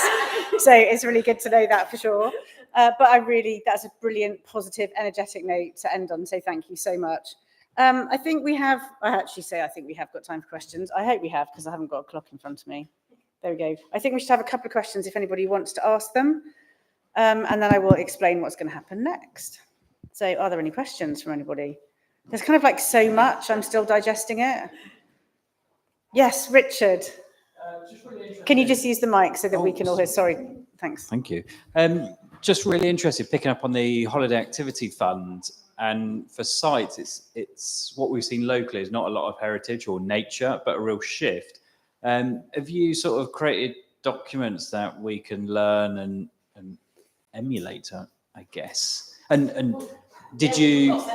We've got session funds. We've got all the monitoring that we have to do for HAF, which is quite a bit. So we can. I don't know what the funding for HAF is like up there, but they've made it terribly complicated here. Did you find it quite easy? Did it match? It is complicated. Yeah. So you worked the game and it's working. It was really Thanks. good. It was really successful. I think doing paperwork, it is worth it because it unlocked that extra funding for us to be able to try new things that we've not done before and reach out to that age range, but they didn't have to be home educated. It could be any young person. So that was really useful for us. Now we're still in contact with those people, and we hope that we're successful again, so we can win it this summer. And that's really, so some of the people that did the Holiday Activity Fund have then gone into your other programs. Yeah. Wow, Yeah. that's brilliant. I've taken your email address, so I'm going to pester. Thank you. That's part of the point, is to share some of these expertise and resources that we're all kind of building up as well, I think. So that's really, really helpful. Thank you for that. Are there any other questions? Yes. Oh, there's one over here. Yeah, thank you. I'll try and be quick, but it's a really generic question for all the speakers. I love doing that to you guys. All brilliant, thank you. Especially Ruth-Anne, you started and you guys finished on this idea about the social aspect over the learning. And when it comes to community engagement, I'm from a community engagement festival, so this is where my background. What would be your one key thing that you think helps engage people in your work? I mean, you guys were working with nature as well, which kind of helps, because often we find in the heritage sector that heritage as a word, as a concept, is a barrier to engaging with different communities.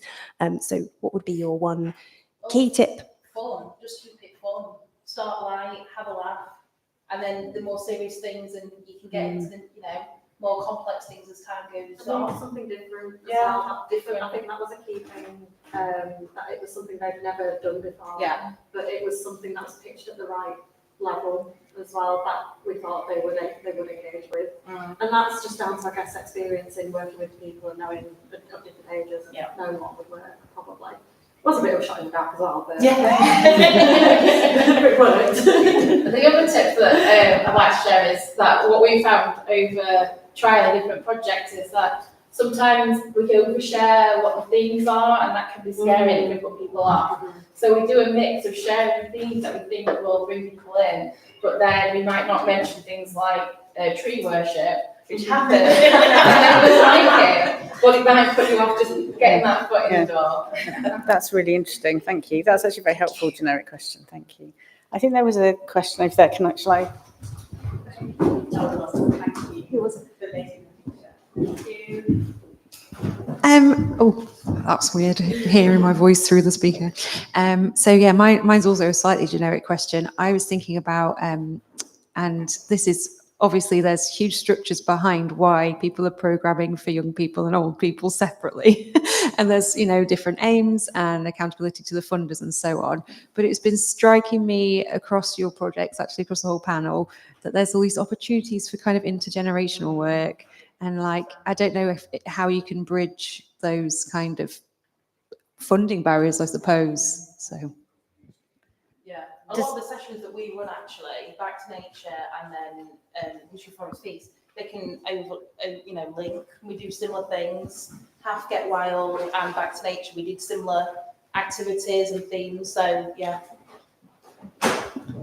I think the Breathe project is another example, because it was very much apparent to us that these were children who'd lost that connection, families who'd lost that connection because they'd been displaced. And it was about reconnecting some of those narratives between the older members of the community, sharing that experience and knowledge that had been prompted by the heritage. Karina, I don't know whether you want to add to that. Yeah, no, definitely. It was just really incredible to see the intergenerational communication that was sparked through that. And I think, it's definitely something we can learn from that and take forward. I think that's really helpful, and using heritage as a real catalyst for those conversations really came out in quite a lot of the presentation, in fact all of them this afternoon, that it's kind of like a mechanism to deliver that connection, and I think that's one of its kind of great powers. Are there any other questions, or shall I let you all off the hook? So firstly, thank you to anybody that has maintained the listening online thing. So thank you very much for listening to us this afternoon. We're now going to do local stuff, but we will be back tomorrow morning. So please come back and look at your programmes and join the live stream tomorrow. In terms of the people who are still here, as in like in the room, we have, it's 10 to 5, and at 6 o'clock we're expected at the Guildhall. The Guildhall, we're there for an hour and a half, as Richard said, through the generosity of the local authority. And sort of, you've got like half an hour to kind of like find a drink and a nice comfy corner. And then we're going to have a kind of panel, which is going to be led by Sue Wilkinson, one of our Historic England commissioners, and she's going to ask some questions of our panel members to kind of stimulate a debate about some of those really big issues. And then the plan is there will also be time for open questions. So if you've got questions you want to ask to the panel, then please think of them. I may look cautiously towards Richard at this point, and he's going to go, why? So I don't know how to get to the Guildhall. We are getting to the Guildhall under our own steam. If we charged 300 quid for this conference, we probably would have had a bus, but we didn't, so we don't. It's about a half-hour walk, and we can order taxis, and you can gather together and ride in chariot style, or you can have a Wellbeing walk to the town centre. If you see Ken on the front desk, he can order taxis. He's also got some A4 sheets of the routes up to there, and he's also got some suggestions for when you want to go eat, or you want to. Oh, brilliant. The bar will be open in Guildhall once you've drank your first drink, but he will advise you where to go afterwards. That's really helpful, thank you. And the volunteers at Delaprade have been really helpful all day, actually, in sort of navigating everybody. So thank you very much, Richard, for that. Brilliant. Well, thank you very much. Enjoy your walk, stroke taxi, your first free drink, and the rest of your evening.